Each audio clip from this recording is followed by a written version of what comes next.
everybody. Happy Sunday. I hope... Let's see, is everything working? Now, it's funny.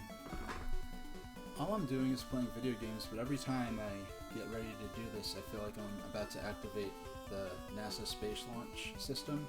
There's so many different things that some are automated, some I have to do myself, and then I all have to get them ready so that at exactly the time I said, I'll be ready to go live. Now today we're going to play Sonic on Game Gear and Undertale. I have to admit, I wasn't especially satisfied with the Undertale segment last stream.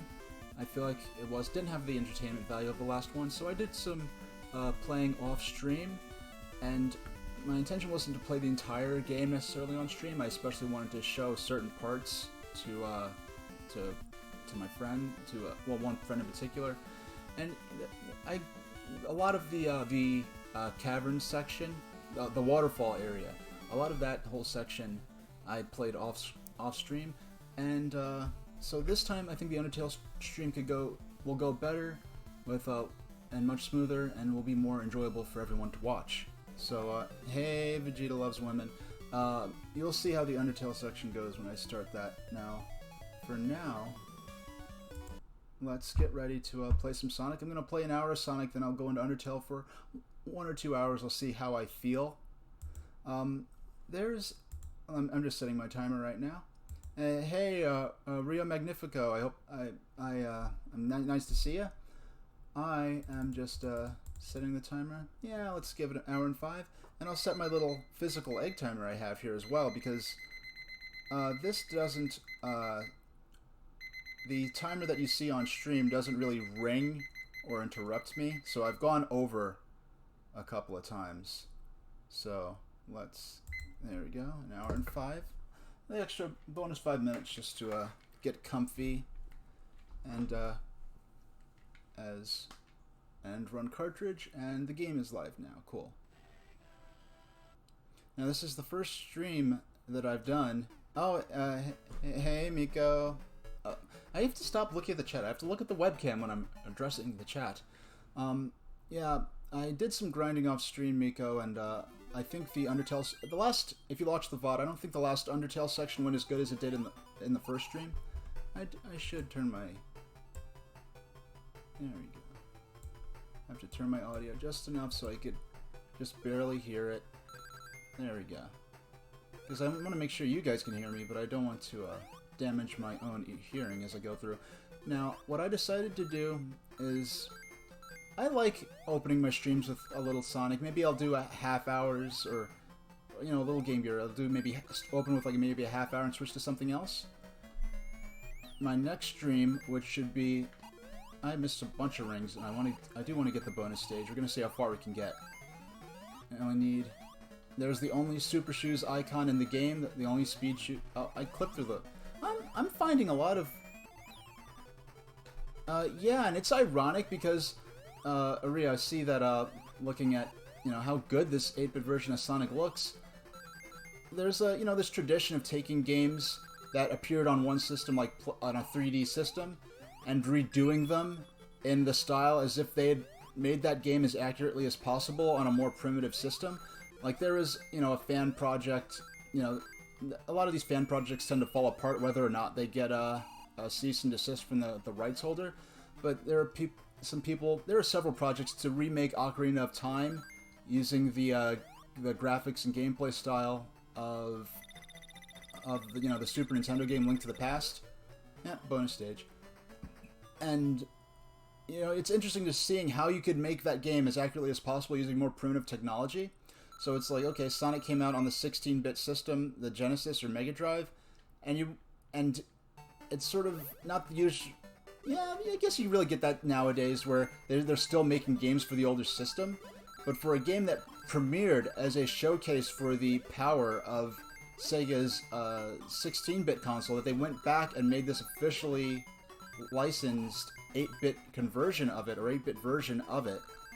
So we could actually see firsthand, actually made and authorized by Sega. Well, it was developed by Ancient, but it was commissioned and authorized by Sega, what the first Sonic the Hedgehog would have been like if it were on an 8-bit system. So next time, I think I'm gonna... we'll see how today goes. I'll get a feel for how much I do of Undertale on stream, because last time, because engaging in the chat interactions, if Undertale was a static RPG with a more traditional battle system, I don't think it would be as bad, but because you have to do those action commands to avoid the bullets and everything during the battles, I was having trouble with the battles on stream, and I was interacting with chat. I really wonder, look at that, I just came upon this, why there's a caution sign there, and Sonic falls in. Now, that caution sign wasn't there in the 16-bit version. I mean on the home console version of this 8-bit game for the Master System. That caution sign wasn't there, but you still fall through the floor at that point.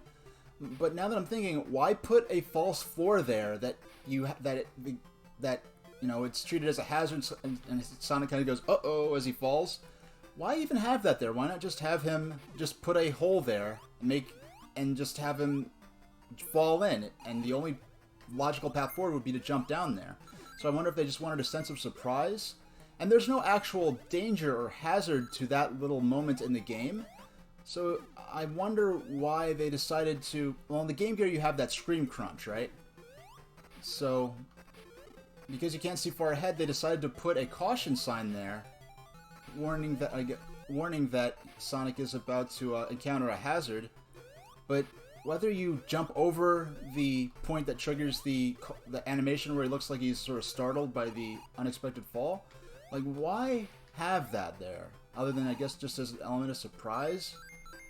And it's just something I thought of that I think it would be one of the interesting questions I'd like to be able to ask Ancient if I ever got the chance.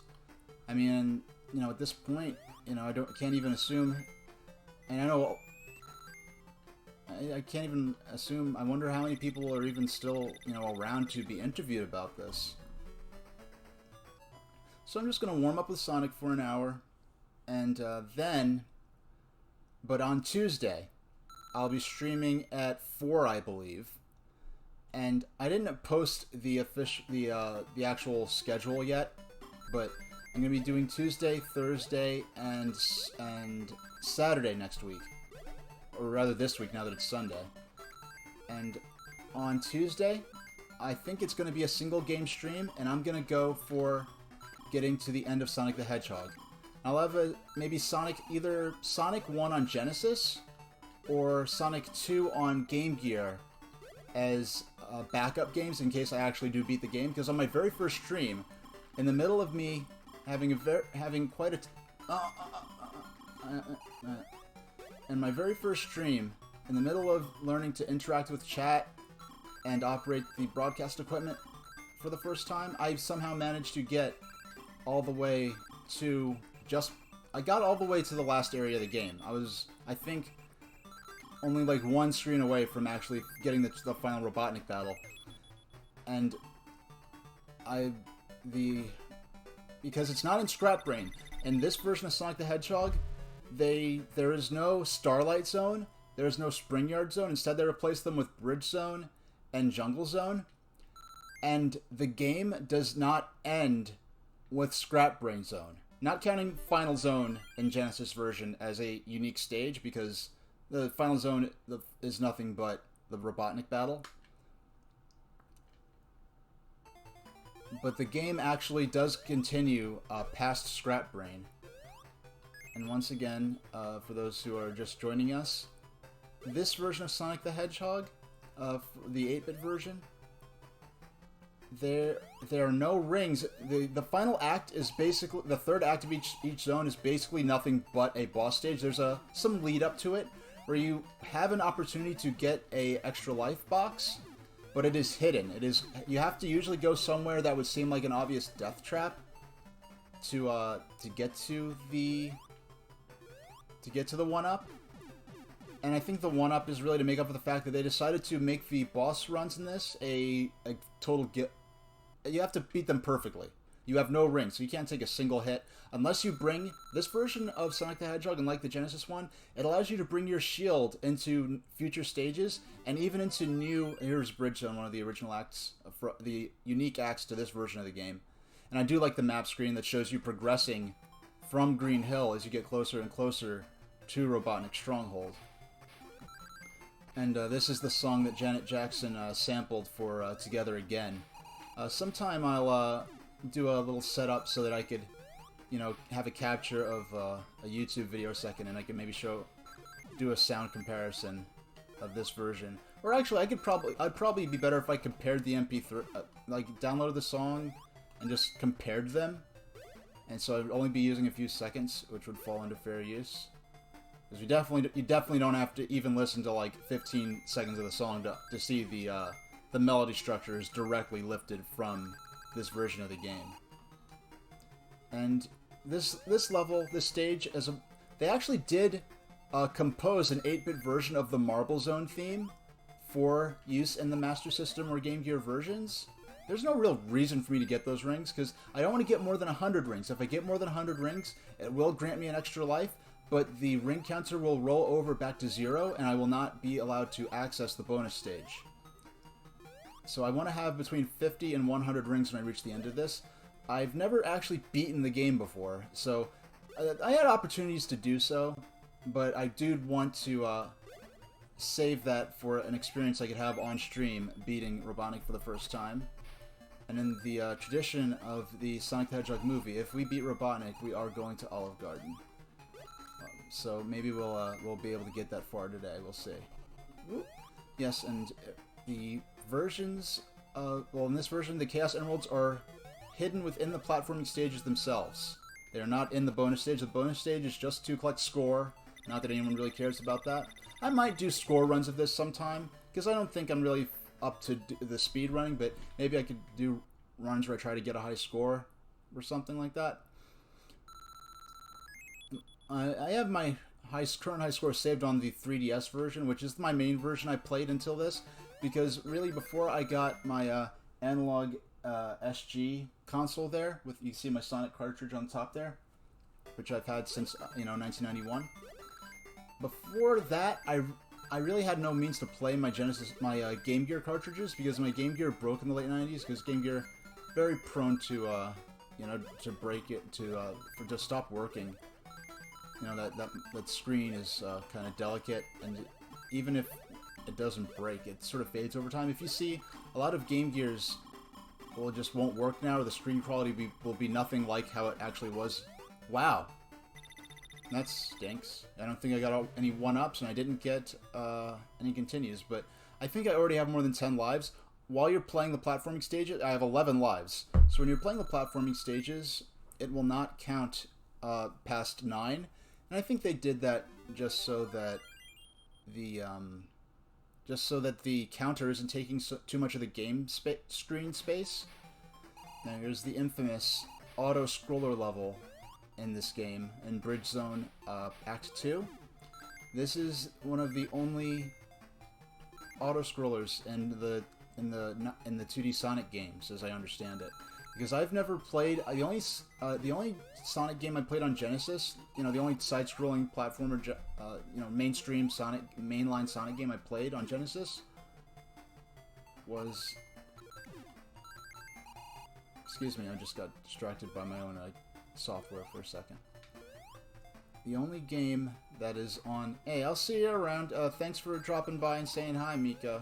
Always appreciated. Mika was my guinea pig when I was testing my equipment and making sure I was actually doing this right. Now, I am actually running this on... There we go. I'm actually running this on Wi-Fi. I'm not using a hardline connection. I did a test on Wi-Fi just to see how bad it was, because I did not expect doing this on a wireless connection to be so effective, but I hear from everyone so far that, the stream looks great and it's running smoothly. So, I do have a 50-foot Ethernet cable I purchased as I prepared to start streaming. It's still in the package, but I'll keep... That's always a useful thing to have, because maybe if I end up moving someplace where they're not... This isn't the biggest house in the world, so I guess there are not too many walls between my my streaming setup here. My little cubicle thing I set up in the corner of the room I have here, and where the router is, which is elsewhere in the house. Basically on the other side of the house, but it's not the biggest house in the world, and they're not. So I guess I'm yeah, it's so... Hey, Farron Boy 86, glad you could make it live. I know you have a quite the strenuous lifestyle and occupation, so I do appreciate you showing up. Yeah, I've got... This is... you know already, Farron Boy, but there's my cartridge when I was a little kid. And, you know, you had a Master System... But at the time, like around like 2001 or 2 or whatever, when we were getting into lots of retro games, did we not have a cable for it or something like that? Because I know you had it, and yours was the first one I actually saw in person, but we never had a... Was it that we never had a cable for it? Or something? Now I actually do have... Ah, shucks. Shucks. I can, if I'm good, get Sonic back up there. No, it's not happening. No, I missed the one up. I missed the continue. I got nothing out of that, but we still had fun. So now I've never beaten this game before. You know, this is my first Sonic game. So if things go well, I like to open my streams with an hour or so of this. Then I'll switch to another game for an hour, or maybe 2. I may, depending on how I feel, I'll maybe go 2 hours.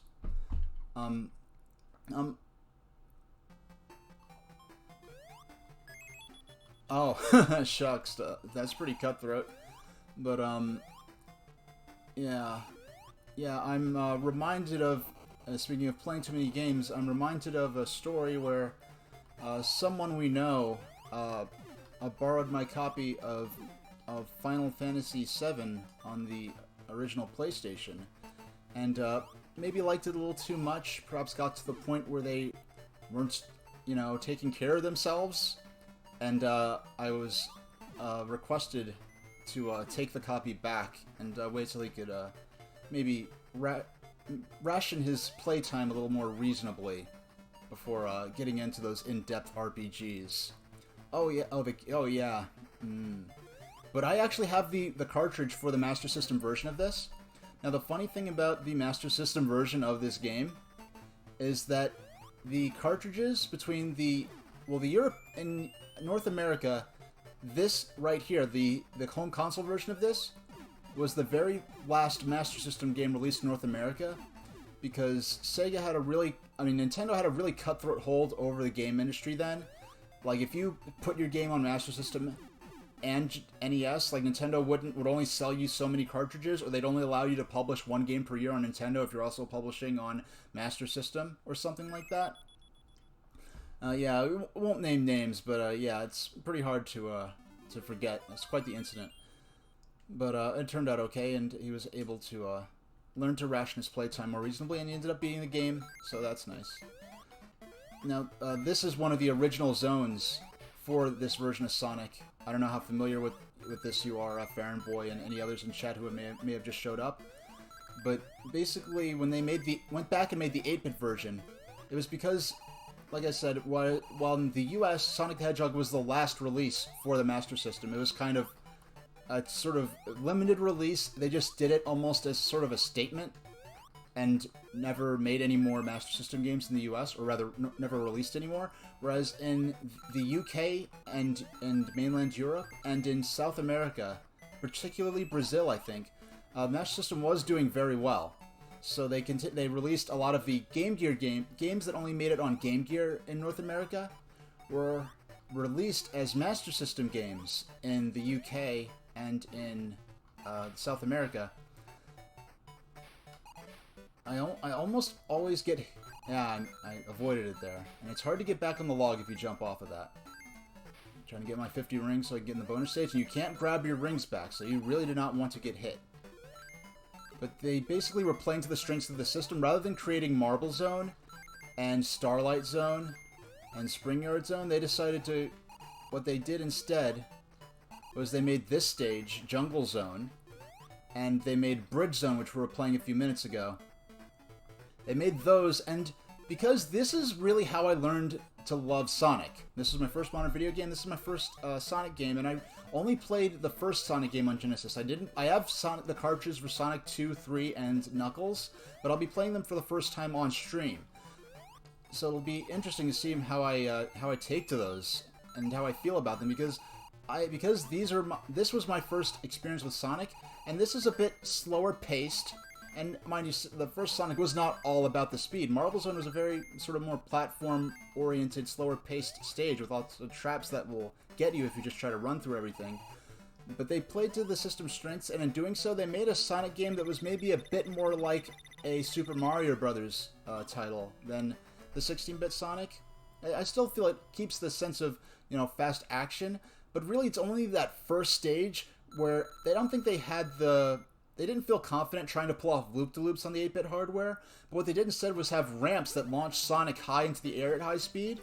So they have these ramps, and the first level of Sonic, I think, is the longest horizontal level in this game, and it's the only game that features the speed shoes to run faster. So, using those things, they were able to give you a sense of great speed. They gave you lots of opportunities to run fast with, you know, with the super shoes, and to use the ramps to launch Sonic up high. But ultimately, the game is a bit slower paced. So that's what I like to have happen. I got my 1-up, I got my continue, I believe, and I got 100 rings. But I do have to finish before time runs out, or else I will not get to keep any of the bonuses that I collected in this stage. Here you're just doing it for points. It's not about Chaos Emeralds, because the Chaos Emeralds are hidden in the stages themselves. I have almost 20 lives. I'm doing good. I never beat this as a kid, not because I'm bad at the game. Oh, I'm not the most skilled gamer in the world. You know, you won't see me signing up for Nintendo World Championships or anything. Now, this level is really vicious, and when I hear... Now, the Master System and Game Gear games, they made the Master System version first, and then they adapted it to Game Gear. And because of the smaller screen size on here, they redesigned some levels and some gameplay mechanics to fit better on the small screen, and because of that, the game is a bit easier. People who grew up with the Master System version that never played the Game Gear version, or people are used to the Master System and then go on to the Game Gear, one complaint I have is that this game is too easy, because they did alter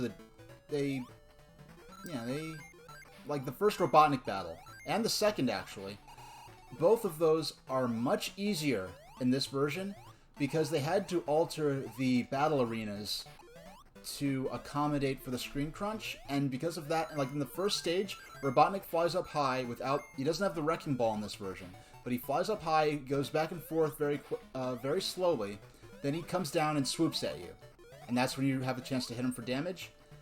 And the Master System version, which was, I guess, how they originally intended this and designed it, you have to wait until he comes down before you can damage Robotnik. In this version, you can just jump up and take him out in moments.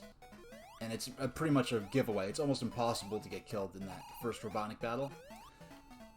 And then in Bridge Zone, in that Robotnik fight, they changed the arena to... In the other version, you had to bounce on Robotnik, but if you missed, you could fall into water and die.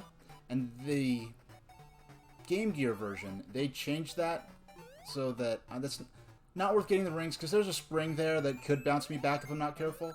And I already have my 50 plus rings. Now, in this level, as you're going upwards, in the home console version, if you go down, it uses the logic of like Contra or Kid Icarus, where once you scroll up, the game assumes that that platform no longer exists. So if your platform you just jumped off of, if you go up and scroll the screen up, if that platform is 1 pixel off screen, it will treat you falling there as a bottomless pit, and you'll die there. So in the Game Gear version, it's much more forgiving because it actually does scroll down as well as up.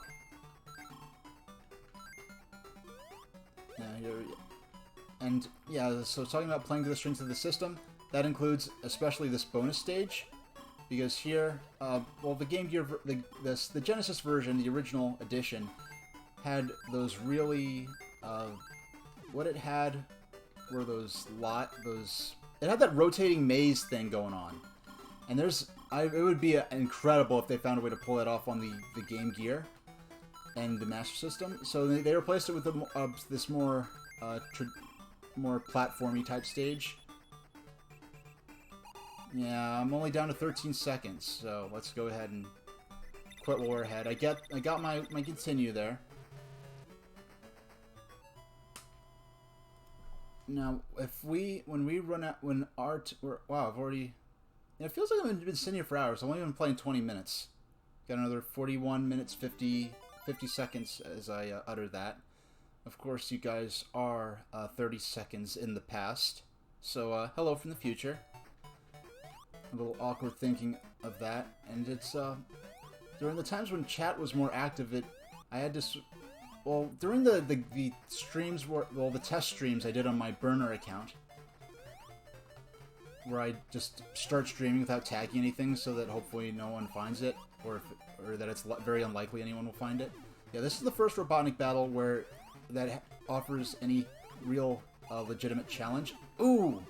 But, yeah, good thing I had that shield, because... Hey, Josh of the Zombies! We're playing Sonic and Undertale. The Undertale segment last game I don't think went so smoothly, so I took some measures. I played off stream. I did some death grinding, which is interesting, where I deliberately died a bunch of times. I'll explain that when we get there. But we're seeing how far we can get in Sonic. Now I'm going to be streaming next on Tuesday. I haven't posted the new schedule yet, but I'll be streaming Tuesday, Thursday, and Saturday this week.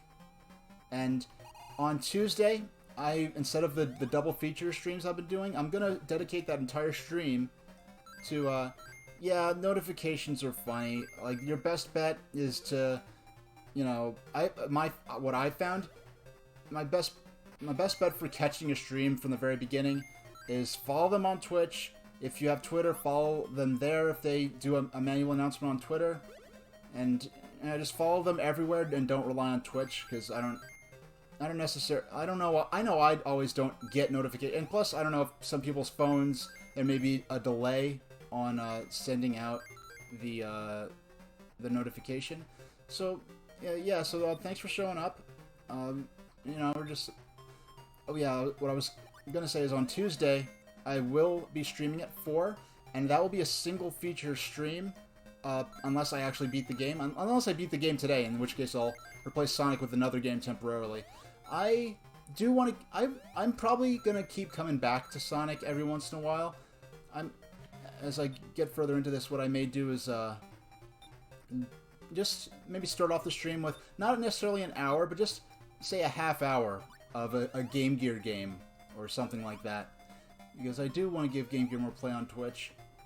And plus, one thing I like the idea of is that if I say do a half hour of some other game that's sort of like a bonus game for the first half hour, people that don't get the notifications till later, or maybe someone's at work and they'll see, like, oh, a notification that I'll be streaming soon, you know, they could, if they're, you know, they're able to maybe plan their lunch break so that, you know, I'll be live and I'll be, you know, but by the time I want to go back and get an air bubble. The zero here is very forgiving. The zero here lasts, I think, maybe 10 seconds. It's very forgiving, and there's no suspense, anxiety triggering music to go with it. All that nonsense from Sonic 2. So.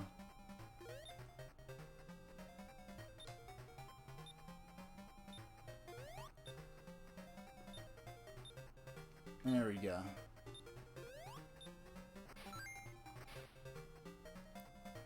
Yeah, and plus, yeah, so you have this bonus game as a little, you know, 20-30 minutes of it, you know, to demonstrate another game and let people sort of file in, and then when it's time for the main game, you know, then maybe you might, more of the people who might have be more interested in seeing from the beginning will have a chance to get in. And frankly, I'm getting a sense of how I take to this in terms of, like, my physical stamina, how much it takes to just, you know, just sit here for hours. This is the first... I have a decent chair. I did not set out to get a gaming chair, but one thing I will recommend if you, well, I mean, this, I don't know how, I mean, the world's kind of changed, so I don't know how it'll be or whatever, but what I did is, when it was back to school time, ooh, when you jump there, he has a tendency to clip through those spikes, which is very interesting. During back to school season, now, I do apologize, something about the transparency effect that the hardware uses is to flicker the shield on and off, and on my screen, it makes the shield look shimmery. But on the broadcast software and in the stream itself, it kind of looks like Sonic's like struggling to not to phase out of existence as he stands there. So excuse me.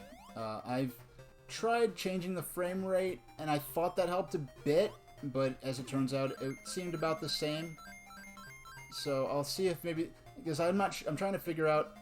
I know my analog SG is displaying this properly because I am seeing it on the screen. It looks exactly as it would on the Game Gear. But I'll have to, fiddle with some settings and see if I can fix that. It's not essential though, as long as everything is functioning properly. There we go. Yeah, I really do. I know I've said it before, but I prefer this version of Labyrinth's theme.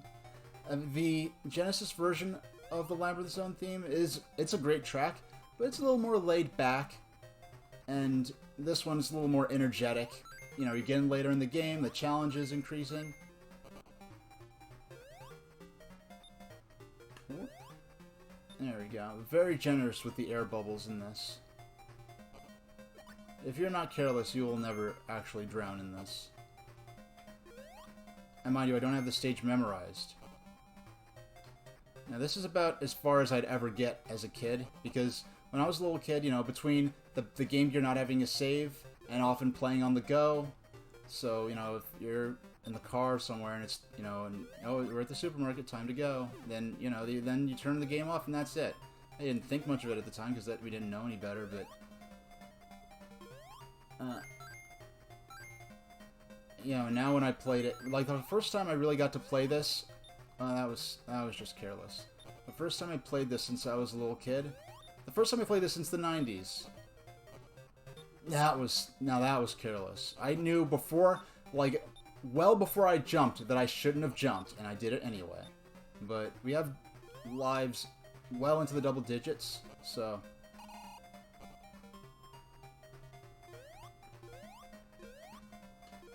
yeah, between my skill level... Ooh, I am so glad I clipped through those spikes because I would have died right there. Now that's probably the easy... That's a real giveaway Chaos Emerald. Now, of course, once we beat Sonic, then maybe, we'll leave it alone for a little while, and we'll eventually go back. Oh, we're getting closer to the scrap brain. As we get a... No, I'll come back to this game and beat it with the Chaos Emeralds. And the ending, and yes, I spoiled the ending for myself, but, well, I actually did see the ending of this, because the only time I saw the ending as a kid was a couple of times when my brother beat it. I remember one time in particular, we're in the backseat of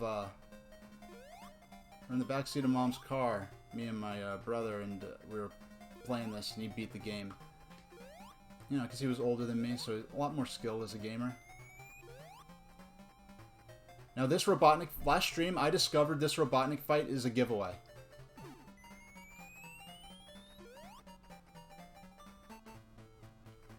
You just stand there.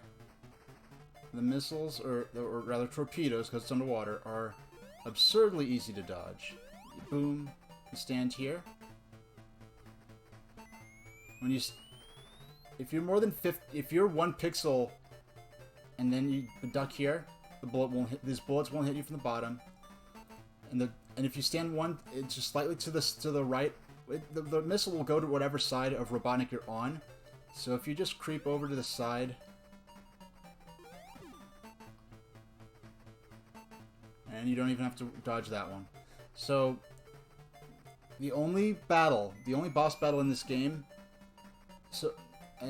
that's not just a total giveaway, is the Jungle Zone boss, because you're in that pit and you have to dodge the cannonballs. So that is a bit that is actually a dynamic thing you have to keep track of. But this is totally procedural now. I could almost do this with my eyes closed. You duck. If they just programmed the bullets to fly, you know, in a random, in maybe one of 3 different patterns, then it wouldn't have been an issue. But yes, like I said, a lot of people who are used to the Master System version, which tend to be UK gamers, and a lot of the people who play Master System, or rather who play the 8-bit version of Sonic and Master System games in general, they tend to be American. Ash says hi on Twitch, pal of mine. She has done some Master System streams from her, you know, childhood Master System console, but for the most part, it's European gamers who represent Master System and 8-bit Sega on Twitch. So a lot of the streams aren't in English. I know Fozon is one of the streamers I used to watch a lot because he does coverage of the 8-bit Sonic games.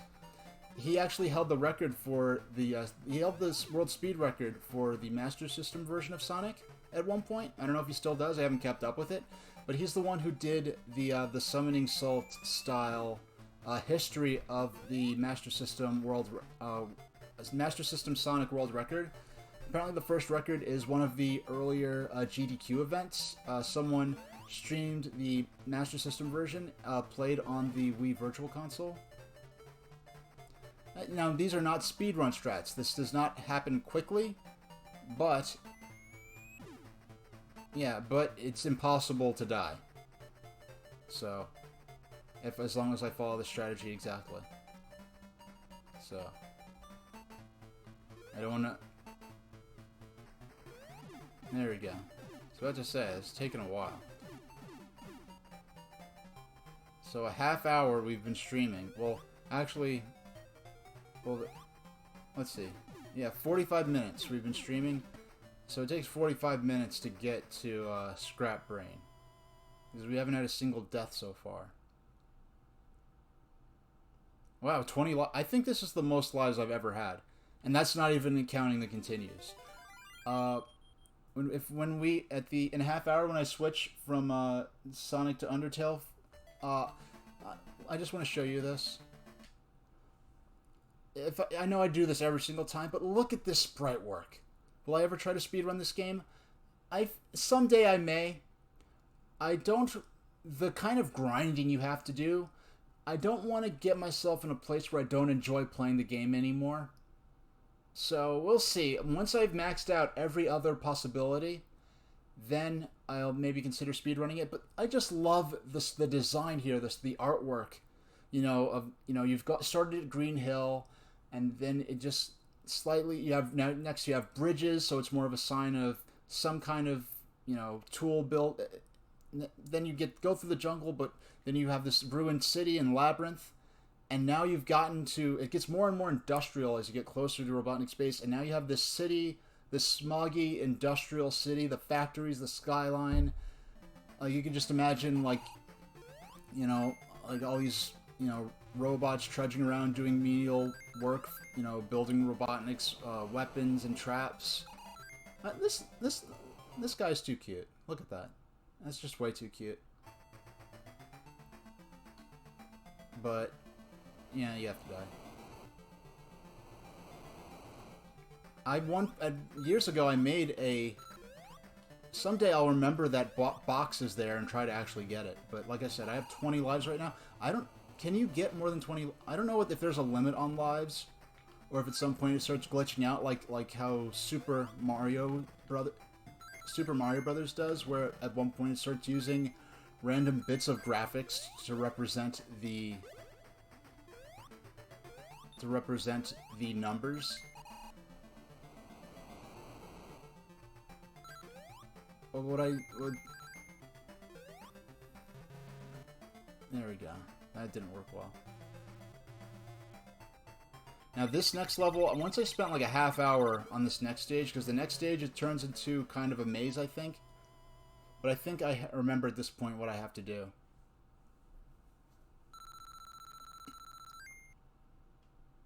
Did I get every Chaos Emerald so far? Oh, the Labyrinth, that's yeah, and the Game Gear version, they just put the Chaos Emeralds right there, and which I think is kind of a shame, even though it is to my benefit as a player to be able to grab the Chaos Emerald as easily as possible. But in the Master System version, I know this from watching Fozon's streams when he was grinding for this game. Well, for the Master System version to get the world record. In Labyrinth Zone, in the home console version of this, not Genesis. When I say home console version, I don't mean Genesis. I mean like the Master System version of this edition of the game. There's a very clever sequence to get the Chaos Emerald there, and you have to use an invincibility box to damage boost through some spikes to get the emerald. Which is an interesting idea, but they don't use it here. You have to grab... Yeah, you have to grab the... Yeah, I think you have to go up, and then I have to come back and go back here and go down. Yeah, the idea of having to damage boost grabbing the invincibility, and they place the invincibility box in a place that isn't especially obvious. Well, if I remember correctly, the way they set it up is that you don't know that the Chaos Emerald is there unless you explore that area. It's just a hallway with some spikes in it, and the only way to even go down that hall with the spikes is to grab the invincibility box and get there in time. So if they put the emerald there... Oh, okay, yeah, this wasn't a death trap. Okay. Alright. Oh! Now we learned where the Chaos Emerald and Scrap Brain is. I just learned that live for the... That's why I wanted to save. I held off playing this so often until I could get to a point where... Yes, we know that this first thing here, this first drop there, is actually the way to the Chaos Emerald. See, I just love that I could still discover new things in this even after. Now, Sonic 2, I had Sonic 2 for Game Gear as a kid. I'm nearly entirely blind on it because I never got past the first level because the game is too hard. I wish that Ancient made the 8-bit version of Sonic 2 instead of Aspect, but we got what we got, and I heard what I hear is the Master System version isn't so hard because there's more. The first boss of that game, the boss isn't actually a boss that you attack and deal damage to. What the first boss of Sonic 2 for the 8-bit is a endurance challenge where there are a bunch of boulders coming at you, and the boulders damage the actual boss character indefinitely. Well, they damage him until he actually will eventually die. But you don't actually attack him. And imagine being a little kid. I've never experienced a boss or something that had strats like that, where you aren't even supposed to be attacking him. That instead you're just supposed to survive all the boulders that are coming at you. Let's see if I did this right.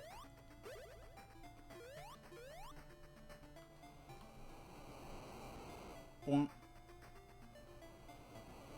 Okay. I think that's the smoothest. That actually made it look like that run through that stage was so smooth. It actually looked like I knew what I was doing. So I'll take it. Well, I just realized I don't think there are any more Chaos Emeralds. I think I have them all now. And oh, this Robotnik Scrap Brain. I kind of, if anyone's not familiar with this, I kind of spoiled already. If you're familiar with the 16-bit version of Sonic, I did already kind of spoil it, but in this version, the game does not end with Scrap Brain Zone. There's actually another zone past Scrap Brain. So if you're not familiar with the 8-bit version of Sonic the Hedgehog, and if you notice my commands there, you can see if you want to, you can use those to learn more about the game. Well, the system that I'm playing this on. the analog Mega SG, and so I'm able to play my childhood cartridge emulation free. And if you're not familiar with that system, use exclamation point Mega SG in the chat, and you can see a little blurb I typed up already will pop up and tell you more about how that works and how I'm able to play this cartridge without using software-based emulation. Now, I didn't set off to... I wasn't trying to show off or just by getting this the FPGA system, because I know it's a more expensive solution for this type of thing. There was an adapter that I heard of for... An adapter for Game Gear cartridges. Okay. Okay. Now we know it. Oh, nice. Okay, so what to say, so I was going to say, so we know... Alright, I just noticed graphically. Okay. I love noticing these things. I don't even know if I could have necessarily seen this on a Game Gear screen. If they're... When you're looking at the little... on the sides of those doors, there are little lights. The sides that have lights on both sides open from either side. The ones that only have lights on one side only open from that side. Okay, so nice visual storytelling there, if you want to call it that. Okay, that's the one that goes to the...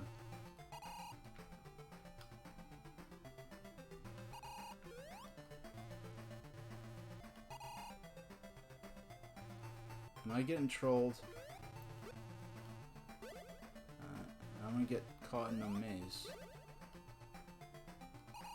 Okay, I think this is a new spot. Yep, there are rings, so... Oh, I can't go any further. I have to go around. But see, I like this is a maze, but it's a good maze. It's not like that nonsense in Super Mario Brothers where you just run and you're just running in an infinite loop, and there's nothing to indicate that you've gone the wrong way or that it's looping. I mean, they fixed that in Super Mario All-Stars, where it'll actually give a ding or a boom boom like sound effect, like a little chime or like a buzzer to sort of help you identify what's over here. I'll go down there some other time because I think I'm at the end of the level.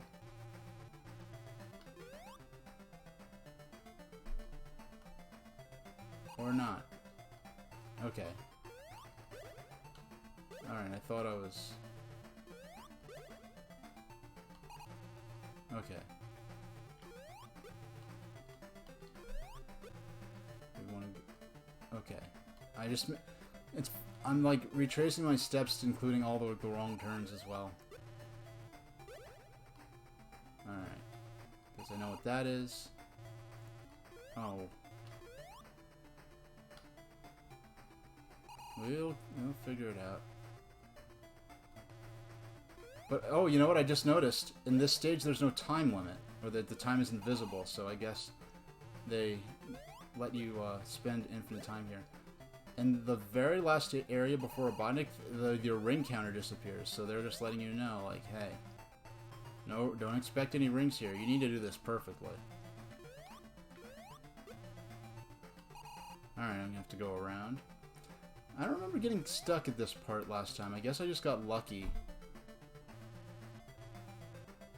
Yeah. Yeah, but like I said, it's a maze where there's actual visual feedback. You could actually, like, plot a course through it as opposed to the ones in the Super Mario Brothers games and some of those castles.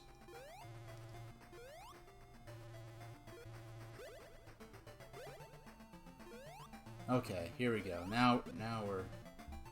Because at one point, I felt like we were just at the end of the stage, but I decided to go another way. Yeah, I went through here.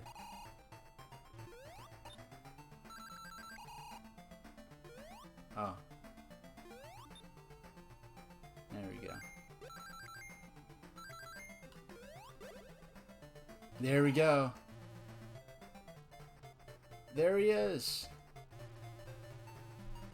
That was such a shock as a kid. I'm like, there he is, he's right there, and you're running after him. And we follow him up. So we have now left the Scrap Brain Zone.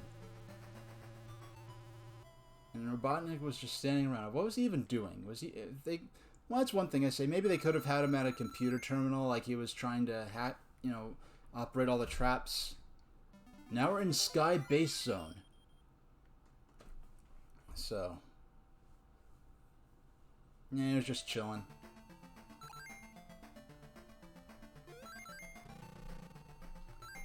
Okay, I didn't check to see how many lives I got, or how many lives I have at this point. But we're in it to win it now.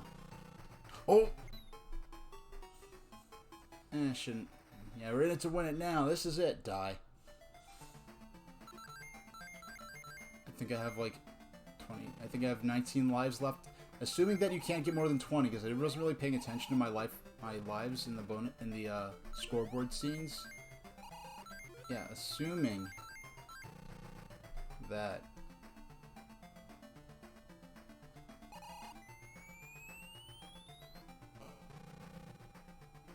Those things there are dangerous. They are electrified. They do not look electrified, but they are. And they blow up kind of like the bombs.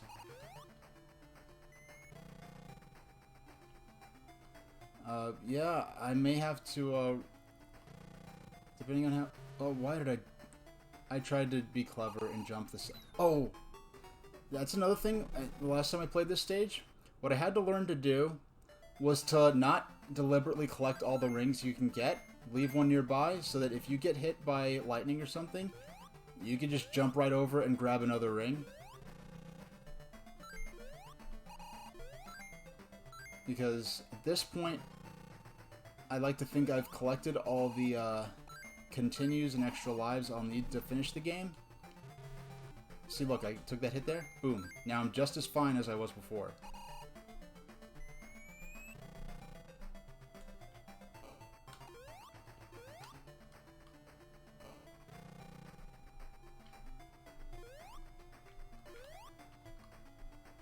There we go. Yeah, if we beat this, I'll have to replan what my next stream is going to be.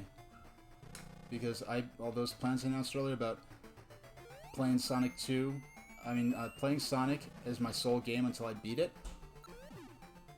that might have to be put on hold for something else. I'll have to come up with a new schedule if I end up beating this today.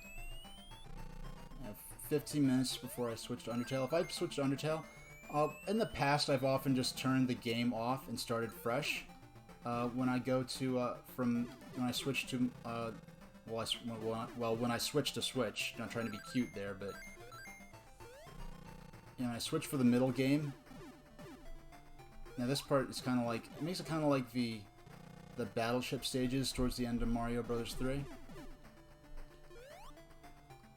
There's got cannons and traps everywhere. That guy is what killed me. That's what ended my run last time around. I sacrificed my last life on my last continue to... Yeah, I sacrificed my last life on my last continue to see if I was able to roll through the thunder there. Roll through him before he could explode his bomb, because there's going to be a part in the next stage where there'll be one of those little bomb guys. Okay, oh, wow. That was rough, but now that I know there's a shield there, if I can get the shield and not get knocked out there, then I'll be in good territory. Unfortunately, he'll be flickering on your screen a bit. Maybe I'll do no shield run. Sonic the Hedgehog as a category. Just like doing the no Tanuki suit runs in Mario 3D Land. Now there are rumors 3D World is going to be ported to Switch. The Wii U game Super Mario 3D World, I hope it includes Super Mario 3D Land, because that's the game. I mean, I never played 3D World, but I love 3D Land. I'd love to be able to play that on, on stream, because it's hard to stream 3DS, and you have to pay someone to modify a system or get a modified system, because you can't get... The Katsu Kitty is no longer in business, so... Woof.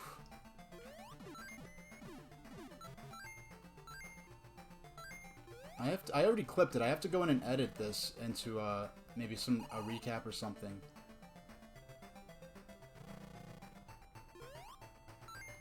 Okay. But I had this frame perfect moment last time where I hit.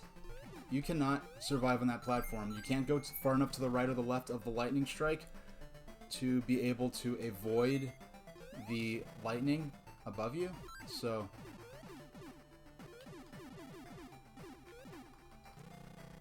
okay. Yeah, so when you just flat out just don't go on that platform.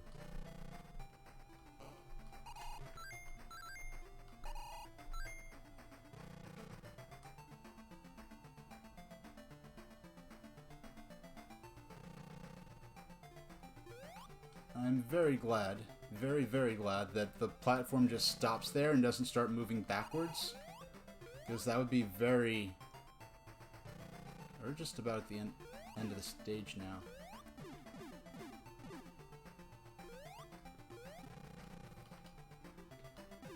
Ooh, look at that. They actually have the decency to rewind the platform.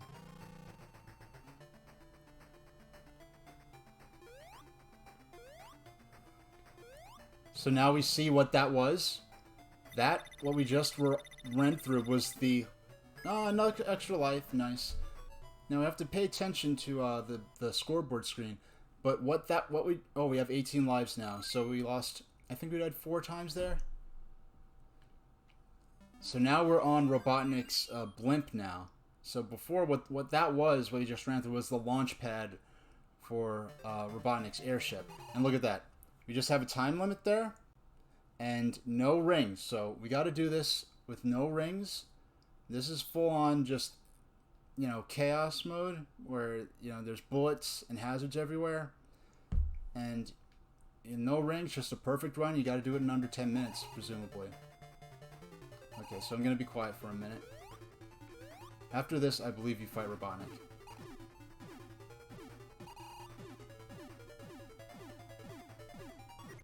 Oh, for some reason, I forgot. I was looking at that. You saw me hesitate there. I'm like, are those propellers just for decoration, or are they an actual hazard? And they are an actual hazard. Why did I do that? That made no sense at all to do. Okay. Oh, and what I should do, I should wear this shirt every single stream, and give some kind of award or something to the first person. No, the first person who successfully identifies the character on my shirt, I will let them pick a game out of, and if I have that game, I will stream it. I'm not in a position to. What? I need to stop talking, but not in a position to. Yeah, here's my shirt. Just so you see it. First character to successfully, to correctly identify the character on that shirt will get to pick a game. And if I have it, or if it's cheap, I will play it. And if I have the means to actually play it on stream. And so I need the system for it, or something like that. But I will stream a game of for whoever identifies that character successfully. Okay, this is the tough part. Okay. You have no... You know what? I think the thing to do is to kneel down right next to him when he blows up.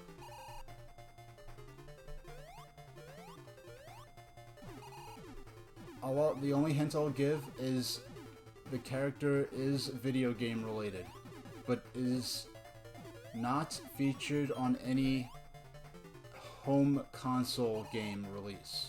Okay. Oh, that made it even worse.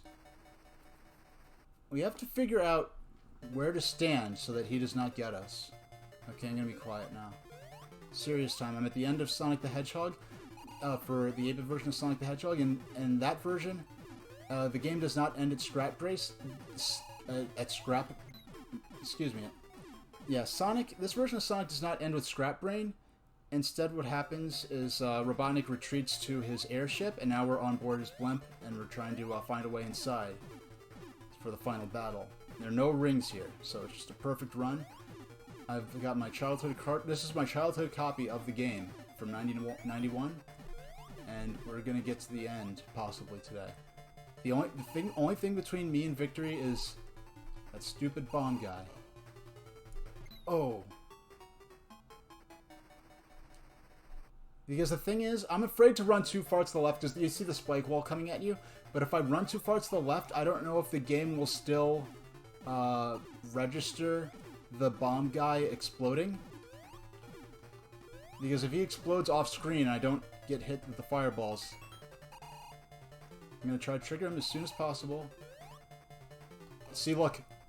That's BS. I ran all the way there, and while he was off screen, the game does not count.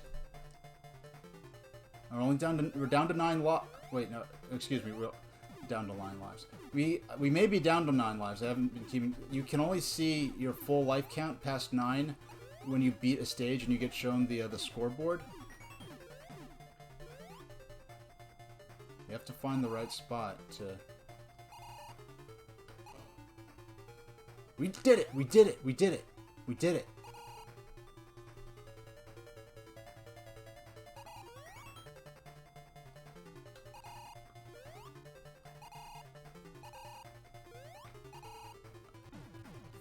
What is this? Bullet bills?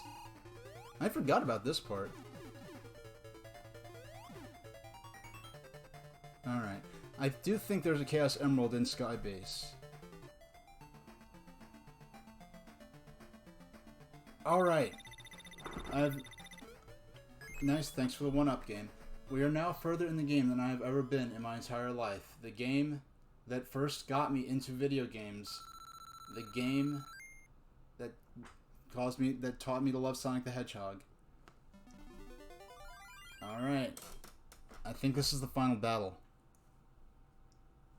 4 minutes and 48 seconds.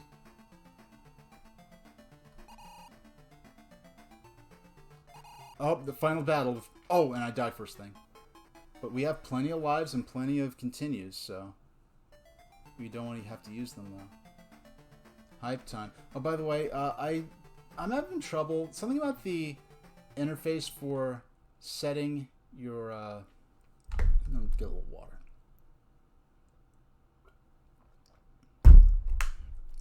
Something about the interface for setting... Something about the interface for setting the alerts in Streamlabs OBS seems counterintuitive to me. I'm having trouble getting alerts to work properly, so let's... Okay, there we go. Well, at least I know my mini feed is working, but if something happens and an alert doesn't appear, dearest, I'm waiting for some... There's no queue. It doesn't look like there's a queue to pick up on as to which jet stream is going to... Oh.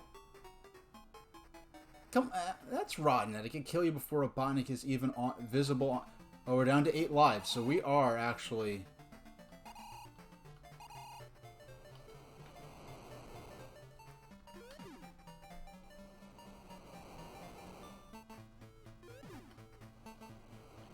Oh, got too cocky there.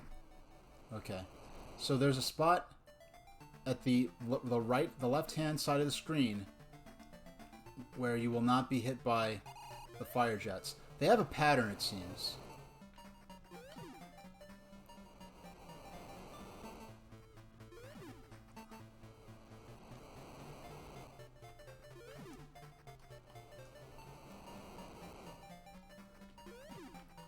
Oh! Okay. I can't spend too much time. I feel like we're gonna get this.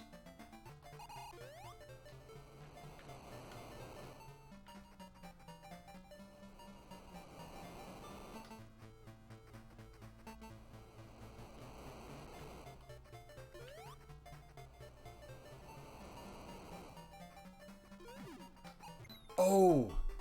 That's the... I think it's a very specific pattern, and I'm getting nailed on the same instance at the same point in the battle each time. Okay. 1. Electricity.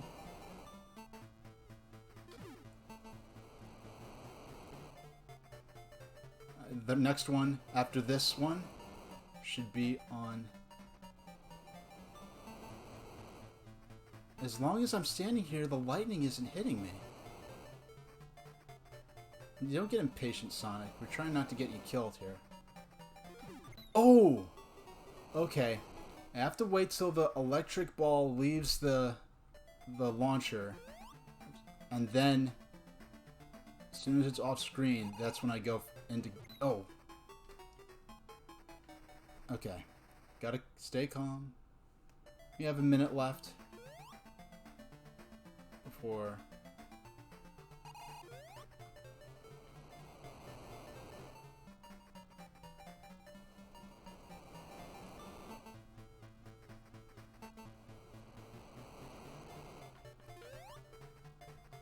Okay.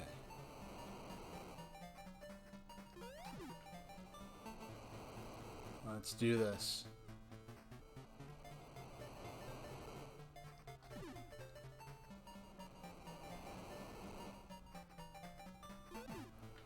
Okay.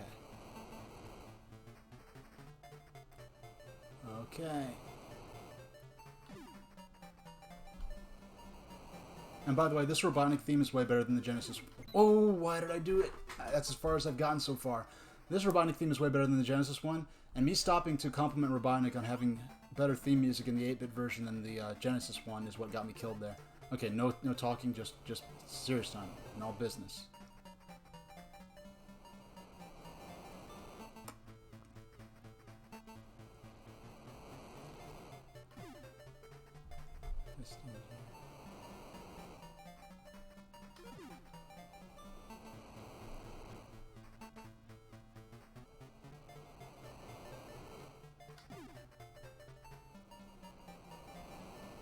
Okay.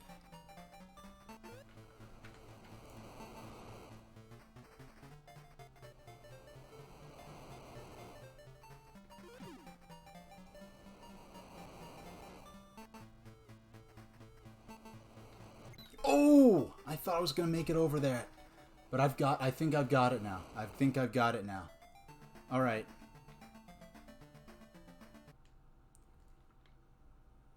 Okay, we're just gonna temporarily... And we're gonna turn off that timer. No, that's not it. That's... I'm gonna turn off the timer. Time to next... Okay. We're gonna... If I die here, and it sends me back to the beginning of Skybase, then I'll go switch to Undertale. If I die here and the continue starts me off at this point, then I'm gonna keep going till I'm run out of continues. And if I stop playing, if it sends me back to the beginning of Skybase, what I'll do is I'll stop the game there. I won't unplug it or turn it off. I'll just pause it. I'll go to Undertale for a while, and I do my streams in a sort of sandwich format right now, where I start with Sonic, play a little something else, then end with Sonic again for another hour. So what we're gonna do is, it sends me back to the beginning of Skybase, because I've never gotten a game over here before. This is the furthest I've ever gotten the game. So if it sends me back to the beginning of the zone, then I'll stop it. We'll play Undertale for a while. Then we'll go back to Sonic and play till we beat it, or until I'm too worn out to stream anymore. Or I will. But if it sends me back to the beginning of this battle, then I will continue playing this until there are no lives left, or continues. So, sorry for lack of chat interaction, but serious time.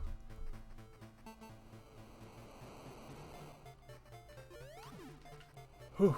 I was like one frame away from getting hit there.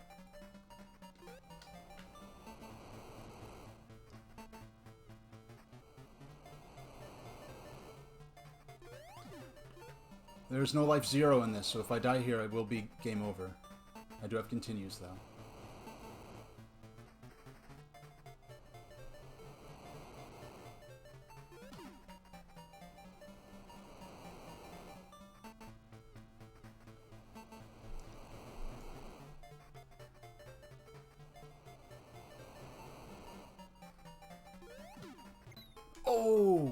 was just unlucky. Okay, so we'll see.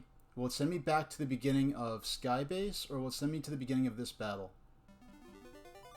Oh, I see the blimp. So I think that means it will start us off here. Okay. We're in this to win this. Alright, why don't I... So we're just gonna... stretch this out. Oh, there we go. So, no one who walks in will have see the, like, oh, why is he playing? The timer 0, he's gonna switch on. So, we will be switching to, okay, quiet time. Serious time. First time in my life I'm gonna beat this.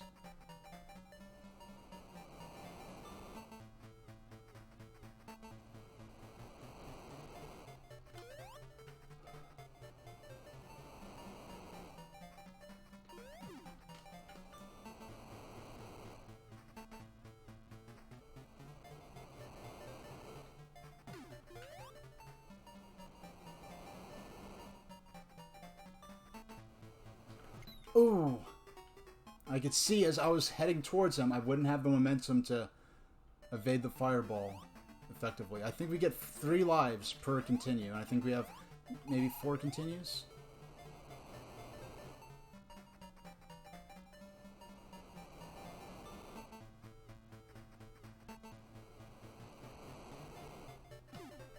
I think I got 2 hits.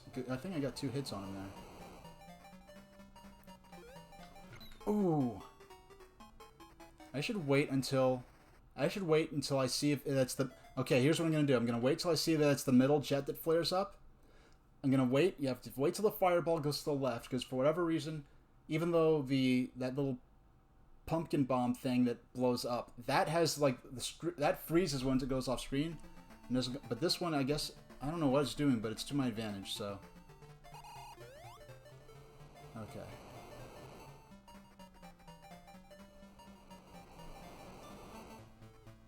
So if I stand right here, he's safe.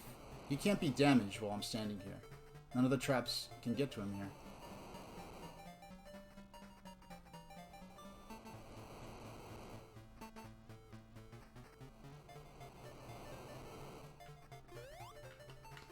Whew. I'm gonna wait till the middle one comes up because I know I can jump over that.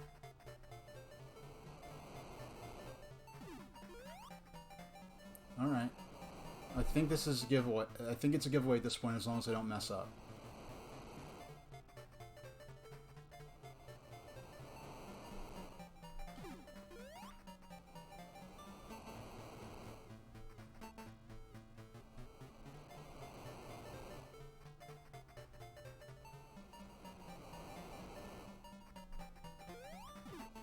That was...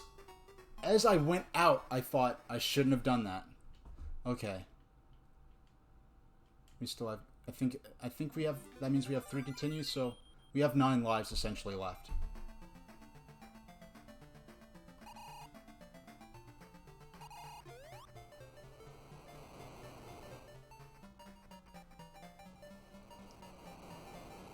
Wait till the middle one comes up. Whew.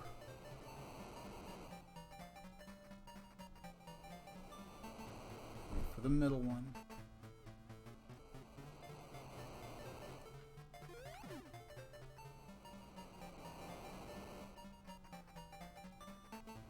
Wait for the middle one. Alright, and we're about to beat Sonic the Hedgehog, my first game. Playing it on the same cartridge I had when I first got my Game Gear back in '91. Alright. We wait for the middle one. Ooh! As I was coming down, I thought, if it doesn't hit the one on the left, I'm gonna make it. And it was the one on the... If the one on the left doesn't flare up.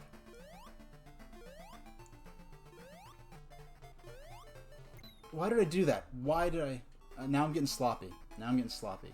Because it's the same order. So I shouldn't have done that. I shouldn't have gone after... As soon as it starts, I stand here. Stand on the left.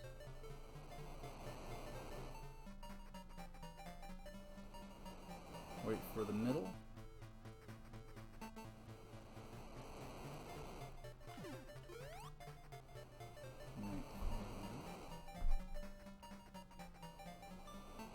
There's no time limit here, so I don't have to worry about doing it quick.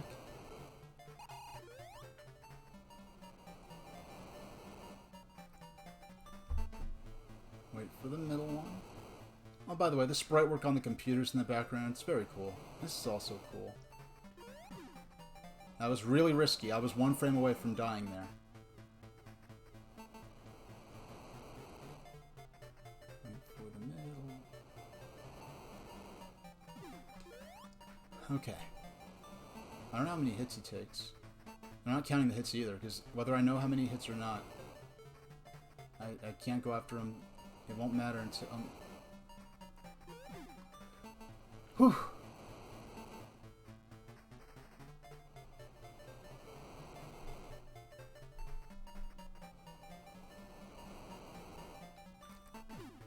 Okay.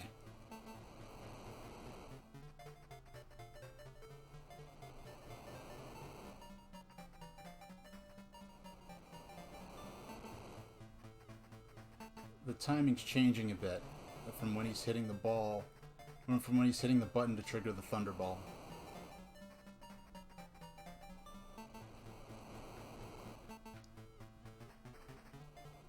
So I had to new strat there.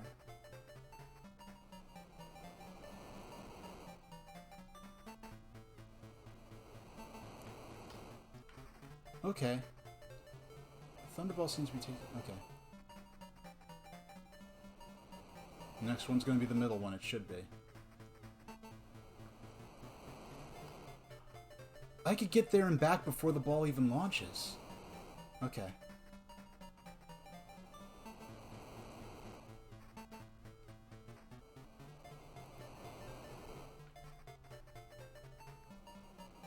I think I got this now. Next is the middle one. We got him! We got him! Get back here, Eggman.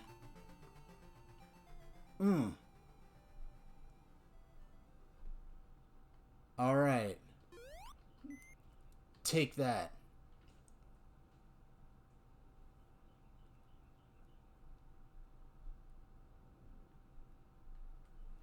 Alright. GG. Since 1991, Robotnik has been my favorite video game villain, my favorite cartoon villain. And if I had the Chaos Emeralds, you see the Chaos Emeralds fly around and clear the sky of smog, which makes this version have a much better ending than the Genesis one, in my opinion. So when you get all the Chaos Emeralds, then you have the true happy ending, and yeah, and you could see the island get cleared of the smog caused by Robotnik's factory. So, do I have to press OK? Oh, do I have to press start or something? Okay. Alright. We got the credits, and I told you that if we beat the game, we're going to Olive Garden, so here we go. We're at Olive Garden. Thanks, Government Guide, for giving us the Olive Garden gift card. Alright, so yes, we are going to stay in this view for the rest of the credits, as we acknowledge all of the people who worked on this game and made a version of Sonic that gave me a very interesting... Well, they could have done a really silly port, a really, like, basic port of this game. They could have gotten away with a lot less. They could have just tried to recreate the Genesis game as best they could in 8-bit, but they went better than that. They did one better than that, and they played to the strengths of the system they were developing for, and in doing so, they made a version of Sonic that really did right by the Sega gamers who had Game Gear or Master System, and these are the games that molded my love of Sonic the Hedgehog and my love of video games, because my copy of Sonic the Hedgehog here, this is the first modern, you can't quite see it in this version of the layout, but it is my, yeah, right here. This is the same copy of Sonic the Hedgehog that my parents gave me back in '91, you know, to keep me entertained while I got my hair braided for the first time. And for the first time in my life, I've just beat the game. This is also the first Sonic game I've ever beaten. So, got a very exciting first here on stream. And next, I'm going to, well, take a victory for the water. Of course, the job isn't done yet. We do have to, we got all the Chaos Emeralds except for the one in Scrap Brain. I mean, except for the one in Skybase. So, and the one in Skybase, if it's like the Master System version, it's in a place where you have to make a leap of faith and fall down and almost accidentally find it, because it's somewhere on the outside of the blimp area. So we'll find that, and sometime, not right now, but down the line. Thanks, Vegeta Loves Women. So, I'm going to take a little break. Let's see, where's my... Time's up. Okay, we'll set that. And I'm feeling a lot physically better at this point in the stream than I have in past streams. I've had like real leg tingling and stuff, and I'm like, what's going on? But I'll be back. Actually, we'll just... Okay, what's going on here?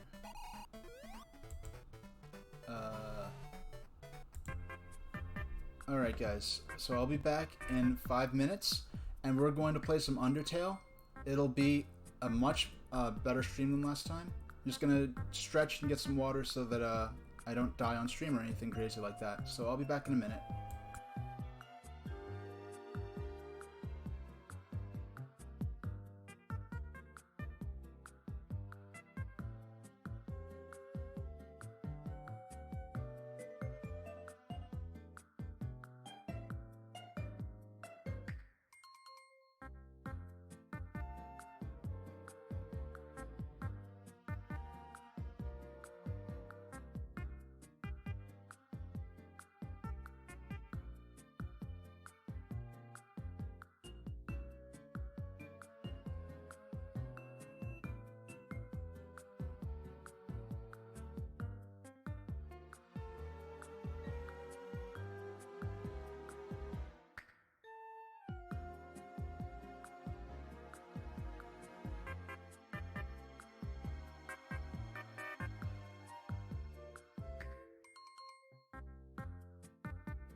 Hey everybody, I'm back with my little pack of Game Gear games. Let's see. Here we are. We'll wake up the Nintendo Switch here.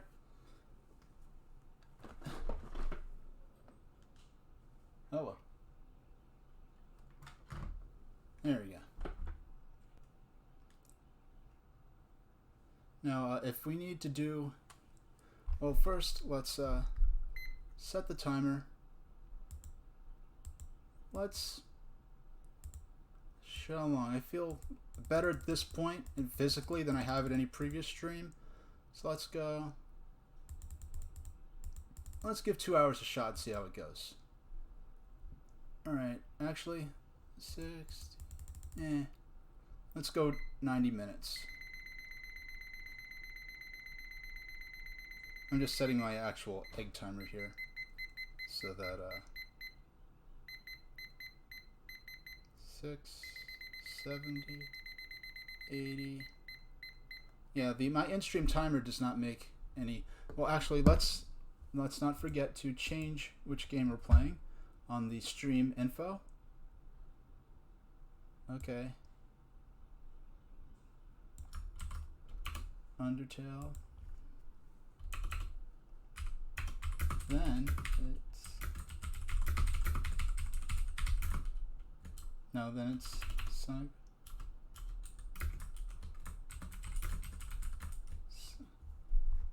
I don't have.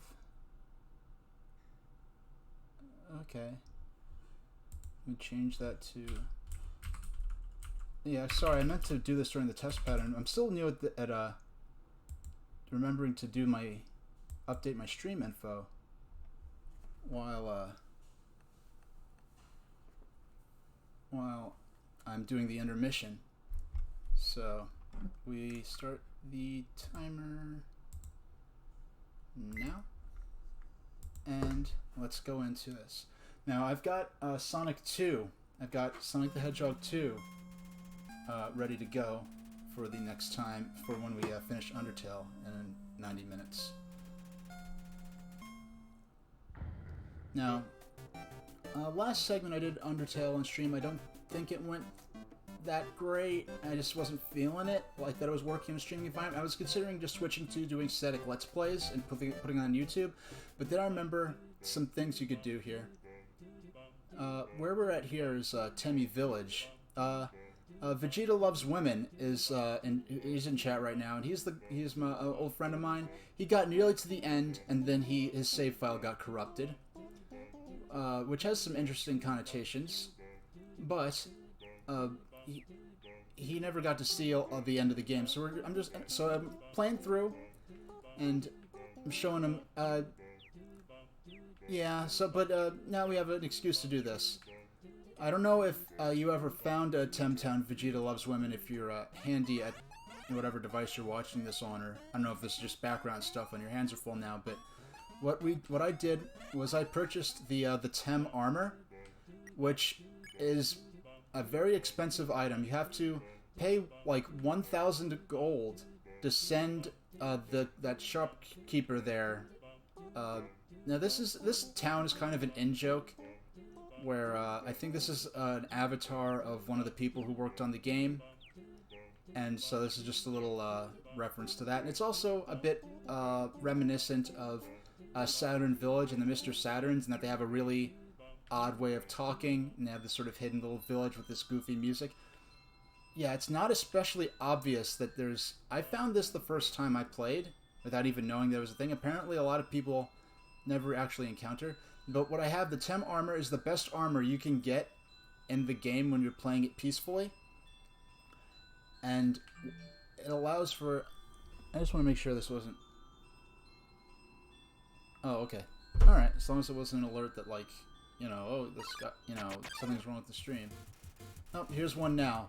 But I do not have any Tem Flakes, which is the favorite food of these creatures, so, we're just going to have to, Actually, no, because I have the Tem armor, I could... Oh, wait. Do I not have the Tem armor?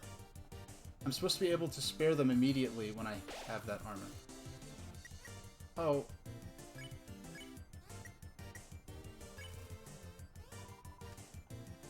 I thought I had... No, the Tem armor makes you, these creatures, you're supposed to be able to instantly spare them.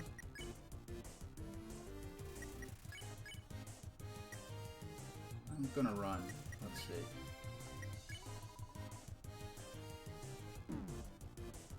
Yeah, I think I do have it, because it only took 1 hit point off. If I go up... Yeah, I do have it! I equipped it because it's giving me the bonus effect of, I gain 1 HP per turn in this version.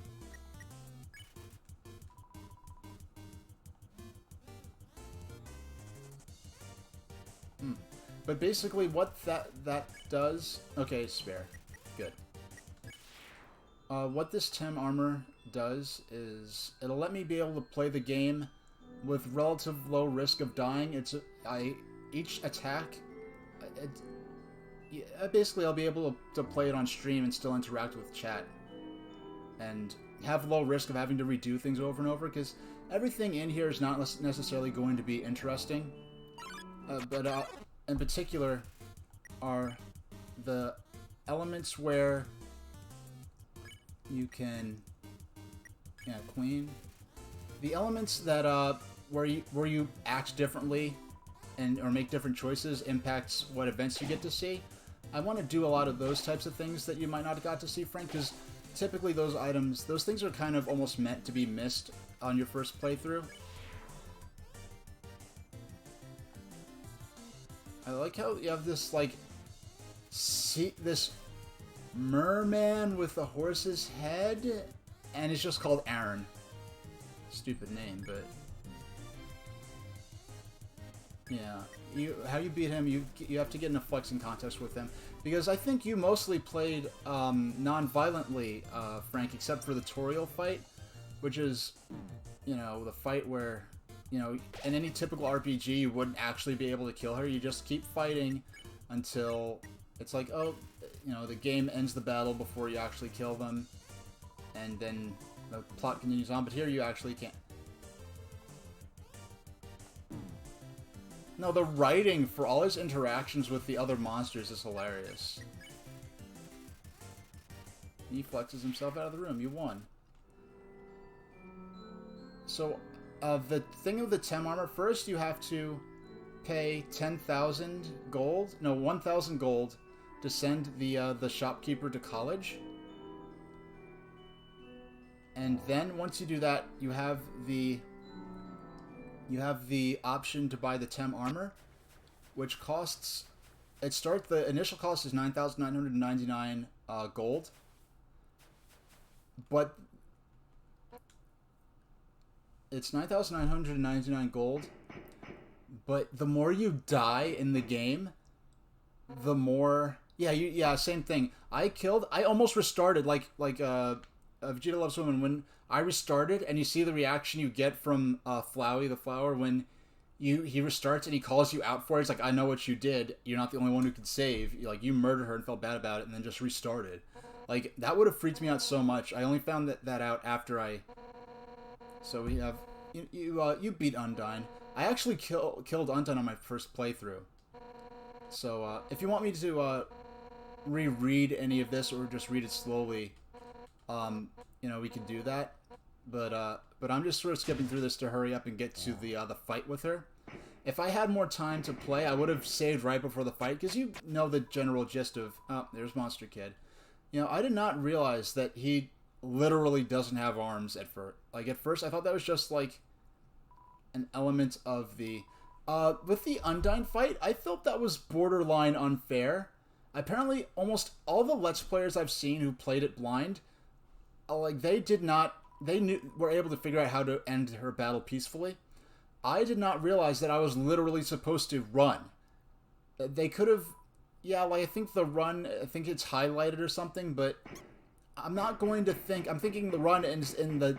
I'm not thinking of the literal sense of the actual in-game battle where I will literally choose the run command. So I ended up killing her after playing through and dying several times, getting increasingly frustrated, and I eventually was like, I can't find a way to end this battle peacefully. So, We are going to, because you spared, you were able to, you never killed Undyne, right, Frank? As excuse me, you dropped Vegeta Loves Women's like personal name on chat, but I named the character in the game Frank, so, and I said why, so excuse me. Yeah, I did not realize till here that he literally didn't have. That's right, you heard nothing. I can't do that accent well, but yeah, I did not realize till this point that this character literally does not have arms. I thought it was just something, just his sprite or whatever. I didn't realize he literally only had legs.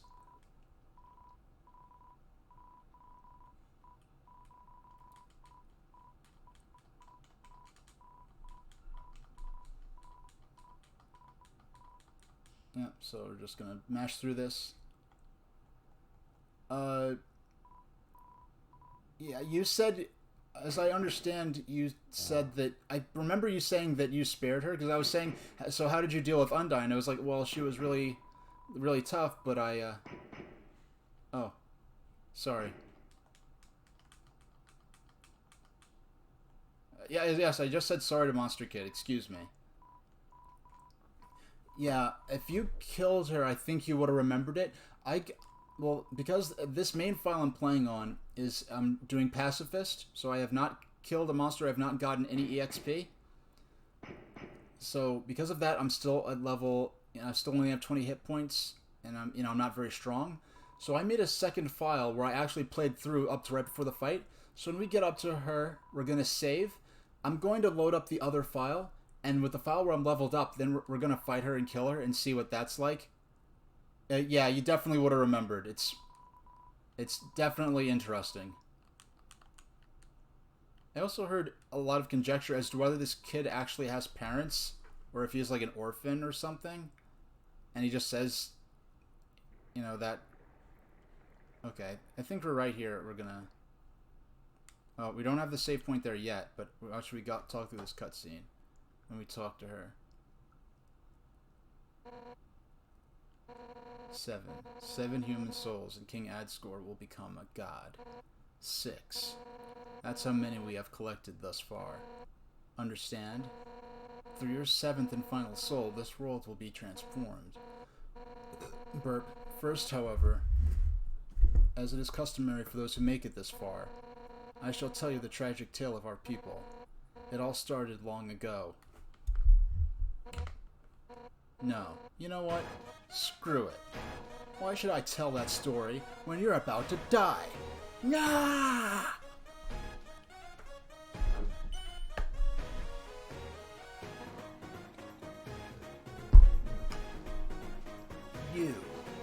You're standing in the way of everybody's hopes and dreams. Alphys's history books made me think humans were cool, with their giant robots and flowery swordsmen. But you're just a coward, hiding behind that kid so you could run away from me again. And let's not forget your wimpy goody two-shoes stick. Ooh, I'm making such a difference by hugging random strangers. You know that would be more valuable to everyone? If you were dead. That's right, human. Your continued existence is a crime. Your life is all that stands between us and our freedom. Right now, I can feel everyone's hearts pounding together. Everyone's been waiting their whole lives for this moment. But we're not nervous at all. When everyone puts their hearts together, they can't lose. Now, human, let's end this right here, right now. I'll show you how determined monsters can be. Step forward when you're ready. Okay, we'll save here. The wind is on. You're filled with determination. File saved. I like how it's just called Undyne area. Okay, we'll exit out the game.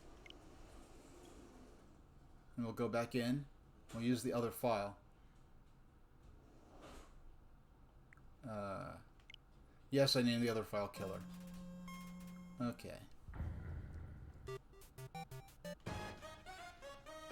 Alright, let's go. That's it then. No more running away. Here I come!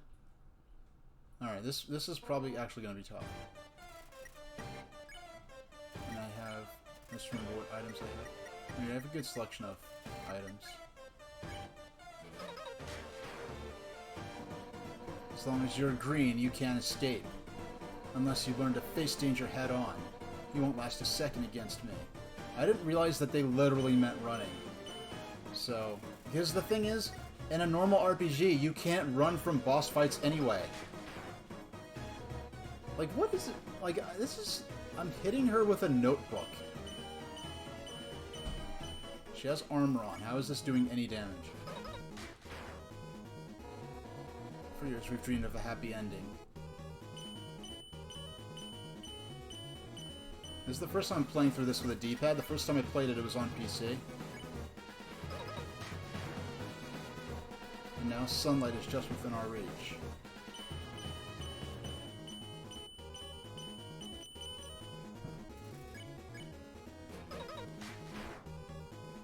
This is... I'm definitely at a way higher level than I was. I'm definitely at a way higher level than I was during my first actual playthrough. Is this, this run is basically a run I made just to show what happened, the result you get when you kill Undyne. So I have beaten all the bosses and enemies at this point just to level myself up enough that I could, with a reasonable degree of certainty, actually fight Undyne effectively without having to risk having, you know, restarting several times and wasting time.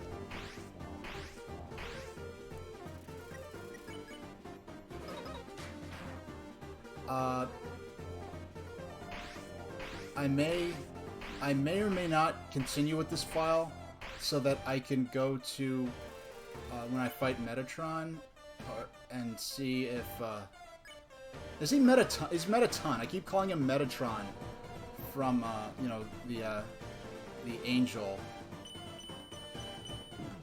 you know,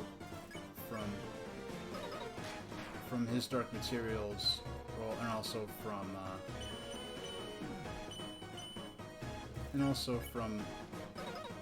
his Dark Materials, from Dogma, and also technically, I guess, from the Bible too. But it's Mettaton in this game. Yeah, I didn't do Genocide because Genocide, well, if Vegeta Loves Women, if you don't know, Genocide is when you fight every single enemy. You kill every single enemy in the game.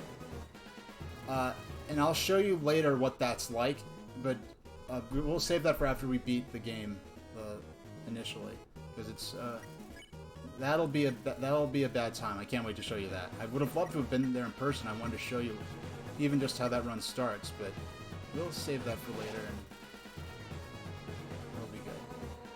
What the hell are humans made out of? I guess flesh.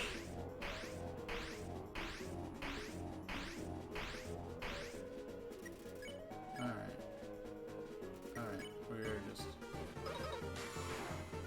Okay, we're halfway there.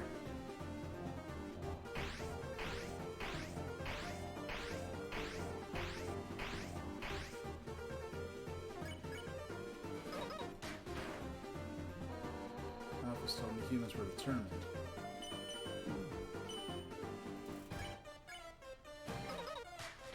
Yeah, the other thing with bosses is the more damage you do to them, the more damage they take, or at least that's what it seems like. So...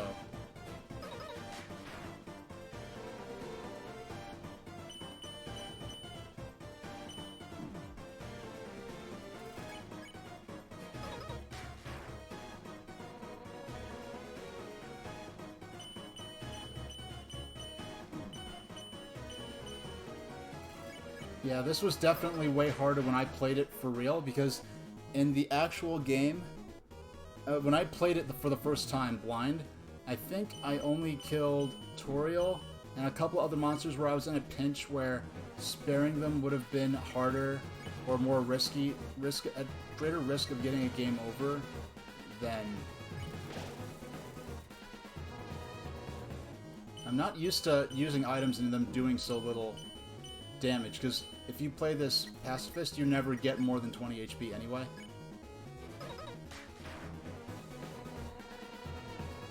Die already, you little rat.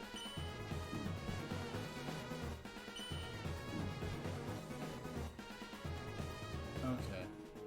Let's use a big item.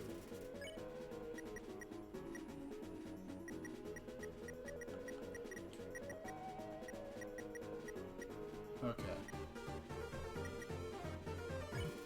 Okay. You're getting in my way. We've got it. We've got this at this point.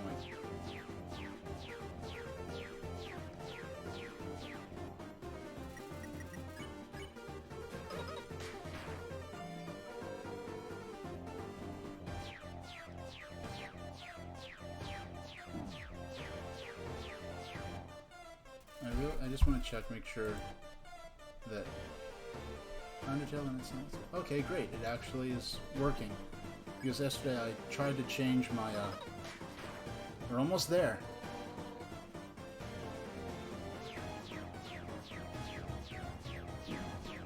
I'm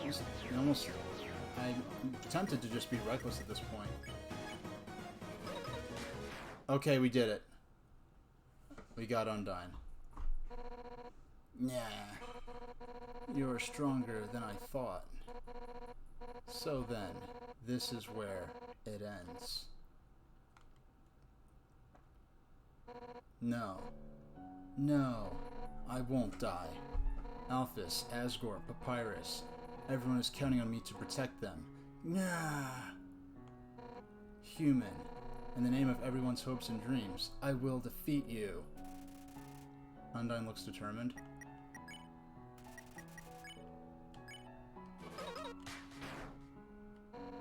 Come on, is that all you got?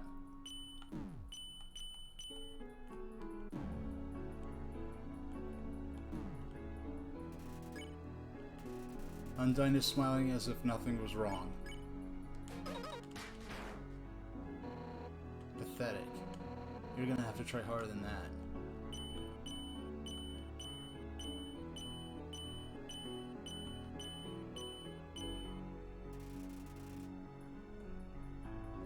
Hey! Uh-oh, Sans is in the chat. I think we're gonna have a bad time. We're just being a good little androgynous, non-gender, race-specific little boy here. There's no naughty business going on. I'm just showing my friend here the various outcomes that you can get in this, because he got nearly to the end.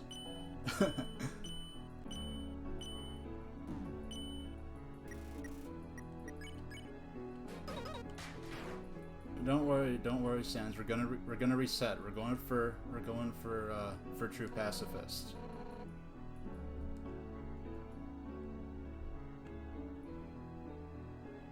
And actually, like, this happened in my first actual blind playthrough. I tried as hard as I could to beat. Yeah, Muffet is really tough, but I tried as hard as I could to spare Undyne. I didn't realize that the game literally wanted me to run from the battle. Because in a typical RPG, when you, yeah, so this is what I was afraid of. This is why I never told you. No. No. Not yet. I won't die. Yeah. I won't die. I won't die. You know, for kids.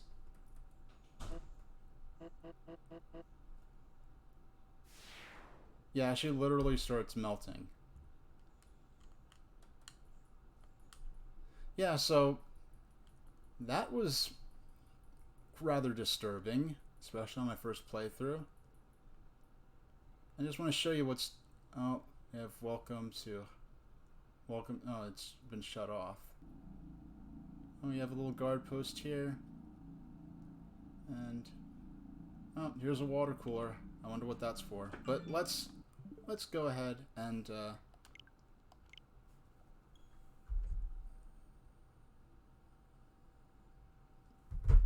Let's go ahead and let's do this properly now.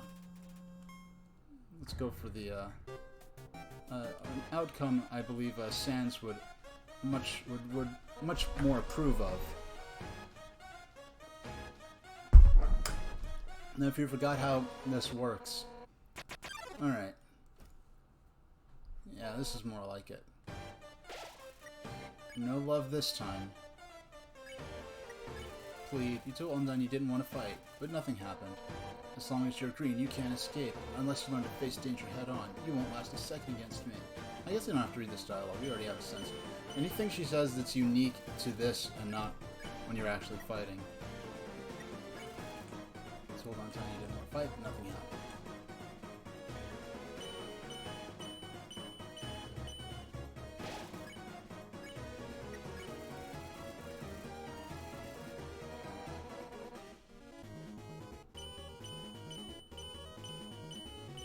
Yeah, the Temmie armor is going to make a night and day difference in being able to reliably play this game live.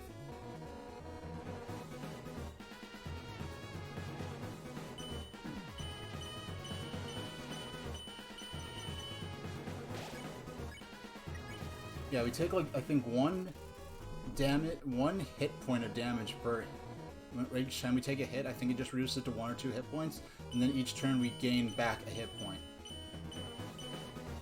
And the more I was grinding as I was grinding deaths right before the stream, because I'm glad I decided to read up on it before I did this, because I was actually trying to save up. I think they wanted 6,000 in my save because I think I died enough times to bring it down from 9,999 to 6,000. But I did. That's when they said the more deaths, the more the lower the cost of the armor is. So I just was actually grinding deaths, and it took a bit longer than it would have because I was grinding right outside of Tem Village. Okay, we're red, which means we can now flee. Escaped. Like, no normal, in any RPG, you can't actually run from a boss fight, so I didn't actually expect that to be something you could do. Undyne attacks. Mercy. Here we go.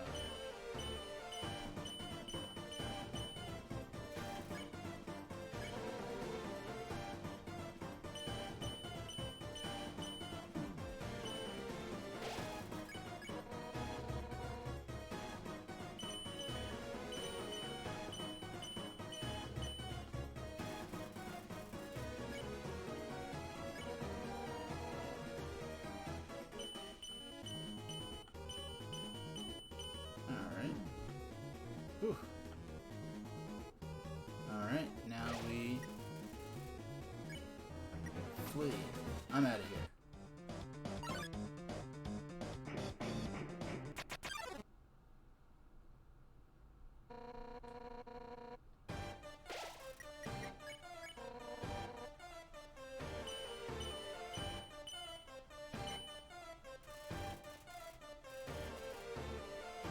And this flavor text is fantastic, by the way. It's really, the graphics and music are excellent. Well, it's the music and the writing I think are the strongest points of the game. And the graphics are good too for the pixel art style, because a lot of pixel art games just end up looking so generic. And it was really distinctive at first, but then a whole lot of, especially indie developers, it's just this, like, you know, Shovel Knight is a great example of, you know, a good game like that, but so many indie games just like, oh, let's make it look like NES, because then we don't have to spend as much. Then it's an excuse to have lazy graphics. You could say, oh, it's retro style. But then when you look at something like Shovel Knight or Celeste or something like this, where you see that there actually are working on the art design for it. But the point is, it's the writing that really makes this game. This is not, yeah, this Temmie armor, like, they warned it will take all the fun out of battles, and I can see what they're saying now.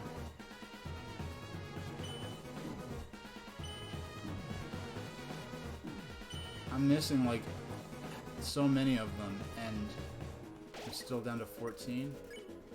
So, oops, I meant to run. I hope she doesn't turn the soul green again.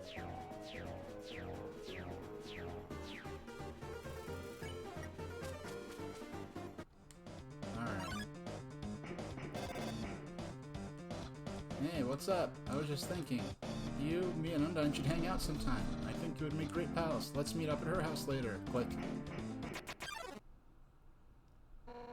Stop running away. Now you just run away at the outset. Sands. He just like stops to yell at Sand. What are you doing?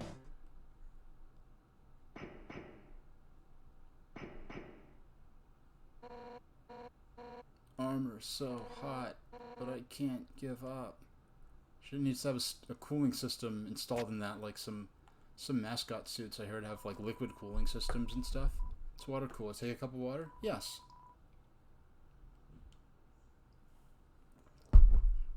And go over her and drink the water. Give Undyne the water? Yes.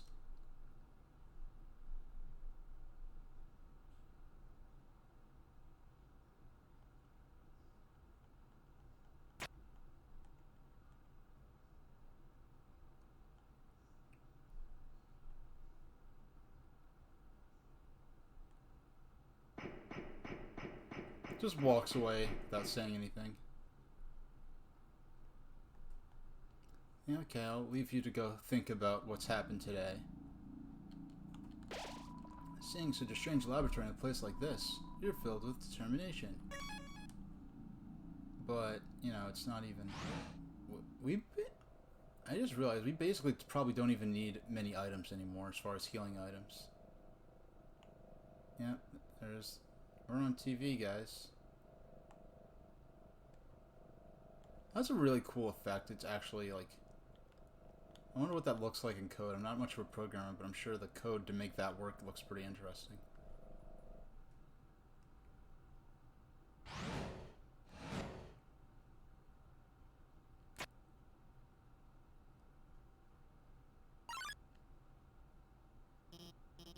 Oh my god.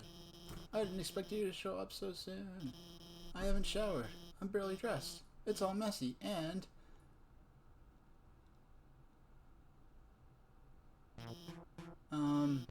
Hiya. I'm Dr. Alphys. I'm Asgore's royal scientist. But, I'm not one of the bad guys? Actually, since you stepped out of the ruins, I've, been observing your journey through my console. Your fights, your friendships, everything.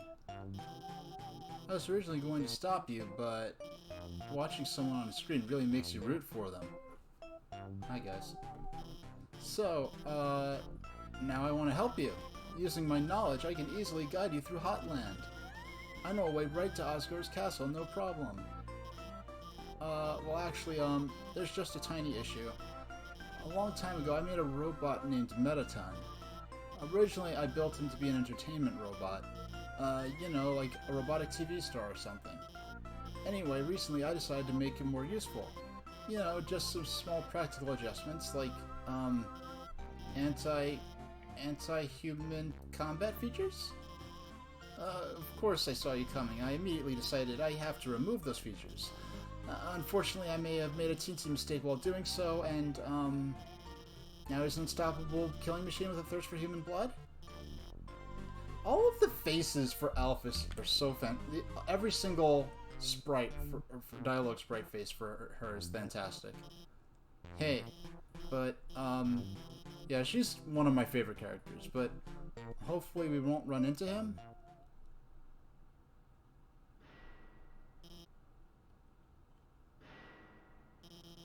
Did you hear something?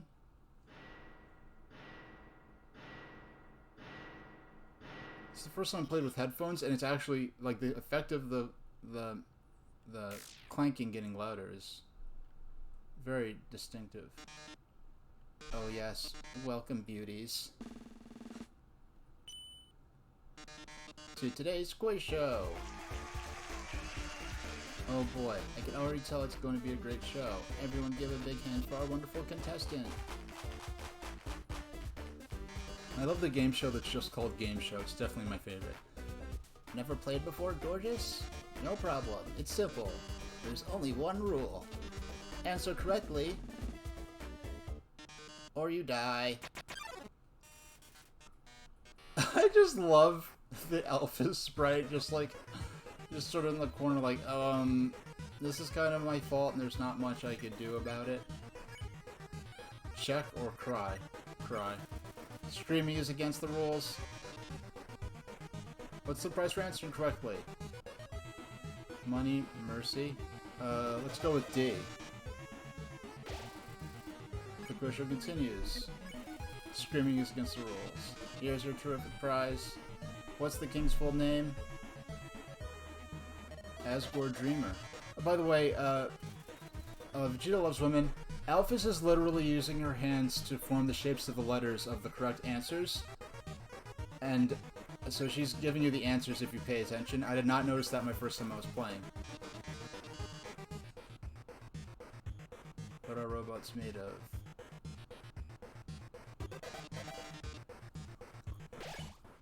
And by the way, when you lose, actually I want to see. Not that you could damage him, but using it. Yeah, D. Oh, I meant to get that one wrong. I just keep answering correctly just out of habit because Alphys is giving me the answers. So, how many flies are in this jar? I didn't even mean to answer that one correctly. I just chose a random one. The point I was trying to illustrate is, let's play memory game. What monster is this? Yeah, it's Mettaton wearing a shirt with Frogget on it. That's some, like, Jigglypuff scene from above level nonsense right there. But no matter how many times you miss, or you answer incorrectly and he damages you,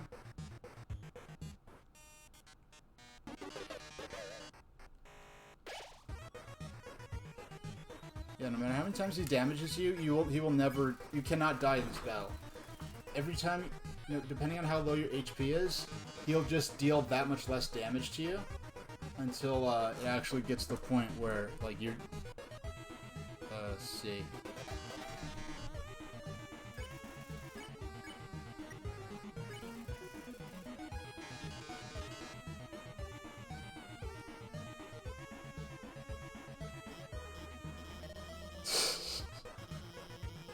Dating simulation game. Mew Mew Kiss a Cutie. What is Mew Mew's favorite food? And Alphys goes bananas.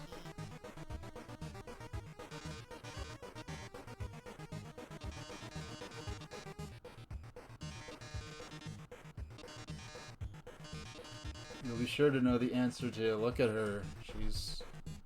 Who does Dr. Alphys have a crush on? I knew the first time I played. It's definitely Undyne. See, Alphys, I figured out that it was Undyne because of what... I figured I was Undyne and I had already killed her, so I felt very, very rotten. She scrawls her name in the margins of her notes. She names programming variables after her. She even writes stories of them together. Sharing a domestic life. Probability of crush 101%. Margin of error 1%. Well, well, well. With Dr. Alphys helping you, the show has no dramatic tension. We can't go on like this, but this was just the pilot episode. Next up, more drama, more romance, more bloodshed. Until next time, darlings.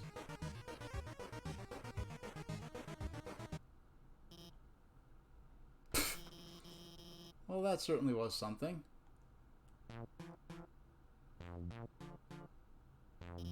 Wait. Let me give you my phone number. Then maybe, if you need help, I could. Where'd you get that phone? It's ancient. It doesn't even have texting. Wait a second, please. Here, I upgraded it for you. It can do texting, items. It's got a keychain. I even signed you up to the Underground's #1 social network. I said the island, I meant the underground. Now we're officially friends. I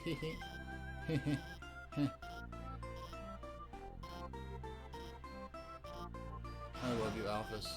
I'm going to the bathroom. Yellow feet are tapping just behind the door. Indeed. Alphys updated status. I just realized I didn't watch Undyne fight the human. That weird emoticon. And at that point I was like, Alphys updated status. Well, I know she's unbeatable. I'll ask her about it later. She says that even if you kill Undyne. For now, I gotta call up the human and guide them. Now, Vulcan strolls in. What do I have to do for this guy? I can't... I think, do I have to criticize him? You tell Vulcan that his attacks are not helpful.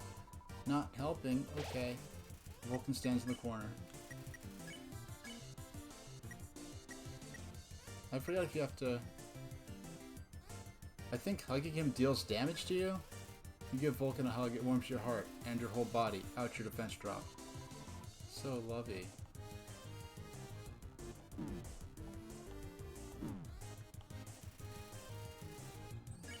Okay. You just have to hug him and then you could keep moving. There's the puzzle with the vents. I'm gonna legit cheat on because I don't. It's not worth spending a half hour on that. At this point, I mean, I'm glad I wanted to show all that, but at this point, I'm kind of just racing forward towards the next boss fight. Because we have Hotland, then we have the little town, the little hotel, the Mettaton Hotel area. I hate using the phone. I don't want to do this, LMAO. Is this game rated T? I think it is. Sunderplane gets in the way. Not on purpose or anything. This is one of my favorite enemy characters that's not a boss. You have to flirt with the freaking airplane. Now is this... What am I supposed to be envisioning happening here? Is this an actual full-size jetliner that he's fighting? You tell Sunderplane it has nice turbines. You sicko.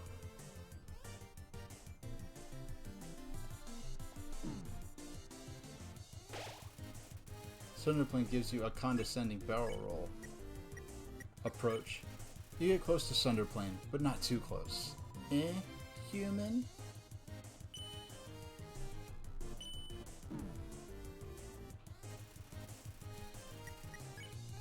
Sunderplane accidentally bumps into you with its wing. You get close, but not too close. Human?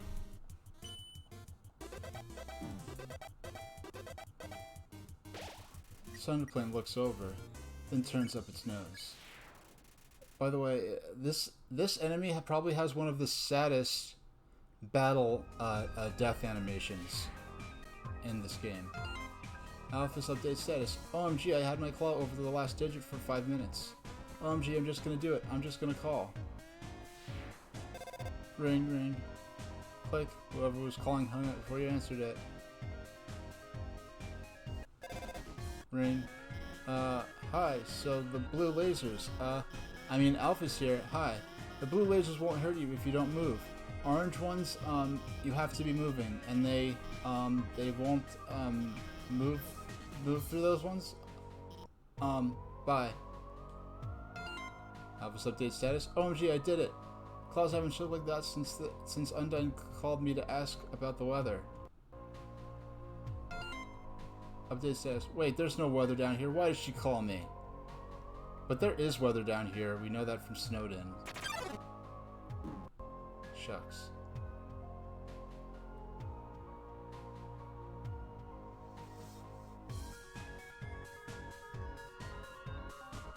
Alright. It's a switch. Press it. Don't press it. It just reactivated. Alpha's update status. Oh my god, I forgot to tell them where to go. I love the typing that actually capitalized the H. Alpha's post a picture. Cute pic of me right now. It's a photo of a garbage can with several pink glittery filters over it. Alpha's here. The northern door will stay locked until you solve the puzzles on the right and left. I think you should go to the right first. Click. Nope, that's not what I meant to do.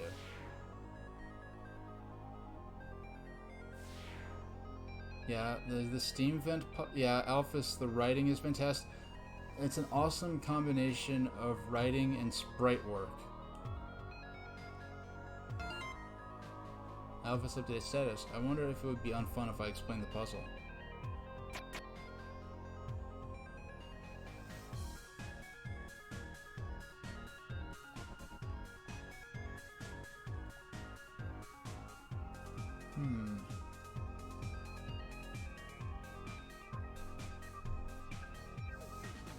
This is simple. I just...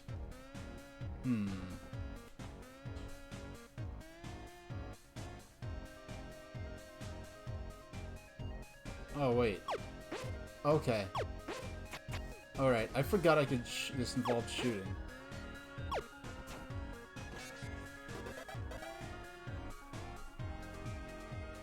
Yeah, her dialogue sprites, the map sprite, the writing.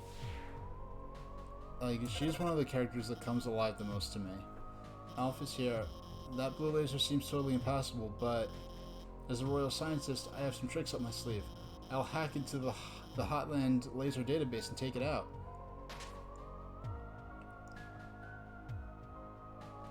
Alright, how many shots do I get for this one? 2? So I can only...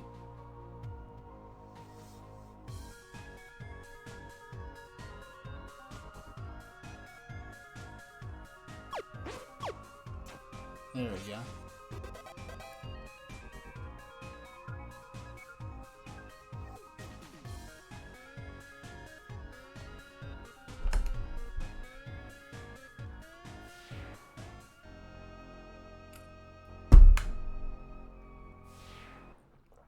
Hey, Alana Bear.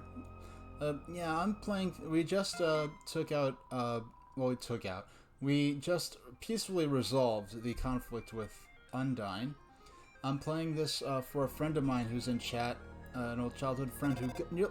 I got him the PlayStation 4 version of this game, the hard copy, before he even had a PlayStation 4, so he finally got it, and right then I ended up moving to a different region, so I didn't get to watch him play it.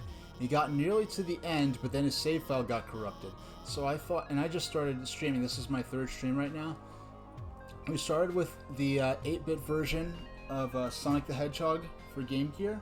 This is my childhood cartridge we played the game on, and for the first time in my life, I beat it on stream.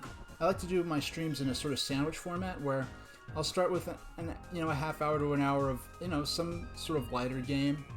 In this case, Sonic the Hedgehog for Game Gear. And then now we switch over to Undertale. In about 40 minutes, we're going to switch. Because I beat Sonic the Hedgehog, which I actually did not plan on doing this stream. I didn't think I was. Thought I was going to need some more practice. So we actually have Sonic 2 for Game Gear that we're going to give a try. And getting through the first level of Sonic 2 for Game Gear is probably going to be about as hard as the actual rest of the game. Because I never got through the first part of Sonic 2 as a kid, because the boss in that stage is really tough. So, so right now we're just... So when I found out his save file got corrupted, I started streaming, and I was like, let me redo Undertale, and what I could do is I could show him some of the different things that could happen, like,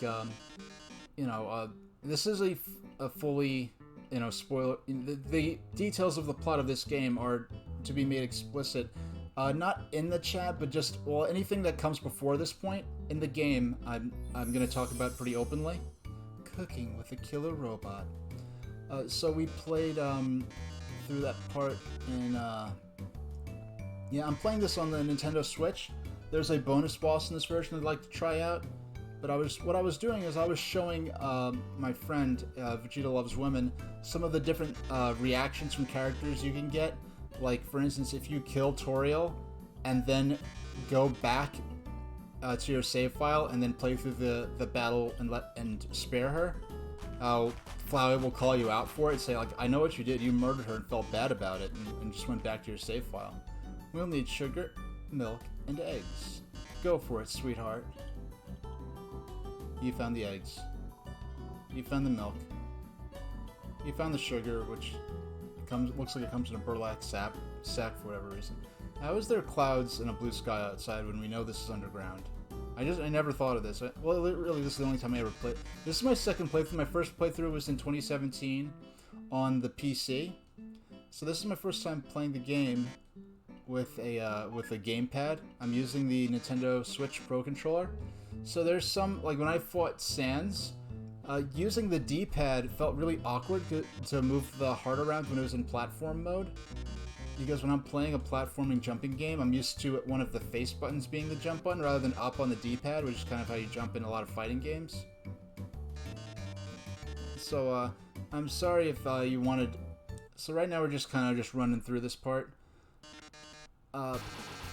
Next stream, we'll see how far we get in 40 minutes.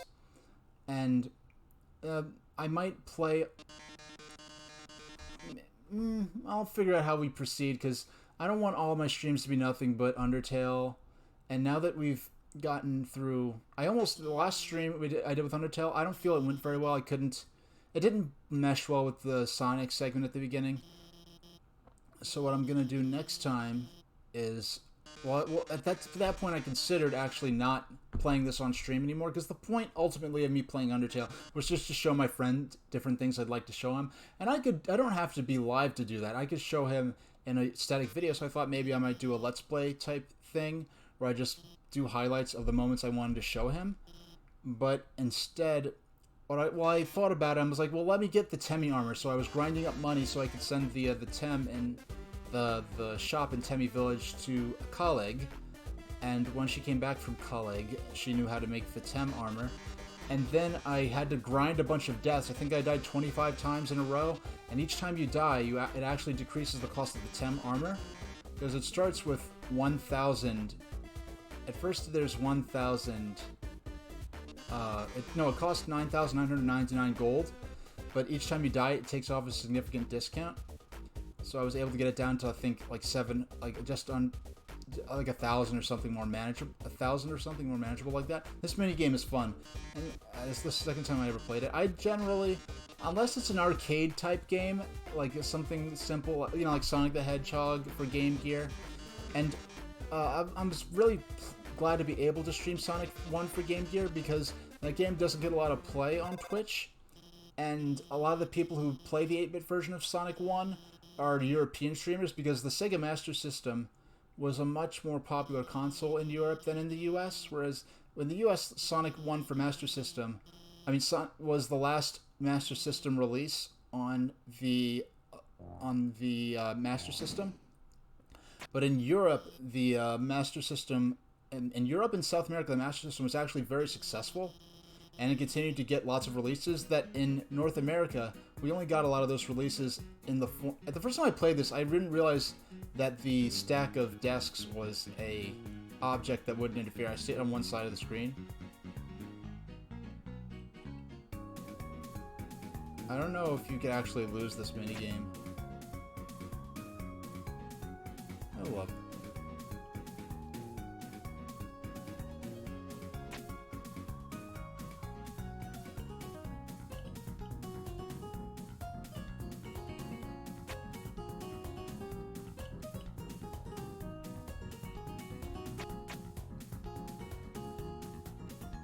I think you get the same result no matter what.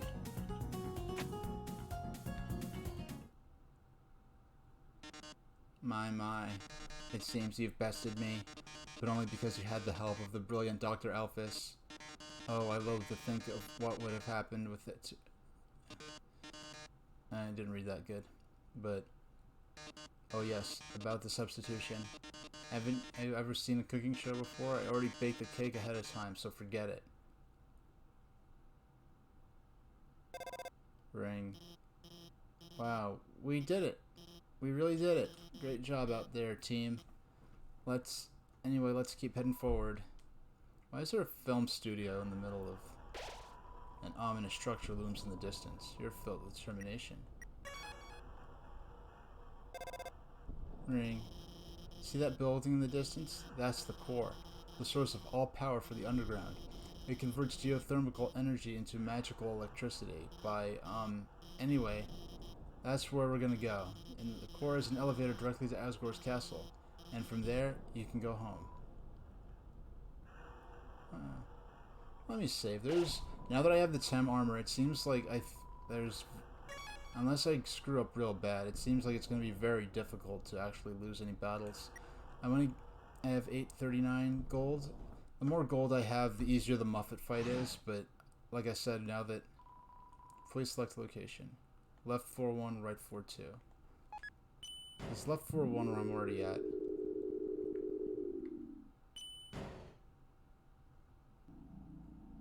No, it's a new location. Oh, I see where this is. This is...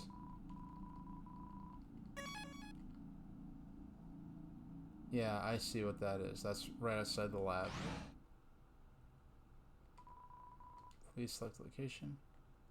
Right 4-2.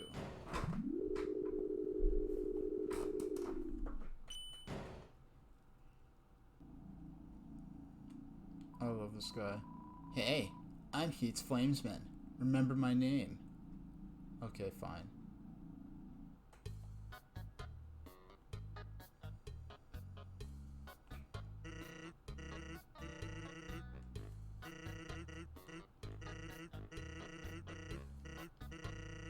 Yeah, dog.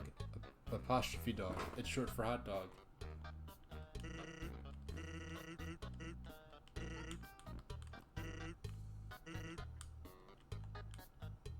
Did he actually... Hot cat? I think this is for swing... You'll swing one like a hot dog, but with little cat ears on the end. I don't think I've ever seen that flavor text before. Alpha's posted a picture, dinner with the girlfriend. It's a picture of a cat girl figurine next to a bowl of instant noodles. Cool Skeleton 95 posted a picture. Are you posting hot pics? Here is me and my cool friend. It's a picture of Papyrus flexing in front of a mirror. He's wearing sunglasses. Giant muscular biceps are pasted onto his arms. The biceps are also wearing sunglasses. Pyro bounced toward you. I think you have to heat up. You cranked up the thermostat. Pyro begins to get excited. Hot, hot, hotter, hot.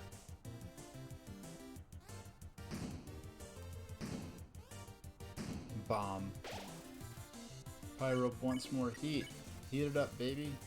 You crank up the thermostat. It's super hot. Pyro looks satisfied. Hot, hot, hotter, hotter.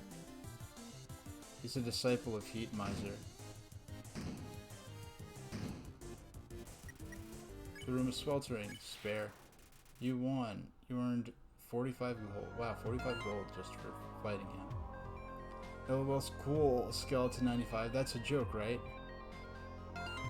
Cool Skeleton 95 day status. The only joke here is how strong my muscles are. Oh, Papyrus. Ring. Hi, it's Dr. Alphys. This puzzle is kinda, timing based. See those switches over there? You'll have to press all 3 of them within 3 seconds. I'll try to help you with the rhythm.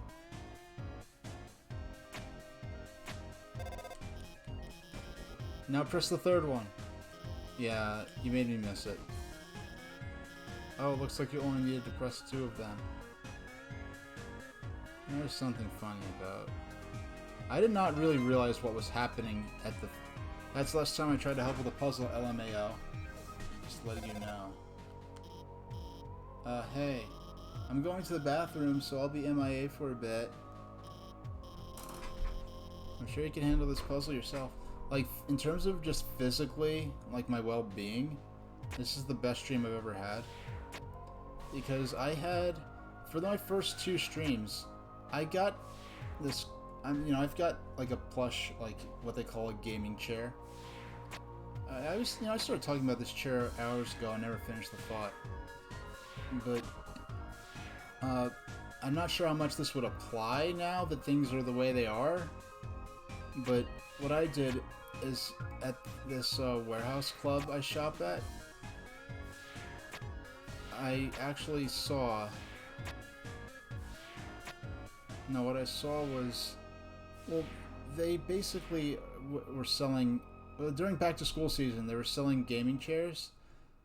And what you do is you just wait until there's only one left and then buy the floor model. But it only works if you have a car that can transport it properly. Because when you buy the floor model, you usually get a discount. And on top of the discount, it's already assembled for you, so you don't have to do that.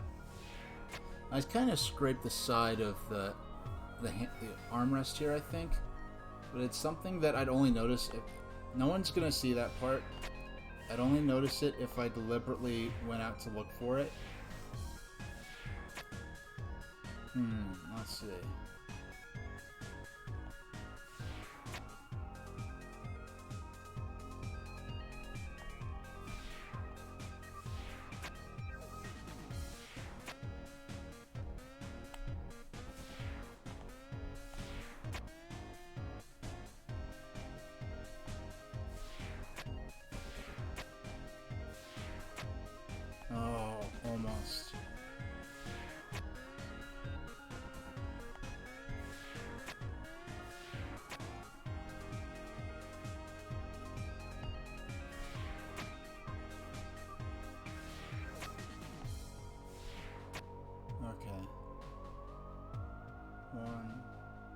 2.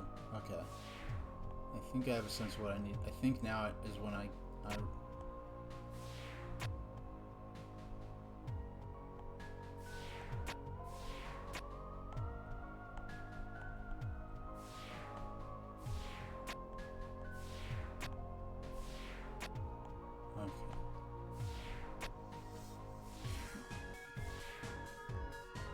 You know what? I'm gonna cheat at this puzzle. I already beat it for real myself a while ago.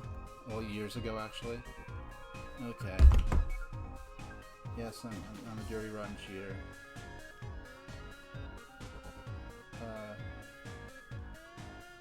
Hot land, no.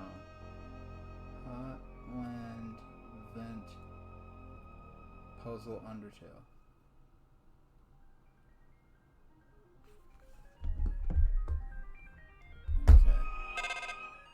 Let me turn the volume down. Just mimic the movements in the video.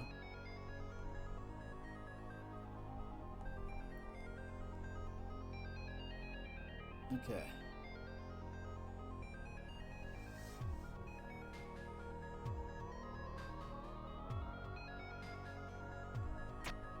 Okay. 1.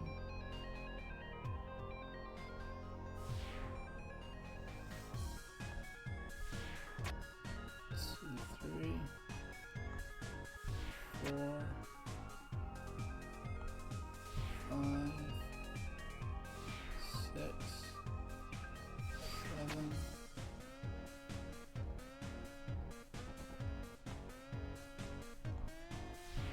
8, 9, 10. There we go. Alright, pro strats, first try. Yeah, sorry, I just don't want to put you through like a half hour of me trying to... OMG, people think Mew Mew 2 is better than Mew Mew 1? Lol, that's a joke, right?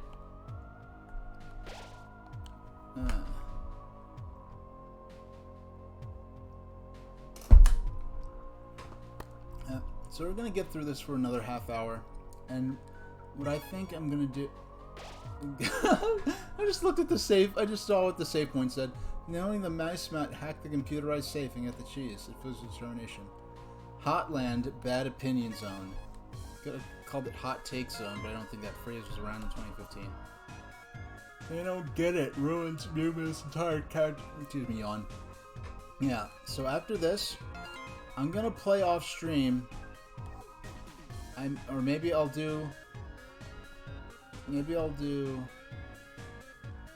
Yeah, I think I'm gonna go. Oh, these two. We've like received an anonymous tip that a human wearing a striped shirt. They told us they were wandering around Hotland right now. I know, sounds scary, huh? Well, just stay chill. We'll bring you someplace safe, okay? Huh? What is it, bro? That shirt they're wearing. Like, what about it? Bro. Are you thinking what I'm thinking? Bummer. This is like mega embarrassing. We like actually totally have to kill you and stuff.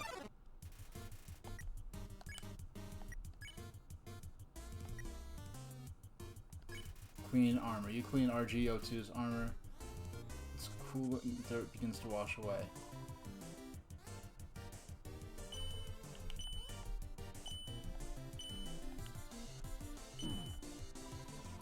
Can't take it. Armor too hot.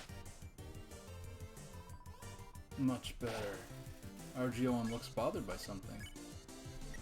Whisper. You tell RG1 to be honest with his feelings.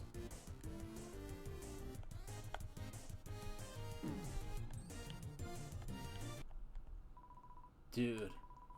I can't take this anymore.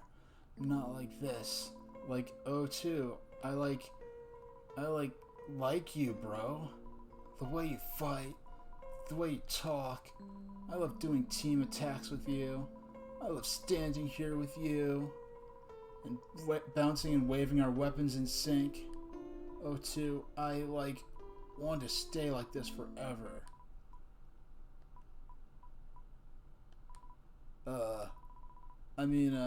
Psych, gotcha, bro. Haha. 01. Yeah, bro. Do you want to get some ice cream after this? Sure, dude. Haha. And they're happy. We can get out of here.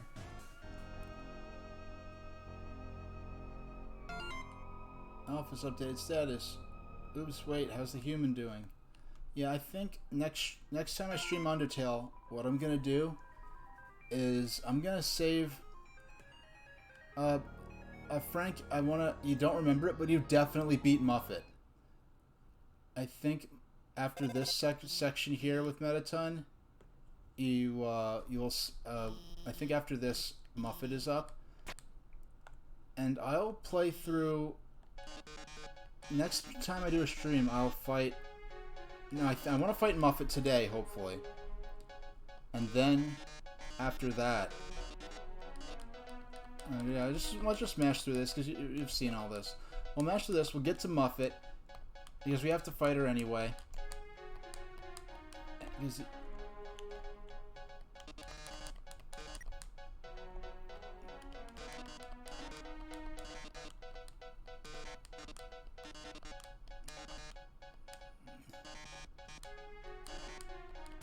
Yes, it's a bomb. I wonder if those types of bombs that were just like black metal balls with a fuse on top of, do those type of bombs ever exist? I'm sure they must have. Oh my, it seems everything in this area is actually a bomb. That dog's a bomb. That basketball's a bomb. Even my words are. Brave correspondent, if you don't defuse all of the bombs, this big bomb will blow itself into smithereens in 2 minutes. Then you won't be reporting live any longer. How terrible. How disturbing. Our 9 viewers are going to love watching this. Good luck, darling. Don't worry, I installed a bomb defusing program on your phone. And the defuse option, and the bomb is in the defuse zone. Now, go get him.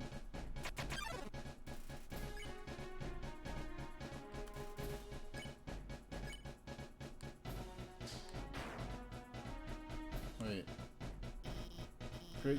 Okay. I forgot if that was like something I had to do when I acted or what.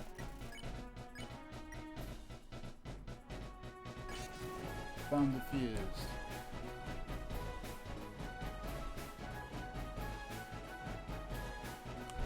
Oh, that was the wrong way.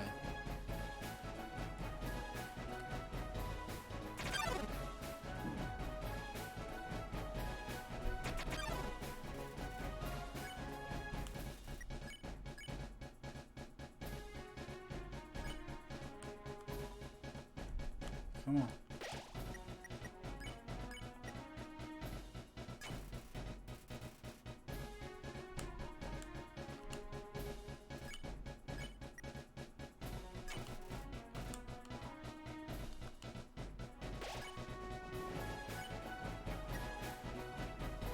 There we go. That's more like it.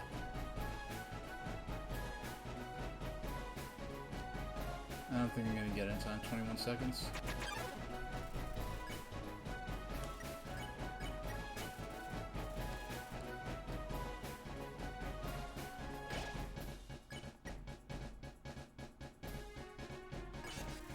Bomb defused.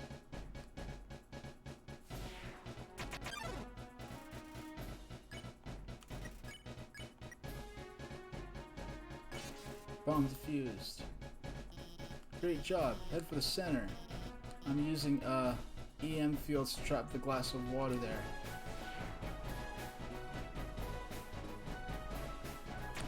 Okay.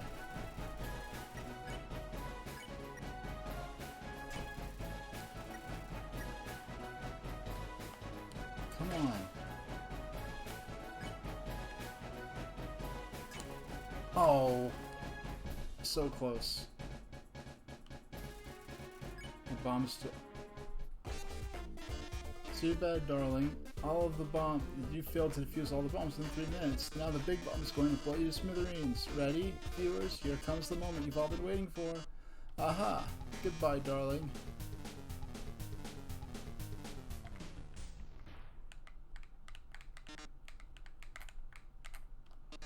It seems that the bomb isn't going off. Ring. That's because while you were monologuing, I change.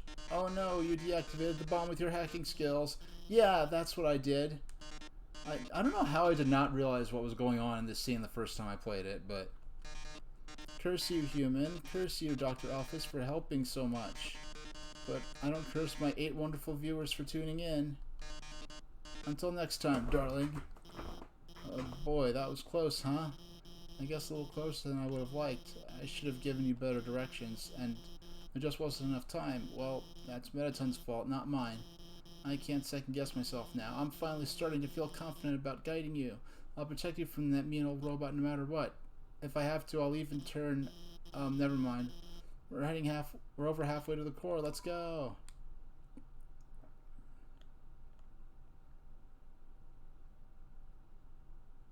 Yeah, let's keep moving.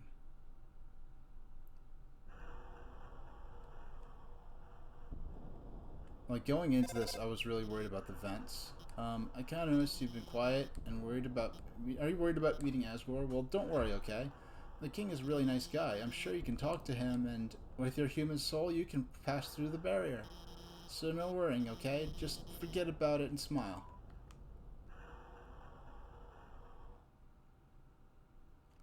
L2.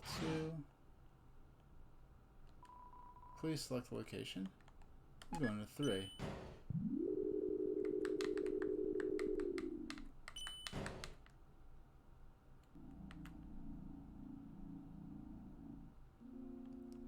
Oh, here we go. It's a spider donut. It looks more rubbery than usual. It looks like some sort of powerful bracelet. Wait, it's just a croissant. Welcome to our parlor, dearie. Interested in some spider pastries? All proceeds go to real spiders. It looks like some sort of powerful bracelet.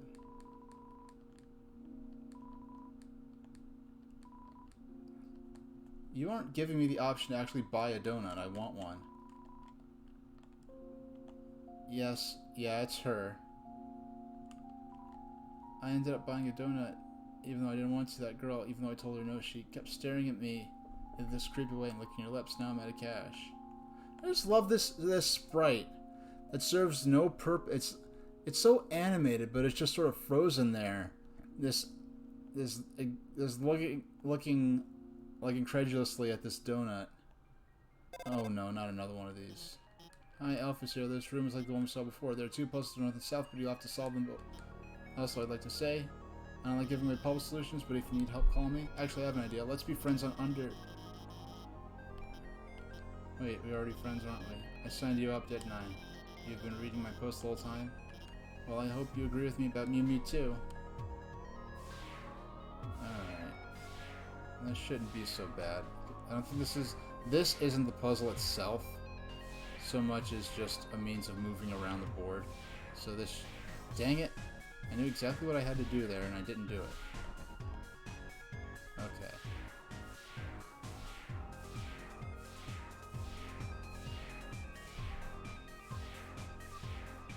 There we go. More of these puzzles. The doors... Oh, that's the... Okay, I thought that's the way forward. I have to... The paths to the puzzles are up here. They must be up and down. Okay. Hug. You give Vulcan a hug. It warms your heart and your whole body. Ouch, your defense dropped. Ah, so lovely.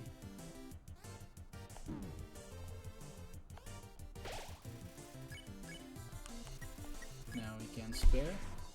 Idiot.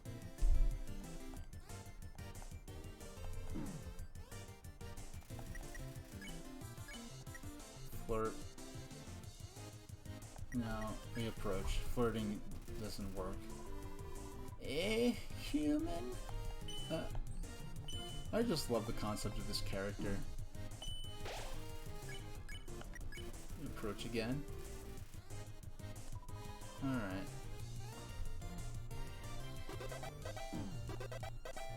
Yeah, you keep blushing. I I don't know if imagining this as a full-size airplane wearing like the beret type thing, or imagining this as like a little like airplane that's like, let's say like 10 feet long or so. I'm not sure which of those images is more amusing. Alright.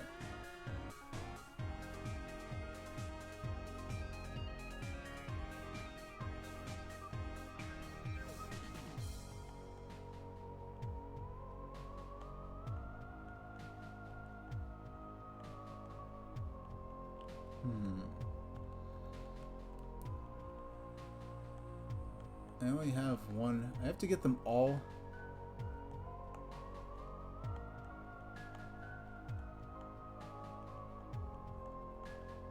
How do I shuffle them all in there?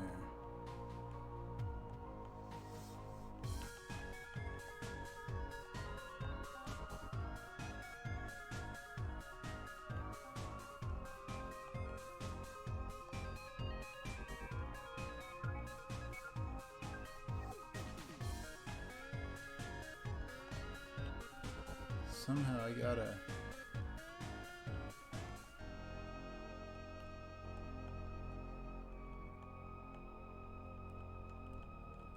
I wonder if...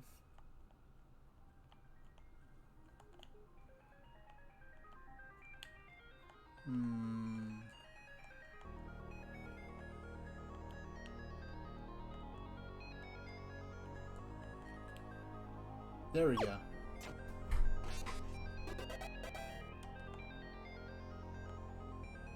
These kids weren't here before, and I could tell they're kids because they have a striped shirt.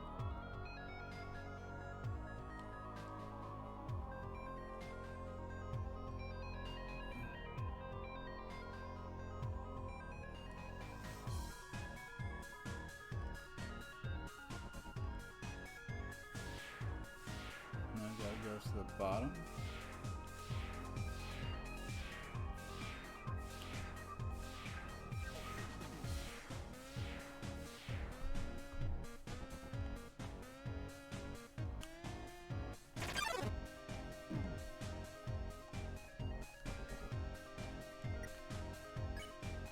Let's use the hot dog.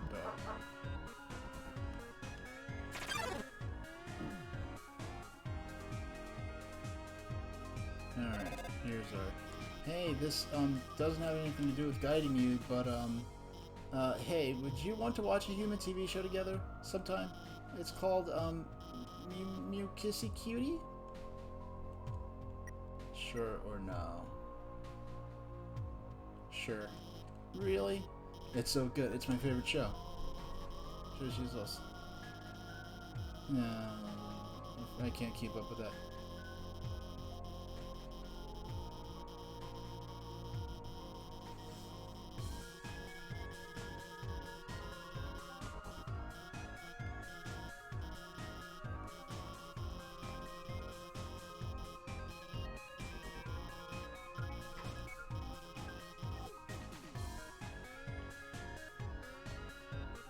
Alright, it's another one of these.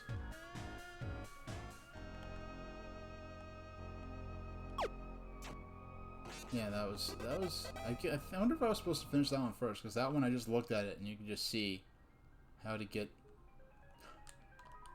You stop to smell the flowers.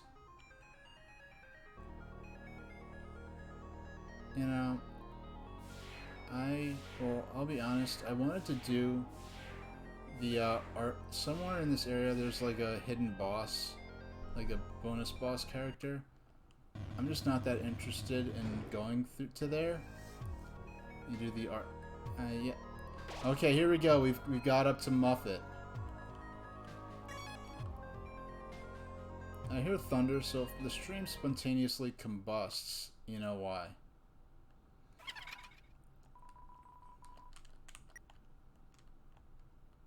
I think I had to use the spider donut that I had. I didn't want to use it because I think if you break it out here, like, the battle instantly ends or something. Alright. Vegeta loves women. This is for you. We're gonna beat Muffet. Let's see if we can do it first try. But I do believe... Because when I was at... The time I was at your place last year... Yeah, we'll get her. I'm very certain that you were past that because I remember, but we'll see. Yeah, if you have, I think if you have the donut from the start of the game that you can buy from the spiders in the intro area, she will get using the donut in this battle on the game instantly. But with the, all right, let's do this. And mind you, I do have that special armor that's fantastic music, by the way. But the oh, I already have over $1,000. Okay, 10 gil. Reduces her attack for this turn. Don't look so blue, my dearie. Yeah, this is the boss battle that uses the purple mode. I think purple is a better look on you. You're packed in a strange purple web. Muffet.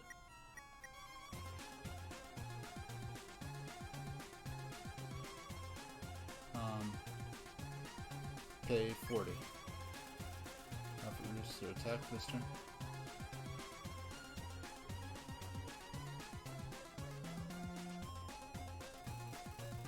Muffet does a synchronized dance with the other spiders. That's cute. Pay 80. Okay, that you're gonna make a delicious cake.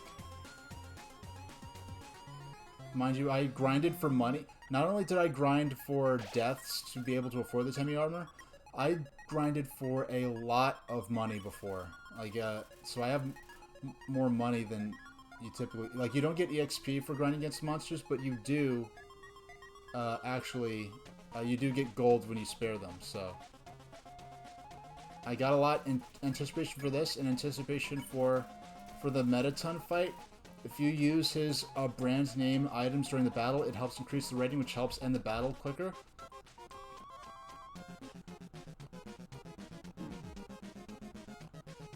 So off stream, I will probably grind for this.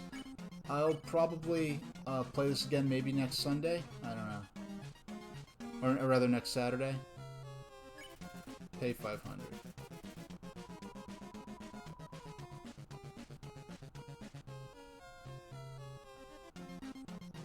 Okay, I'm not paying any more money at this point.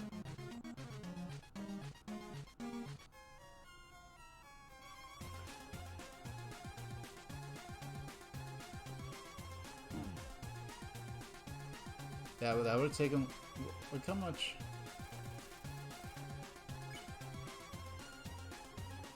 Coming up next, Donut. I only have 44 money left. The person who warned us about you.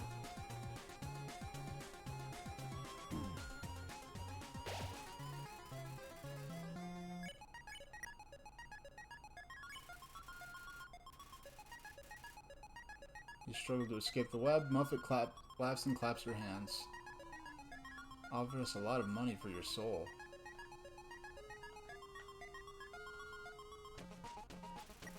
Muffet does a synchronize.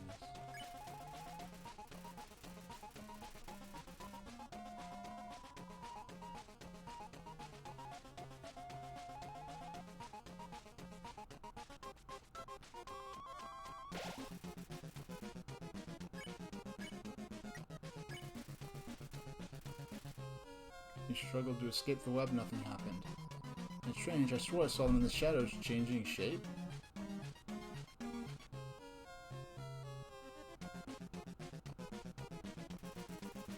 Smells like freshly baked cobwebs.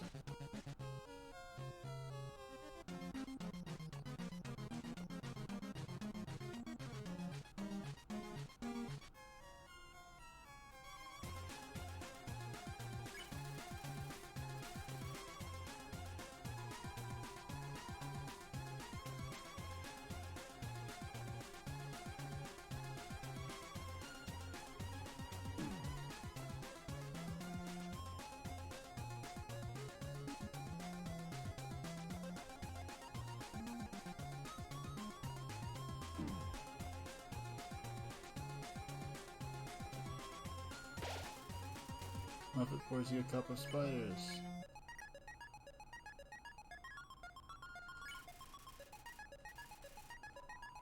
With that money, the spider clans can finally be reunited.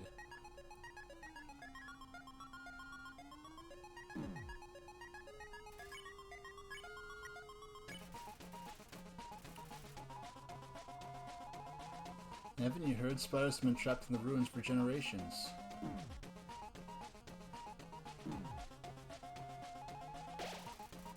All the spiders clap along to the music, which is an adorable image. Yes, like the music in this game that they're playing is actually supposed to exist in the game world, I guess. But you know, this game does break the fourth wall a bit, like when Flowey, you know, calls you out for abusing your save file.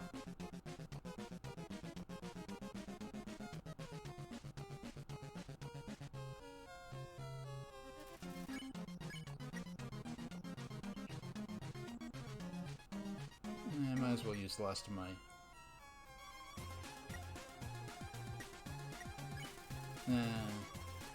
I spent so much, the amount remaining is like insignificant, but...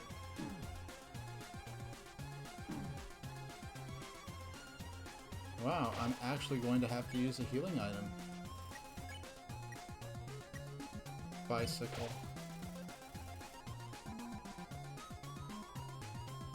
Spider baseball field.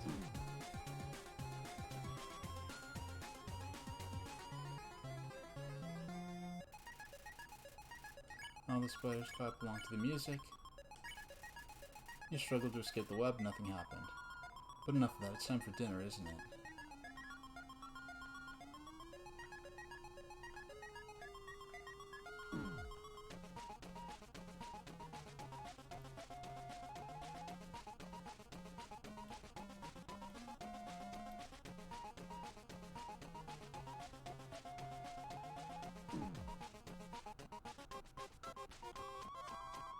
You're still alive?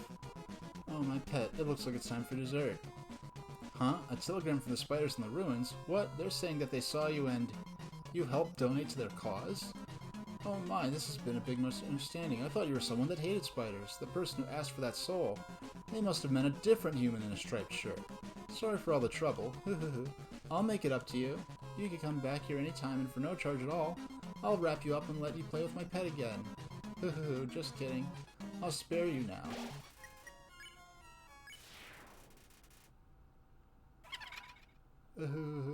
That was fun. See you again, dearie. So...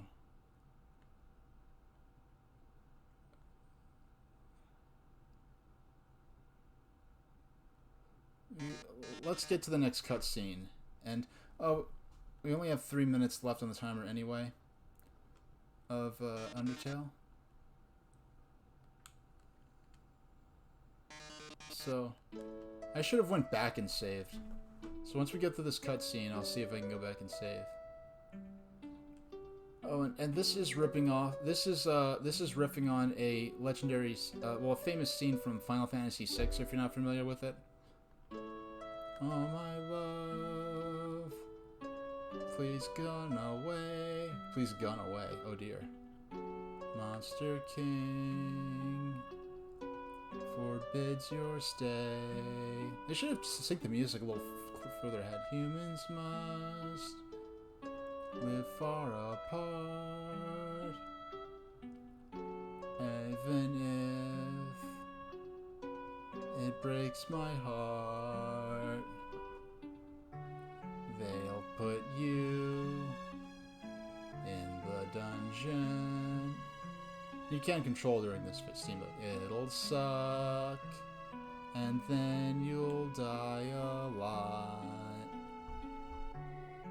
Really sad, you're gonna die. Cry, cry, cry. So sad it's happening.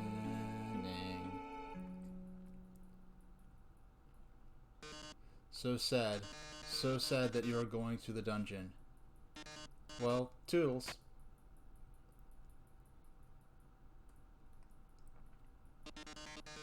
Oh no, whatever shall I do? My love has been cast away into the dungeon. A dungeon with a puzzle so dastardly my paramour will surely perish.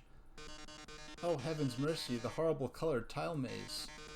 Each colored tile has its own sadistic function. For example, a green tile sounds a noise and then you must fight a monster.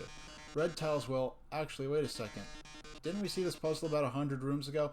I do wonder if it is actually 100 rooms, because Toby Fox is the kind of guy that I would imagine actually did count how many rooms ago that was. That's right, you remember the rules, don't you? Great, then I won't waste your time repeating them.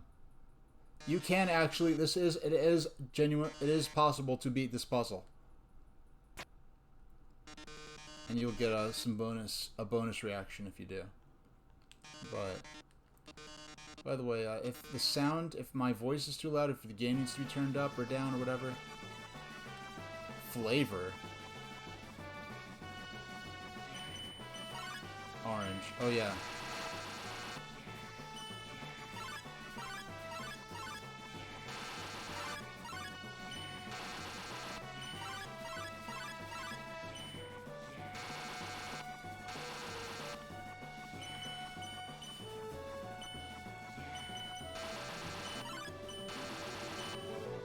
Oh. That's actually... I've only played... I got a lot further than I did the first time. Here come the flames, darling. They're closing in. Getting closer, closer, oh my. Any minute now. Alright, so that's the end of... time's up for Undertale, so let's go ahead and save. Oh no, how could this happen? Foiled again by the brilliant Dr. Alphys. Come on, Mettaton, give up already. You'll never be able to defeat us, not as long as we work together. Your puzzle's over now. Go home and leave us alone. Puzzle? Over? Alphys, darling, what are you talking about? Did you forget what the green tiles do? They make a sound, then you have to fight a monster. Well, darling, that monster is me. Mettaton attacks. Yell. You yell. Nothing happened. This is it, darling. Say goodbye. Is that your phone? You better answer it. Hey, this seems bad, but don't worry. There's one last thing I installed on your phone. You see that yellow button? Go to this phone's act menu and press it. Yellow. You press the yellow button. The phone is resonating with Mettaton's presence. Oh, that yellow glow.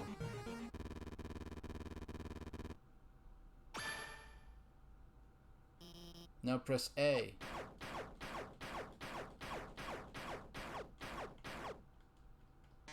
Ooh, you've defeated me. How could this be? You're stronger than I thought, etc. Ring. Looks like you beat him. You did a really great job out there, all thanks to you. Really? Hey, this might sound strange, but can I tell you something?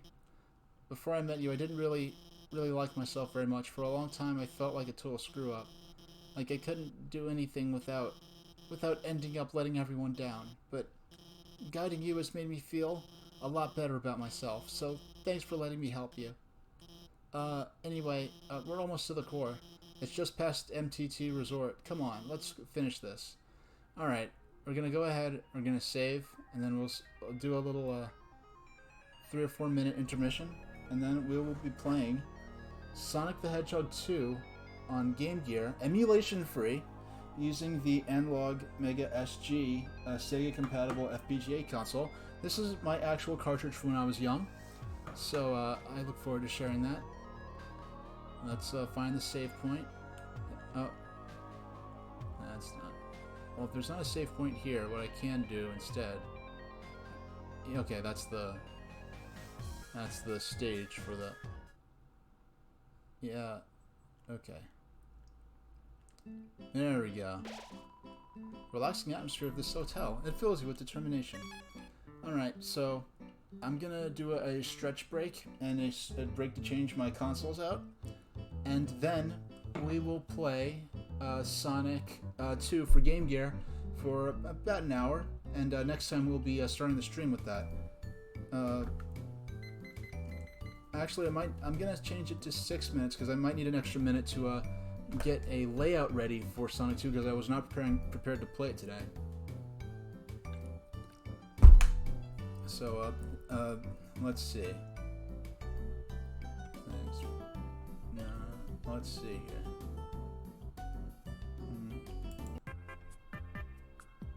Okay. Just gotta set the timer now.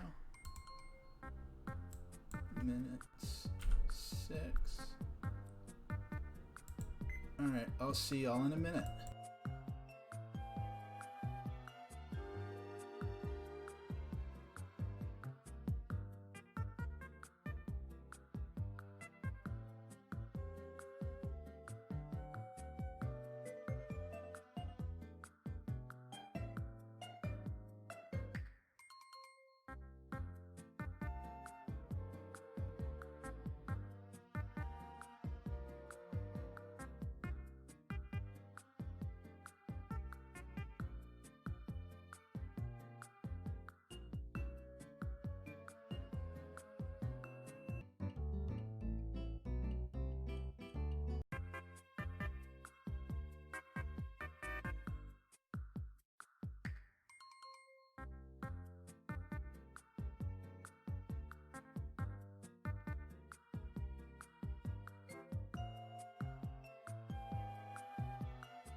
Hey everybody, I'm back a little early.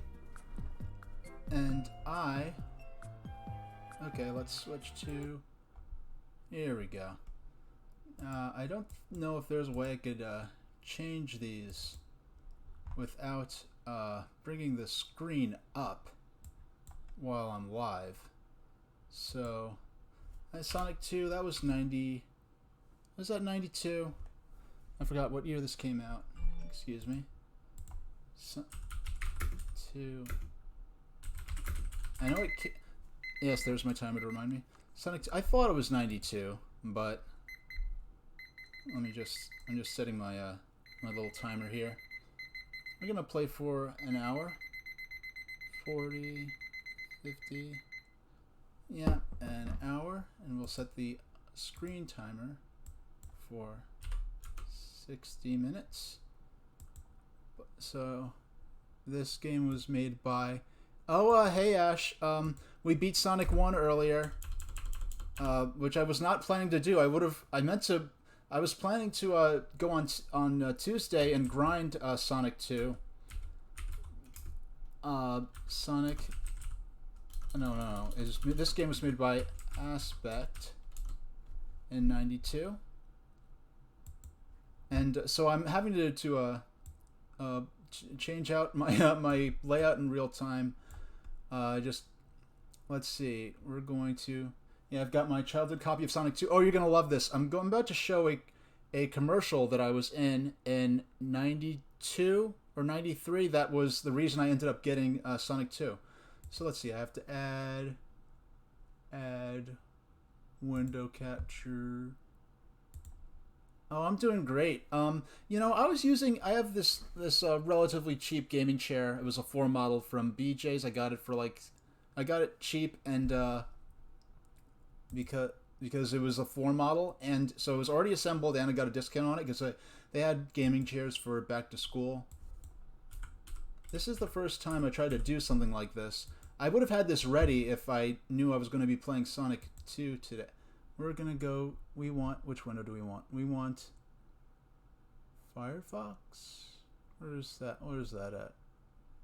Snap timer. OBS lab.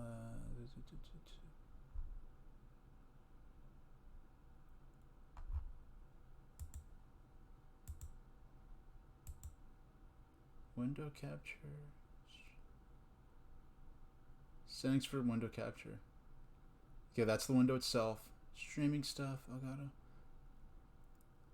I don't know, Firefox doesn't show up in my...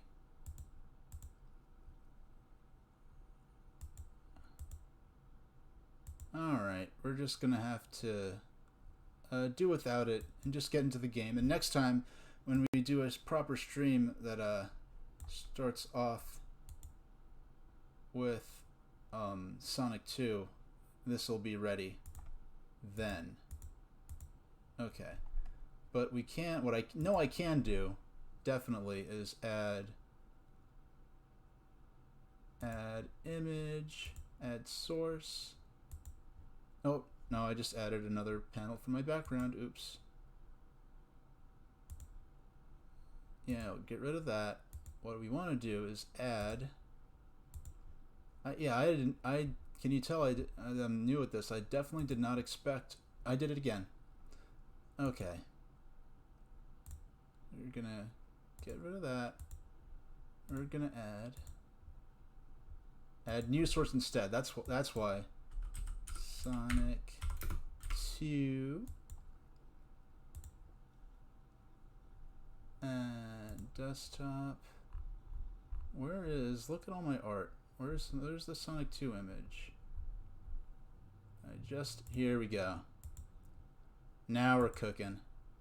Yeah, we're gonna have to save the commercial for next time because I do want to get on with the game for my very patient viewers who've stuck with me. I've been shocked by how few technical problems I've had with this. People told me that my first stream looked like I had been doing this for years already.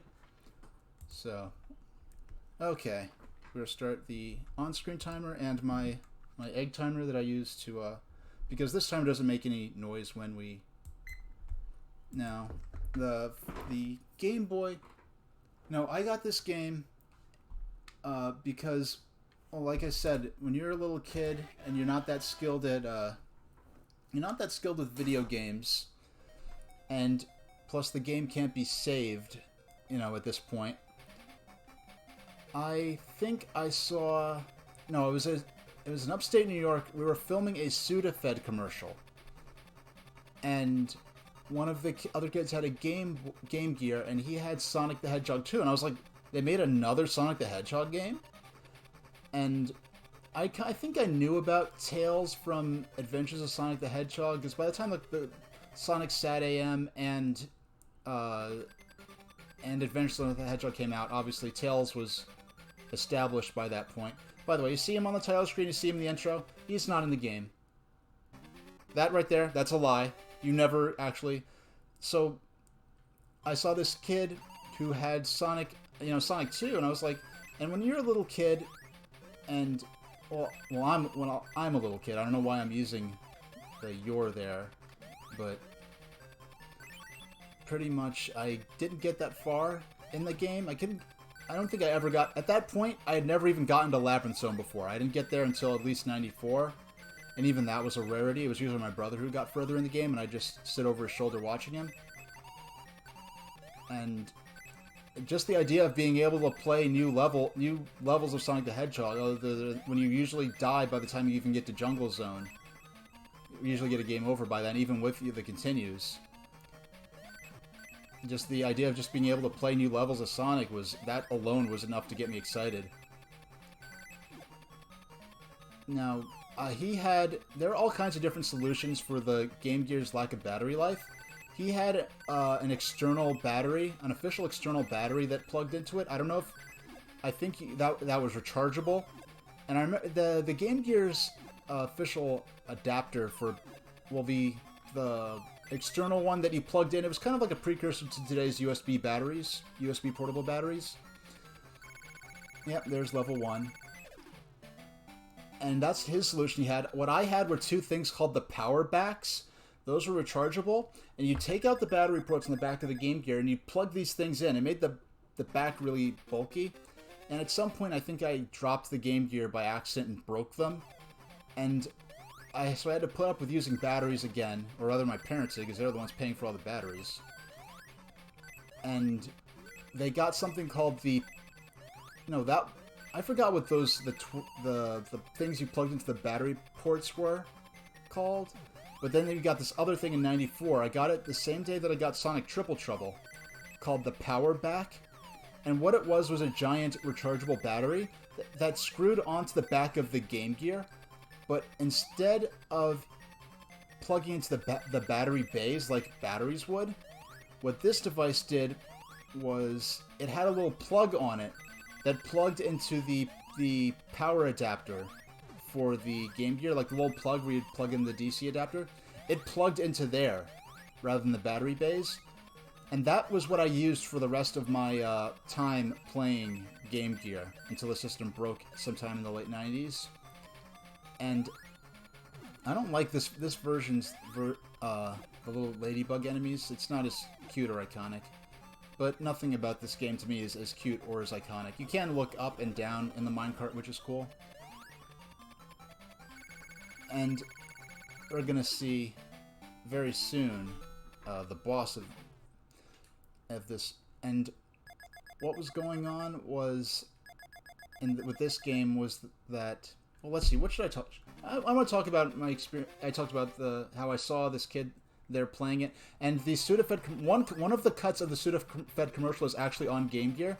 And a couple of months ago, I was in Norm the Gaming Historian stream, and we were watching old commercials, and it was a great stream because we were watching commercials from the 80s and 90s, and we were playing Game Gear.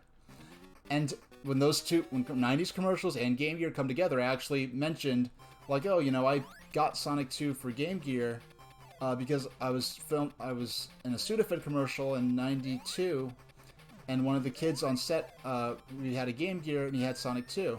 This game, you could roll... can you roll through these? Yeah, there's this weird This came out before Sonic 2. I think this was developed without any real aspect. Didn't develop this instead of Ancient, and they were developing this without any sense, I think, of what they were going for in Sonic 2 for Genesis, what the main Sonic team was working on. So what you end up having is this situation. Yes, Robotnik saves you from falling into lava. This theme is really cool, by the way.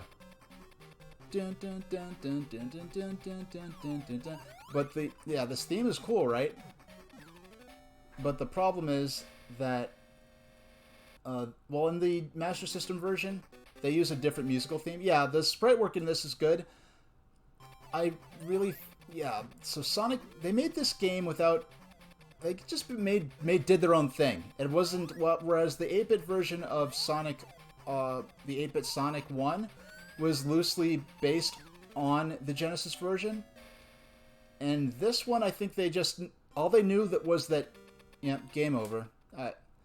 Very familiar experience I had playing Sonic 2, and so I only got through beat that boss when you saw that antlion boss that Robotnik dropped us into. I only beat that once as a child, and I've never beaten it since then. This is my first time really playing this game since '92, not counting it's about 10 years ago. I used an emulator to take some Game Gear screenshots for a article I did on my website, just sort of reminiscing about these Game Gear games. So they did their own thing, and there was no sense. They had no idea of, I guess, what they were planning to do. Yes, in this version, no, you can't. I lost the rings, but I think you can actually grab them back in this one, which you couldn't in the original.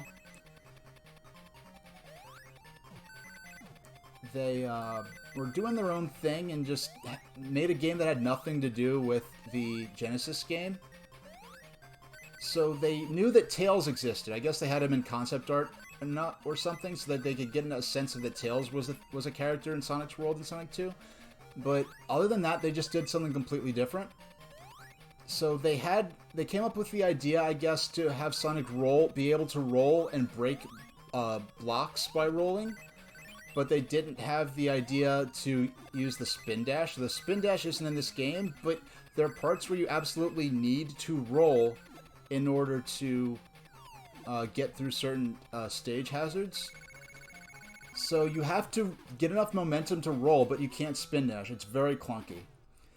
And once again, I think they made the Master System version first and then adapted it to Game Gear. So certain elements, there are lots of really cheap deaths later in the game that you just have obstacles you have no chance to dodge, and that in that boss stage you have very little space to be able to effectively fight that boss. But in Master System, which is also unreasonably difficult, in fact, what I heard, there's a notion out there that this game was so unreasonably difficult that when they made the next Sonic game, I don't know if Aspect made this or Ancient. No, I forgot who made this. No, I forgot who made Sonic Chaos and Sonic Chaos 2, or as they're known in North America, Sonic Chaos. Then the sequel was named Sonic Triple Trouble. Sonic Triple Trouble really, I think, represents the ultimate in what an 8-bit Sonic game could be. They knew how to get all the little programming tricks out of the Game Gear hardware to have smooth loop-to-loops, better graphics, better sprites, lots of fast motion on screen without much lag. And by the time you got to Sonic Triple Trouble, they were really rivaling what could be done on the 16-bit systems. I think it might have helped a bit that Sonic Triple Trouble was a Game Gear exclusive, and even though the Game Gear and Master System hardware are 99% identical, I think the Game Gear has a slightly better color palette, so when they made the Sonic Triple Trouble a Game Gear exclusive, they were able to use more colors. But they just made their own. They just decided, okay, let's make an underground zone. The zones in this are really interestingly themed, but you see they just did their own thing and weren't really sharing notes with the Sonic team that was developing the home console version. But actually, the 8-bit version, actually did make it to market, I think, a couple of months before the 16-bit version. So this is actually the first version of Sonic 2 that that you could get. And if I remember correctly, Sega really... they were giving away copies of Sonic 2. Like, Sega was really proud of this version of Sonic 2. They pushed it hard in the US on Game Gear, and in the Europe and the UK, they pushed it hard, and in Latin America, they pushed it really hard in those territories as like, hey, this is the hot new Sonic game, but it's hard to... Well, first off, he drops you in here. You are not supposed to attack that boss in any way. All you have to do is wait, and these cannonballs will eventually, if enough of those hit the antlion, it will defeat him. And they bounce at random. Their patterns are random, so you really don't. You have to get used to the patterns. I don't know if the patterns are predictable in any way, but once again, we're like Sonic 1 on Game Gear. There are no rings down here in the boss stage. You just well, they might be rings if I get up there and hit that spring, but I think ultimately, no. Well, frankly, the results are no different than if I was actually at the boss anyway. So they show Tails riding the minecart. He is. This makes no sense because the manual for the game, and I remember this. The manual talks about how one day Sonic was relaxing, and then he got a letter from his friend Tails saying Robotnik has kidnapped me. Good.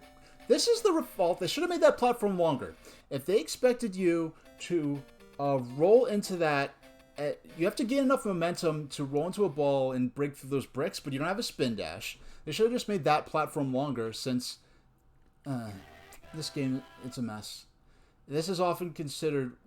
Well, there was Sonic Blast, which came out in 1998, and that game was trying to... For some reason, they tried to make a handheld counterpart to Sonic 3D Blast, I think. And what they ended up doing was making... They made a Sonic game to make... Well, if you look at the commercials for Sonic 3D Blast in North America, when they would show the main game on Genesis by Traveler's Tales, and then they'd show a Game Gear with a Game Gear equivalent of that game, which was Sonic Blast. So I guess Sonic Blast on Game Gear was supposed to be the Game Gear equivalent to Sonic 3D Blast, even though there was a game called Sonic Labyrinth, which was a little closer to 3D Blast in the sense that it actually used an isometric... well, not isometric. People use that term. It's not technically correct. They used what people call an isometric Sonic game in Sonic Labyrinth, but instead they marketed Sonic Blast to be the Game Gear equivalent of Sonic 3D Blast on Genesis. I keep falling... yeah, I don't... You're going to see a lot more deaths in this because I have not memorized... I don't have this in the way that I have the Sonic 1. And they marketed Sonic Blast as a Game Gear equivalent to Sonic 3D Blast. Well, as a Game Gear equivalent to Sonic 3D Blast on Genesis. But that game is 2D. But I guess what was blast about it was that they basically used the sort of techniques used to make the 3D characters in Donkey Kong Country on Super Nintendo. They used those same techniques and did it on the Game Boy. I mean, on the Game Gear.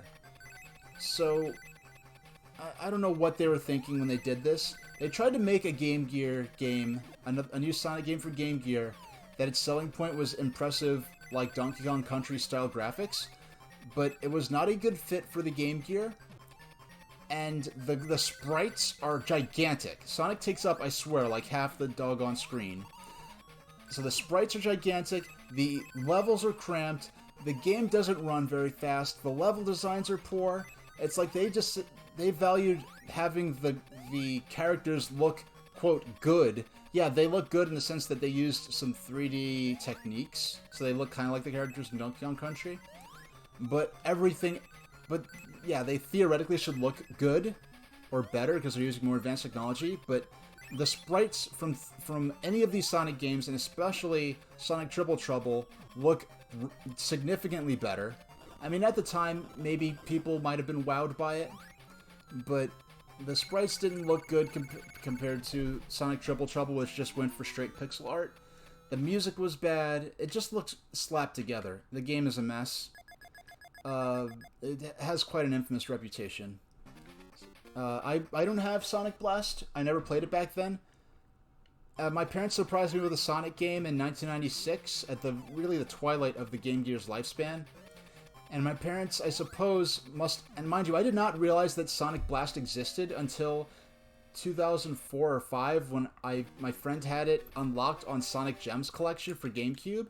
And that's the first time I even discovered that there was another 2D Sonic platformer on the Game Gear. And we just played it for a few minutes and we were just laughing at how bad it was. Okay, we're almost to the boss stage, I think. Do not fall in the lava. There we go.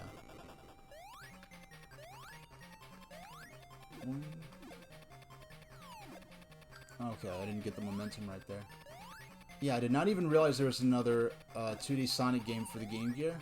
Please let there be rings up here. They're probably not. No, they're not. So even if I hit the minecart, hit the spring there, it's still, there's not a single ring. I mean, the mountains here, the graphics here are kind of cool. I mean, the way they did the edges and shading on the mountains, it feels nice and 3D-ish. It looks good. And this right here is as far as I'd get. So I'm going to concentrate. Like, getting through this first boss is possibly going to be as hard as beating Sonic the Hedgehog. Okay, I'm going to stay quiet now.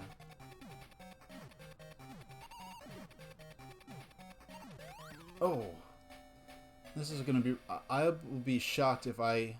You've got 42 minutes. I'll be shocked if I beat this boss even once. I don't think there's a special stage in this one.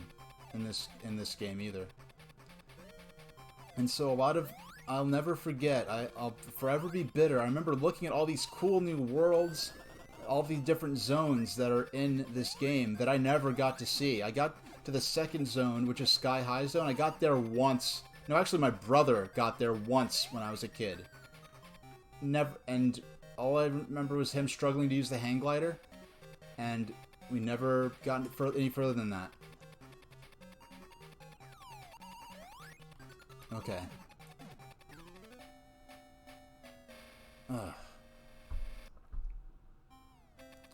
Alright.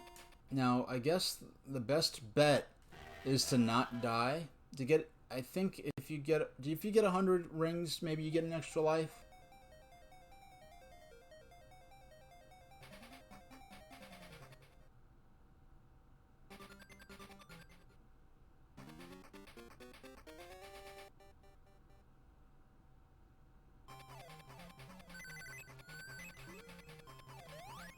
Let's see what's up here. Let's explore these levels a bit, see if we can find any maybe extra lives. No, but I got off. And by the way, if I ever am on a train of thought that you're interested in that I drift away from, just remind me and I'll go back to it. Oh, here's a hidden area. Oh, okay, you got 4 lives now. I don't know. I'll have to pay attention to see if this game counts. If you have a life 0, like some games it counts it as you have this many lives left, like remaining, not counting the one you're currently playing on. So you could have a life 0 at the end. But I know Sonic the Hedgehog 1, which was developed by a different company. Sonic 1 for Game Gear, at least, I mean. See, look. Okay, there we go. I want to see what's over here. But I do give them credit. All the zones seem so interesting, and I think the 3rd or 4th zone in this is Green Hills Zone. Not Green Hill Zone, Green Hills Zone. So I was I guess I had nostalgia even back then. I wanted to see what Green Hill Zone would be like in this new Sonic game. But, of course, I never got past Underground Zone. So I never got to see all that. But I give these guys credit for Oh, I hear thunder, so, if the stream cuts out, it's probably, yeah, all that for, yeah, this is really sort of a maze-like, this might be more of a maze than the actual labyrinth zone in the, in Sonic 1.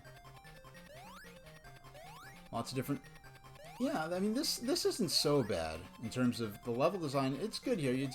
You're in this underground cave, there's lava, good theming. And I think it was bold of them to go ahead and do a theme other than typical, you know, the traditional you start off in a Sonic game in a green hills type area.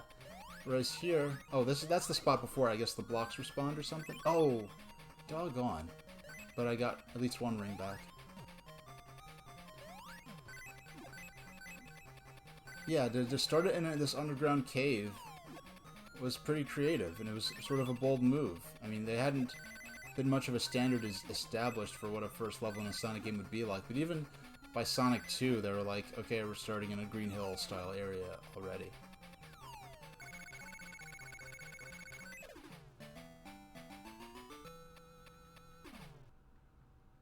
Alright.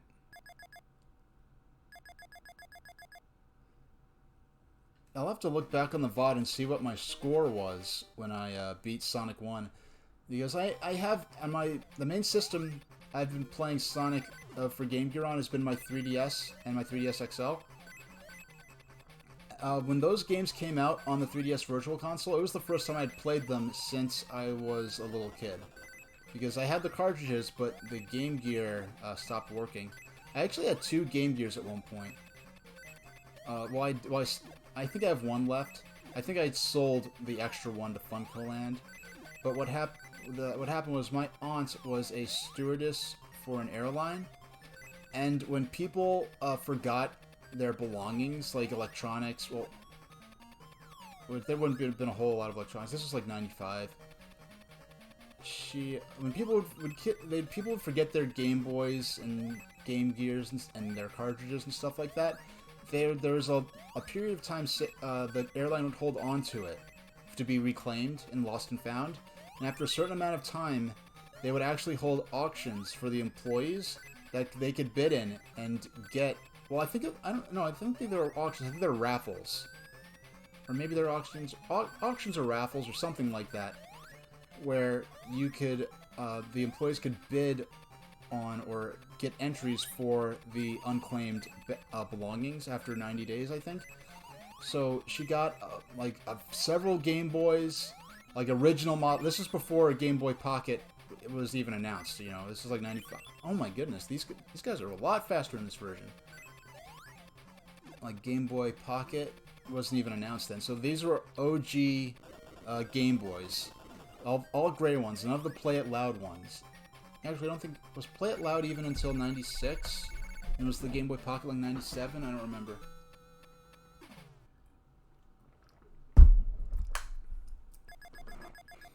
So, when I visited my aunt, you know, I'm a Sega kid. I'm not a fanboy. You know, I wasn't like dissing Nintendo, but, you know, I was partial to Sega. They were on top, you know, always to me.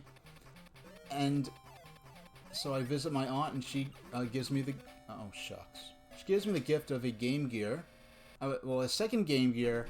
Some Game Gear games I never would have had otherwise, because I didn't have that many games, you know, when you were a kid, because those games were expensive.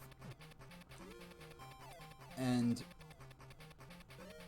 in addition to the extra Game Gear, she gave me a Game Boy. And I knew I had to fly cross-country to meet her. You know, me and my mom, we went together. So I was excited knowing that I would be given a Game Boy and a bunch of games for it, and a bunch of Game Gear games I didn't have. Okay, let's see how far we get with this. I don't know how he's still able to spin like that. Like, what is Robotnik's, like, motive here? Because he could have let him fall into the lava.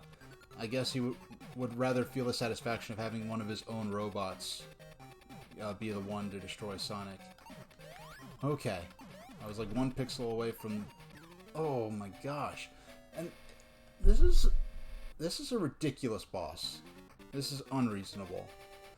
And this is bad on the Master System version too, but at least on the Master System version... Oh, I missed the train there.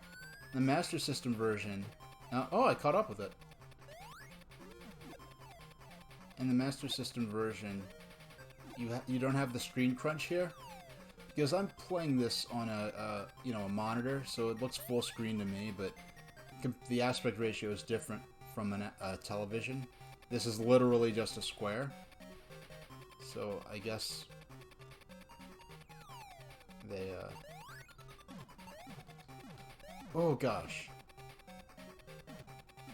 Okay.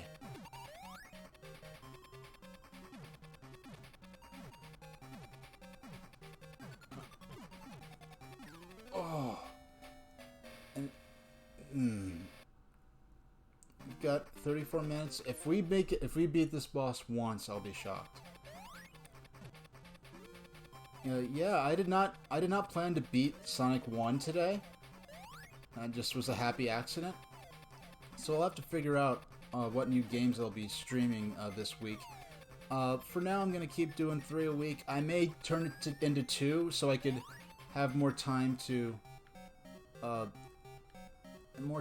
focus on YouTube stuff, on being able to make static videos, because I have a couple of videos I recorded that I just haven't had time to edit. I mean, as I get more used to this, getting things ready probably won't be as big a deal. You know, and I've had I still have to figure out how to get my alerts to work, because on my first stream, I was hearing the alert chimes, but the chat wasn't, so I didn't have it set up, I guess, so that the chat could hear it, and the viewers. And then the second one, I thought I fixed it, but I just muted everything, so I'll just have to do some more experimenting on my own. When I actually go to fiddle with it, it shouldn't be so complicated. I just haven't had the time to fiddle with it. So if I have time to think, okay, I could either fix this one thing that'll make the stream look better, or I'll have to. If I had to choose between having alerts work and having the actual stream work, I had to see, like, this is unreasonable. Alright. But at least, this isn't an arcade game where I'm pumping in quarters.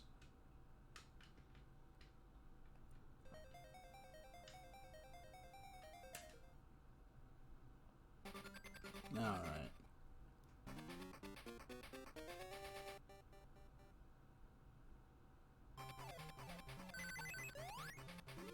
Yeah, I keep wanting to check back there for whatever reason.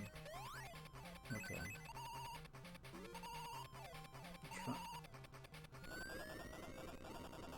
If Ancient had made this game, it would have been much better. I mean, they would have made a completely different game, but it would have been something more worthy of the first game's reputation, which was... I mean, Sonic 1, that was an incredible game. Sonic 1 8-bit. The 16-bit version too, but I'm specifically talking about the 8-bit one here.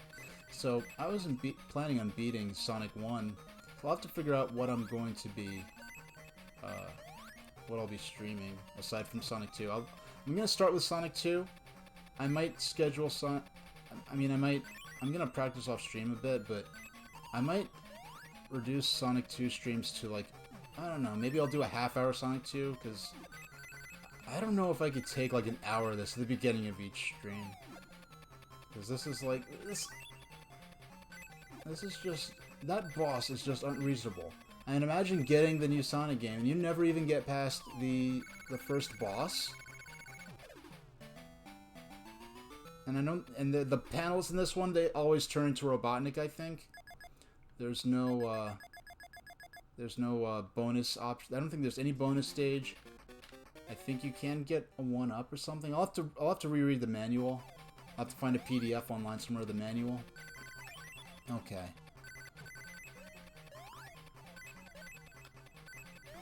And the manual is the most I ever saw of this game as a kid. It's just the black and white screenshots in the manual. And you see, because each level has some kind of gimmick to it. This level has the minecarts. The next level has hang gliders. Then the level after that has a flywheel. I'm not even sure how that works. There are different, like, I guess, vehicles Sonic can control. And I never got to use any other ones because I never got past the stage. or this zone. So I just had to look at the manual, and that's as far as I got to see in the game, because it's not like you could look on YouTube back then and see what the rest of the game was like.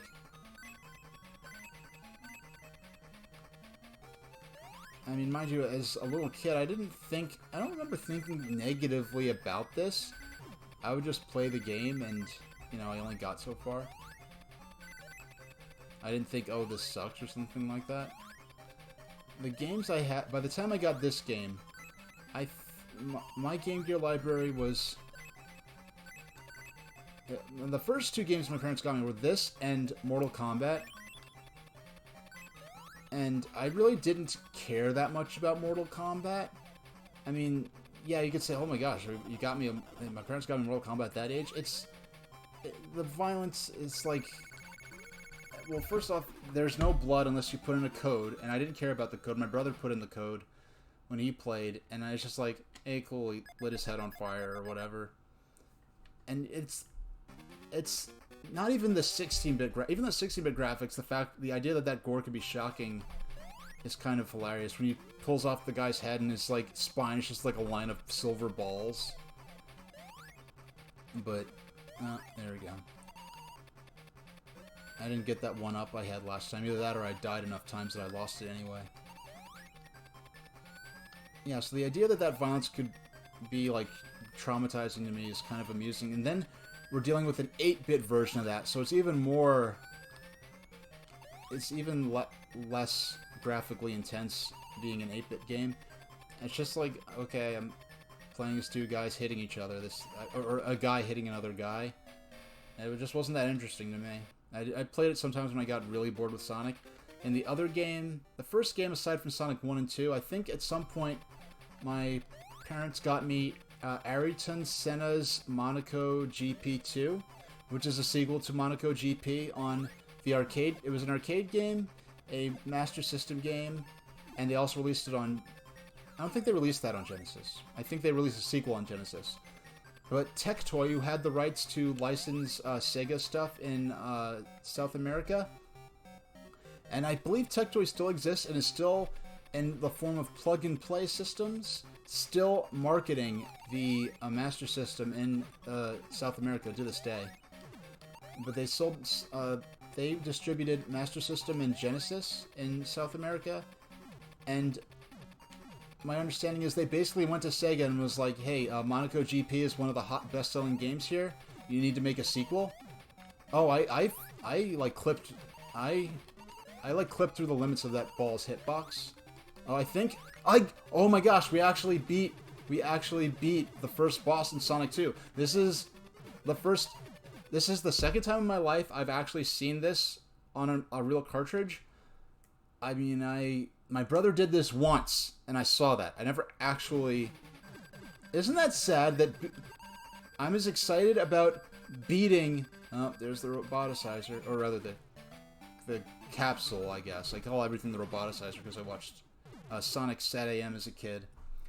And I remember, like, one of the things that really got me into that first Sonic game, well, I enjoyed it anyway, but, you know, sometime, I guess, in that first session of playing it, and my parents passed me the manual, and I'm reading it, and it's talking about how Robotnik was transforming the animals into robots. Oh my goodness. This is cool music.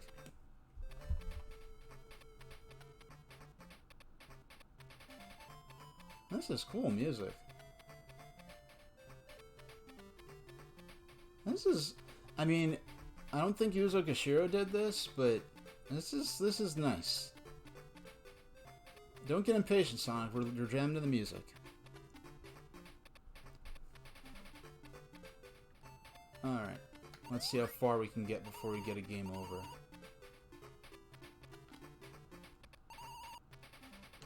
Oh! That... I swear, that felt like it just didn't register my jump. Sonic and Tails hang gliding. That does not happen in the game. Tails has been kidnapped by Robotnik at the beginning of this game, which is the entire story. They even show the cutscene of Well, actually, the manual doesn't make sense, because the manual says that Sonic was relaxing and he got a letter from Tails Go. This is ridiculous. And that's about how it went the one time my brother got into Sky High Zone as a kid. So let's see if we can make magic happen twice and actually...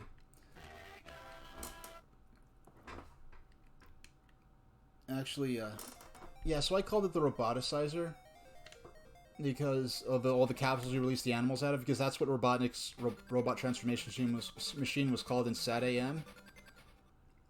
And I know a lot of people now who know they grew up with post-Sonic Adventure era Sonic, whereas the US and where it's been pretty unified in terms of the lore between the Japanese and other regions' Sonic media. But Sega, they were smart, and they worked from the beginning to have, to localize the game in ways that would make the world and characters appeal more to each unique region. So when they were the manual for the US version of Sonic the Hedgehog, it doesn't say that Robotnik is capturing animals and putting them inside robots as a power source. It says that he's turning them into robots, which they probably made that change because it just requires less explanation. And so because they interpreted it that way, we have the Sonic SAT-AM where the animals are like being transformed into robots instead of just being put inside them. And that really impacted a lot of the lore when you had the Sonic SAT-AM series and Sonic Underground. And it also impacted the way the Robotnik was depicted, and his technology was depicted in the Archie comic series. And it probably was an easy trope to use, both in the game manual and in when it comes to the animations, the Western animations, and in the comic series, because transformation is one of those things that you could use when you have a family-friendly franchise where you can't really have characters dying, and you see it a lot in all kinds of cartoons, especially in the early 90s, where transformation is a way where a character gets turned into an animal or turned into a robot or something like that. You can see it like in Ninja Turtles or Street Sharks and stuff like that, or in Disney's Pinocchio, where you could have something bad happen to a character or a protagonist. You could have something bad happen where you'd feel bad for them and feel a sense of danger, but it was low stakes in the sense that they could still get changed back by the end of the episode or by the end of the story. And so that was something that, he's turning the animals into robots, that's terrible, I've got to go stop this guy. Which did not actually happen until earlier this afternoon, when I unexpectedly beat Sonic 1. And that gets me back to, I'll have to decide which games to play. I maybe next Saturday I'll play Sonic 2 and Undertale, but I'll have to find a couple of other games to play. I want to have more variety in what I do. I don't want it. Part of the reason I just wanted the first three to be just Sonic and Undertale, I'll call it a Sonic sandwich. Undertale squeezed in between sessions of Sonic on Game Gear. I just wanted to get into some kind of pattern and just feel comfortable with it before I go, okay, we're going to playing this random game and this random game as we go forward.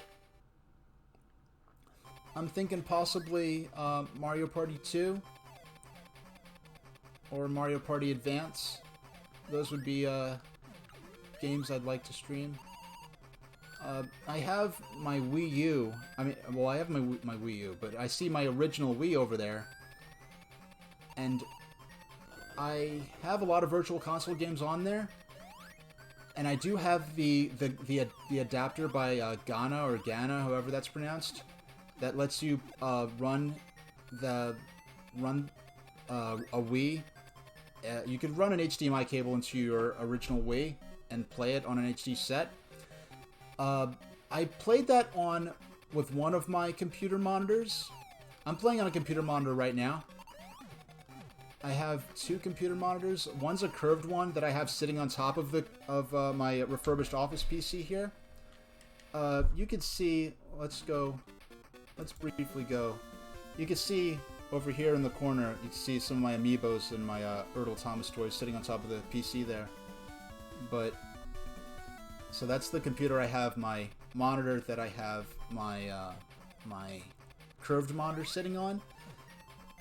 That's the monitor that has my broadcast software and all that. And then the monitor I'm looking at that's straight ahead of me, that one is the one I play my games on. I have an actual small TV that's about the same size.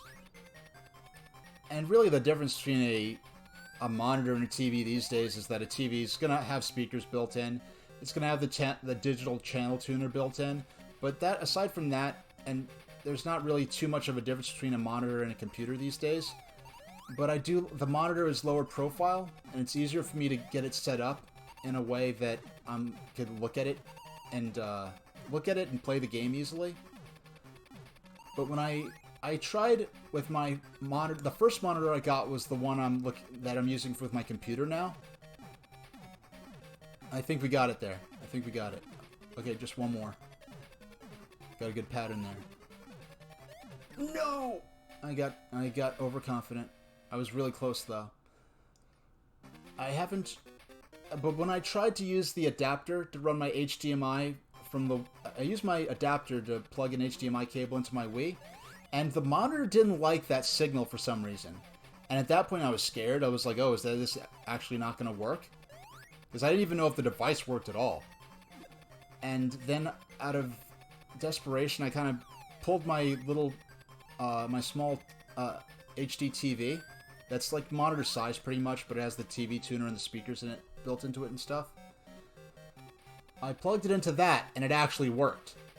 So I was wondering, and now I have a second, it's a different model monitor, a smaller, non-curved monitor. That, by the way, this is the curved monitor I have is the first curved display I've ever used. It was weird at first, but once I got used to it, once I got this flat monitor, I had to get used to that all over again. Game over, as expected.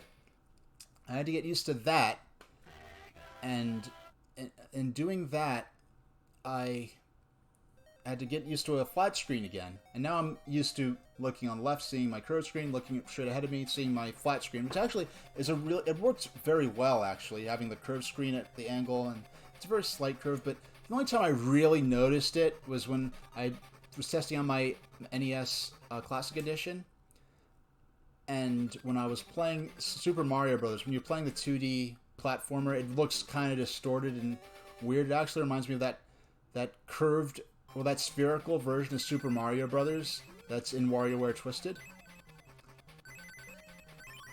But so I'll have to see if maybe it was just that one monitor that didn't like the signal from the Wii's HDMI adapter, or if it's just something that computer monitors don't like but that regular TVs are able to accept. If that's the case, then whenever I am planning to stream, I prefer using this monitor, my no frills computer monitor. But if I'm planning to stream with my original Wii, which will mostly probably be for Virtual Console stuff, but also for actual Wii gameplay, I'll have to set up my little TV. That's the same size as this monitor, it's just a little thicker and heavier. And I don't think the viewing angle is as good, because the thing about the TV, it's the same size as this monitor, but I think it's meant to be viewed from further away, because it's a television and not a computer monitor where it's designed for you to be sitting up close to it. So what I'm going to do is test it with this monitor here. Hopefully it actually works into a monitor. If not, whenever I play Wii, I'll just have to set up in advance the TV on my desk on my little cubicle here. But that's not a big deal. So I want to play Mario Party 2. It's my favorite Mario Party. I have it on the Wii, but I may double dip and buy it on the Wii U just for the convenience of having it on a native HDMI console. So it's going to look a little sharper because I'm not, running standard depth through an adapter and then running that into the capture card. So I will probably double dip and pay the $10 to get Mario Party 2 on the Wii U Virtual Console. And I have gradually over the last few months been buying the DS and GBA games and the other Virtual Console games that I couldn't get on the Wii, either because I couldn't get them in time before the cutoff, or because the games just weren't available on the Wii Virtual Console. It's very strange. For instance, Bomberman 64 was never on the Wii Virtual Console, and we got Bomberman Hero on the Wii Virtual Console, which was the second N64 Bomberman game, which I never even played. I may have downloaded that, I'm not sure. But my nostalgia is for Bomberman 64, which I rented back in the day several times. Lots of fun with the platforming and with the playing single player with just the traditional, you know, Bomberman battle mode. And so now that I made a wish list of most of what I want on the Wii U Virtual Console between the N64, some NES stuff I couldn't get on the Wii. But what I'm most interested in is GBA, because my main solution for GBA is probably going to be getting one of those expensive HDMI adapters for the GameCube and using my Game Boy player to play my Game Boy games. But, you know, there are better solutions I'd like to use, but that's probably what's going to be most cost-effective for now. But when I have those GBA games that are on the Wii U, then I can just play them in HD with no problem, and they'll look great. So all those GBA games I want to maybe stream sometime, and the DS games especially, because, well, first off, on the Switch, they've really abolished the traditional virtual console system where you download the game, you have it forever. Now it's moved to the subscription-based service. I don't pay into Nintendo Switch Online right now because pretty much I don't pay into it because I don't play games online. I'm not interested in any of, like, if it was still free, maybe I'd try Mario Kart 8 online, but I really am not that into online gaming at all, and out of all the home console online gaming services, Nintendo Switch Online is the least impressive and robust of them. It offers the least. I feel like most of the value in Nintendo Switch Online is in its classic library. You know, Panel de Pon came out. That's pushing me a little closer to investing in it. But until the point where until I specifically want to stream a game that's only on Nintendo Switch Online, I'm not going to pay into that. Unreasonable. The screen crunch, it's just not right. Too many deaths. We'll see if we can beat him once more. We're closing in on the end of our stream today. And I do put stream ending in, you know, because if I'm into it and I feel good and we're, you know, about to beat a game or something, I'm willing to go over a bit. But, you know, no more than a half hour, certainly no more than an hour, but, this is the best I've felt physically in getting this far into a stream. I thought using a cushiony, like one of those gel car seat cushions, would make it so this chair would be more comfortable. But I would use it only while I was streaming, and I'm like, what's going on? Why are my legs falling asleep? Why am I feeling lightheaded? I should not be feeling like this. I'm hydrating properly. And I'm getting up and taking breaks. I should not feel this bad sitting at the computer streaming when I'm just doing work on the computer, when I'm doing writing work or video editing work. This was never a problem before because I've had this chair for closing in on a year now. And at this point I've realized it was the cushion, trying to make myself better suited to sitting for long periods. Somehow that caused my legs to fall asleep and me to have symptoms that made me concerned I'd been sitting too long. Because I make sure to take my stretch breaks and all that, but... Oh. Because it's on this extreme slope, when he moves back and forth, he doesn't have a chance to gain enough momentum to move effectively in the way you want to, but because of the slope, the gravity is biased to pulling you down, so if I moved down there, I would have went straight into the jaws of the antlion. I only know that's an antlion now that I'm grown. I didn't know it was an antlion then. Actually, let's let the demo in the track mode play. I mean, they actually thought to use colors on the title screen in this version. And we'll let the title screen play and actually look at the intro where we actually see Robotnik kidnap Sonic. I mean, we see Robotnik kidnap Tails before his... Oh, Green Hill Zone. Look, we're actually going to get to see some more of the game. Well, now, from what I hear, this is actually one of the easiest worlds in the game, and I think it's like the third or fourth world, or zone, rather. we don't get to hear the music in the attract mode when you play through here. But yeah, this is all the rest of the game we could be enjoying playing if only they didn't make the first boss absurdly easy. And before, I mean, I always wondered, like, was I a little kid at the time? Maybe I wasn't that savvy at, beating the game, because I never beat Sonic 1 as a kid. I never beat any games when I was a little kid. So maybe I just wasn't that good at the game, and that's why I never got past the first boss of this. Okay, here we have the intro. We see Tails running. We see Robotnik come and snatch him away. But in the manual, it says that Sonic was relaxing one day, and Tails was and he got a letter from Tails saying Robotnik kidnapped me and forced me to write this letter. But apparently that's a lie, because in the game itself, we're seeing Robotnik capture Tails right in front of Sonic's eyes. But then in the zone intro screens, we see Sonic and Tails together in the level, so none of this makes any sense. Yeah, so I thought maybe when I go back to this, it wouldn't be so hard, or maybe I just wasn't that good as a gamer back then. But we saw, earlier in the stream, I beat Sonic 1. I beat it.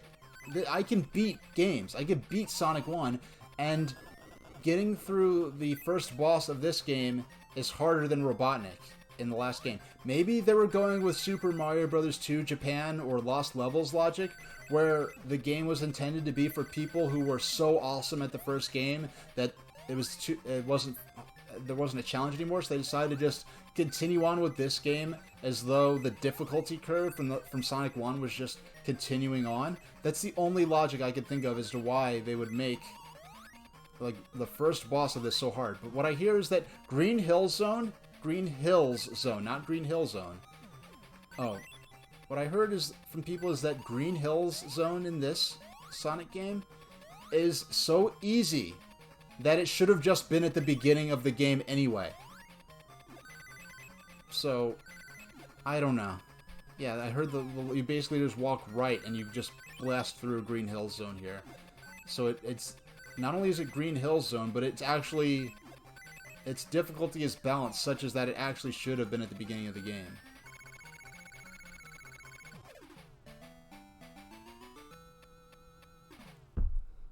Let's see if we could at least if we can get the Sky High Zone once more before the end of stream, I'll be happy. Well, I'm happy already. We had a great stream. But I think I'm only going to stream Undertale once next week. It's not, it's fun doing it for, that friend of mine, but I'm going to play ahead and get to the next major boss battle in that, so that we don't have to watch me grind or anything, or go through puzzles that aren't that interesting. Yeah, I just want to show him the next boss battle, because if I can get to the next boss battle, from that point on, it'll basically be the end game, and we could just get through the ending. Well, actually, not necessarily, because we do have to. The ending of Undertale is an interesting way that it works to get the true ending, but we'll be able to play through some major gameplay segments.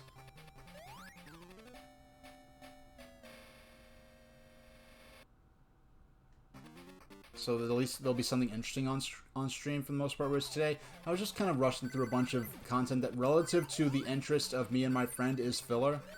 And so I was probably less interested in it, probably not making as good conversation while I'm streaming.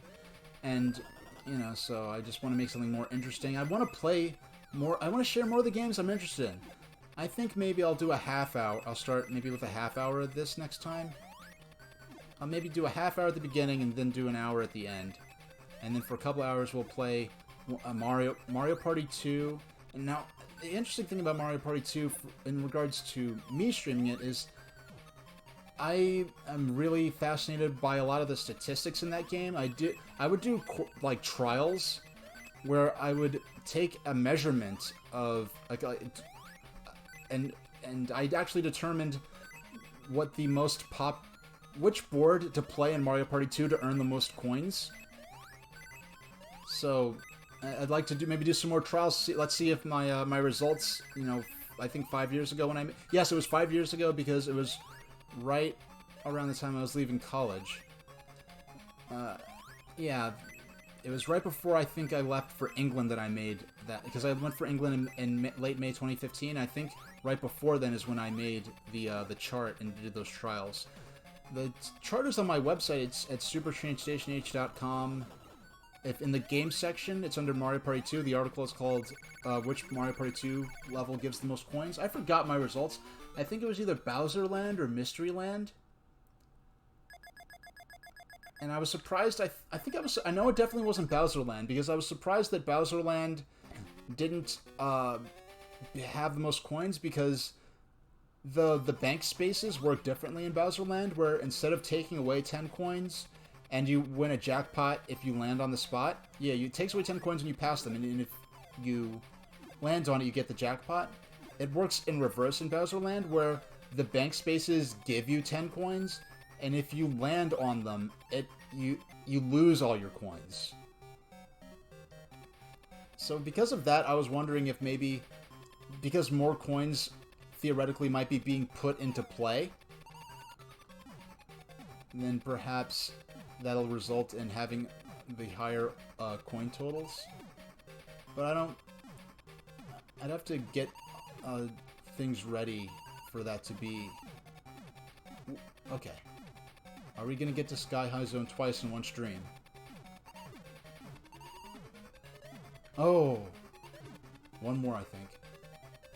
Oh, yeah, there we go. We got Sky High Zone twice in one stream. I mean, how sad is that? We went from playing Sonic 1 on Game Gear, where we beat the game, and now it's like, oh my gosh, we beat the first boss.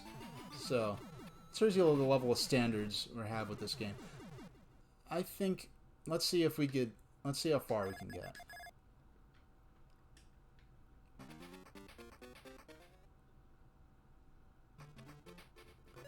Yeah, we just beat the first boss of Sonic 2 on Game Gear for the second time in my entire life. The first time was on stream, because I had this cartridge. It's actually the very same cartridge I'm playing right here.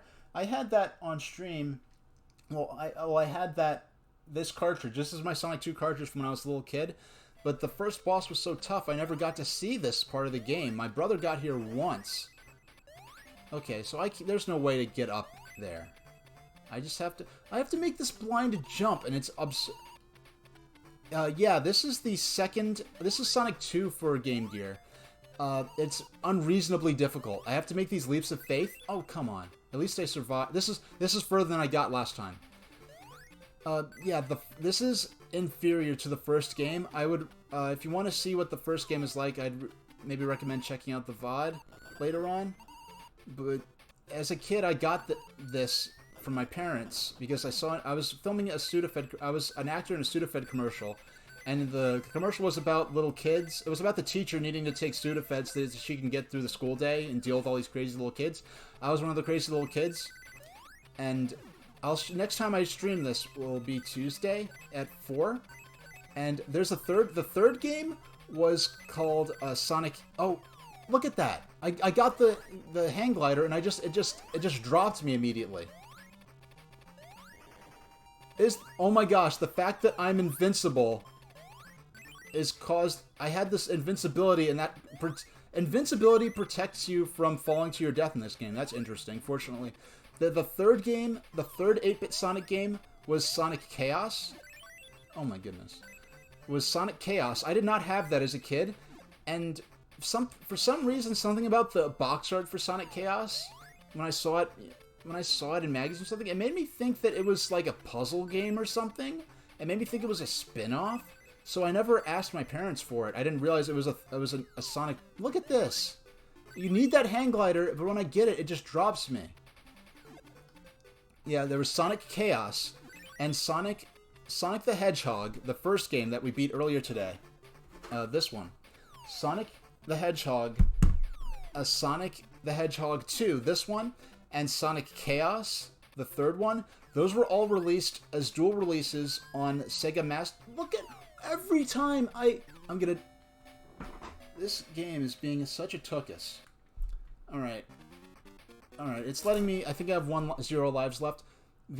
So Sonic 1, Sonic 2, and Sonic Chaos, or as it was called in Japan, Sonic Chaos was known as Sonic and Tails 2. Those were all dual releases for the Master System and Game Gear, which are nearly identical hardware, like nearly identical architecture in terms of programming for them. And that's time for Sonic 2 for Game Gear, and time for the stream. So let's go full screen and I'll finish that thought. All right. So Sonic 1, 2, and Chaos were dual releases for the Sega Master System and Sega Game Gear. In North America, they did not release the Master System versions. In North America, the Master System was doing so poorly that the last Master System game to be released was the 8-bit version of Sonic the Hedgehog. It was released in limited quantities, and it is actually the same cartridge and box as the European version, but they put in a different UPC sticker over it. So if you do not have complete in box Sonic 1, if you have a complete in box Sonic 1 in North American, it is worth hundreds of dollars. But if you only have the cartridge, it is worth $3 or $4 because the cartridge is exactly the same as the European version. The only unique thing is if you have the box with the North American sticker over the UPC code. So those games, and in Japan, they did not release Sonic the Hedgehog, and I don't think any of the other Sonic games for the Master System.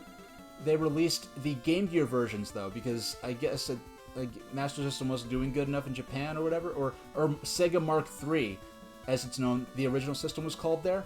For some reason, they released both the Mark III and the Master System in Japan. So we have the North American styled or European style black one, as well as the Japanese, the white sort of old-fashioned looking console. It looks more like something from the early 80s, which is called the Sega Mark III. But then they made a sequel to Sonic and Tails, or Sonic and Tails with Sonic Chaos in Japan. They made a sequel, Sonic and Tails 2, and that was released exclusively on Game Gear because even though the Game Gear and Master System are nearly identical, because the Game Gear has a slightly better color palette, so because of that, Game Gear games cannot be played on Master System, but there is an adapter that lets you play Master System games on the Game Gear. Because Sonic Triple Trouble was a Game Gear exclusive, it has a slightly better color palette. It really pushes the limits of what you could do with an 8-bit Sonic game. And in the first Sonic game for Game Gear, there were no loop-de-loops. I guess they didn't have confidence in using that 8-bit hardware to do loop-de-loops like the Genesis version. Instead, they have ramps that launch Sonic up high. They have the speed shoes that let Sonic run fast. So you have different ways to give these feeling of speed, but the game itself is a little bit more like it's a bit more like Super Mario Brothers. It's a little slower paced, more platforming, more jumping onto platforms oriented. They play to the system strengths of the 8-bit hardware. Instead of trying to do Marble Zone, they planned to have Marble Zone seemingly because they actually made an 8-bit remix of the Marble Zone theme from Genesis, but instead they replaced Marble Zone with a new zone called Bridge Zone. And in Bridge Zone, the music for Bridge Zone was actually sampled by Janet Jackson as the basis for the song Together Again. In Sonic and Tails or Sonic Chaos, they got confident enough to be able to have it so that you could have the loop-de-loops and that Sonic could grab his rings back. Because in Sonic 1, if you grab the rings, you just instantly lose them all. You weren't able to grab them back. They couldn't do the rotating special stage from Sonic on Genesis. Instead, what they did was have the Genesis stages be based more around platforming, where you have all these springs and bumpers, and you're collecting rings to get 1-ups, you're collecting boxes to get 1-ups, and also you can collect continues in the bonus stage.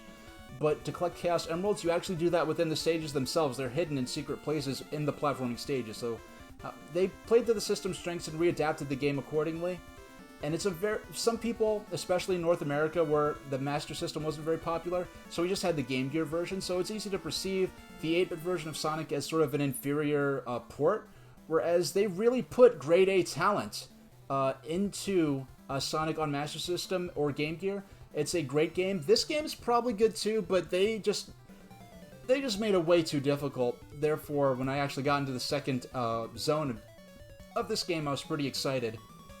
So, I will be showing the Sudafed commercial that I was in that actually caused me to see another kid on set who had a Game Gear and I asked my parents for Sonic 2. So I'll be setting it up so we can watch that on stream. We'll look through the manual of Sonic 2, because a lot of my memories of Sonic 2 are nothing but looking at the manual, because that's as far as I got, because I never got past the first world in there. And I think we'll be playing as our in-between game. We'll be playing either Mario Party 2 or Mario Party Advance. We'll be playing something using the Wii U, I think, is what we're going to go for. So thanks for joining me on the stream, everybody.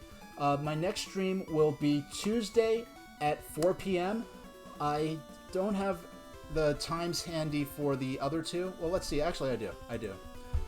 Tuesday at 4 p.m. and then Thursday also at 4 p.m. and then Sunday at 7 a.m. I'm going to do a morning stream next Sunday. Right now I'm doing Tuesday, Thursdays, and alternating weekends. So today I'm doing Sunday. So next week I'll be doing Saturday instead. The times I know what days I'll be streaming. The times I'll be streaming are based on my appointments. I'm fortunate to work in a field that's not affected by the global crisis right now. So I'm still working, but based on my appointments and when I'm working, I'll have to adjust my streams accordingly. I'll announce them. I'll post once I end the stream. I'll post where the new schedule. It'll be in that image on my Twitch page. If you follow me on Twitter, I'll also be I'll be posting in an hour. I'll post a link to the actual schedule image, and then an hour before the stream, I'll be posting an alert there. And then when I go live, I post an alert. And then on Tumblr, I'll also be posting. My Tumblr is SuperTrainStationH, and my Twitter is @STSH, and I'll also be posting it right here on Twitch. I'll update my image once I go off stream here and stretch my legs a bit. So right now, Tuesday, Thursday, and alternating weekends. And I may take, after next week, perhaps I'll consider taking away one of those 3 streams so I have more time to work on my pre-recorded content for YouTube, because I have a couple of videos filmed, more videos I want to make, but it's been tough working that in and doing the streams. So once I get, dig my heels into and get settled into Twitch, maybe I'll take away one of those streams. But there's so much more I want to do, so much more streams I want to do, not just games I want to stream, but themes and ways I want to do the streams, and as well as all kinds of pre-recorded content. I want to do that both for you. So thanks for showing up, whether you chatted or just lurked, and or whether you followed or you just wandered in, wanted to look at me for a second, saw me playing some weird Sonic game you may have never seen before, and just moved on. Because one of my main motivations was giving more exposure to Game Gear, and especially the Game Gear Sonics, because people often talk about them like they're just inferior ports, but they are unique games that, I think deserve to be appreciated for what they are. Sonic 1 much more so than Sonic 2. We beat Sonic 1 earlier in the stream, the first time I beat it in my life, so I'm pretty happy with this stream. I've had a great day with you guys, so I'm going to call it there, and thank you very much for watching.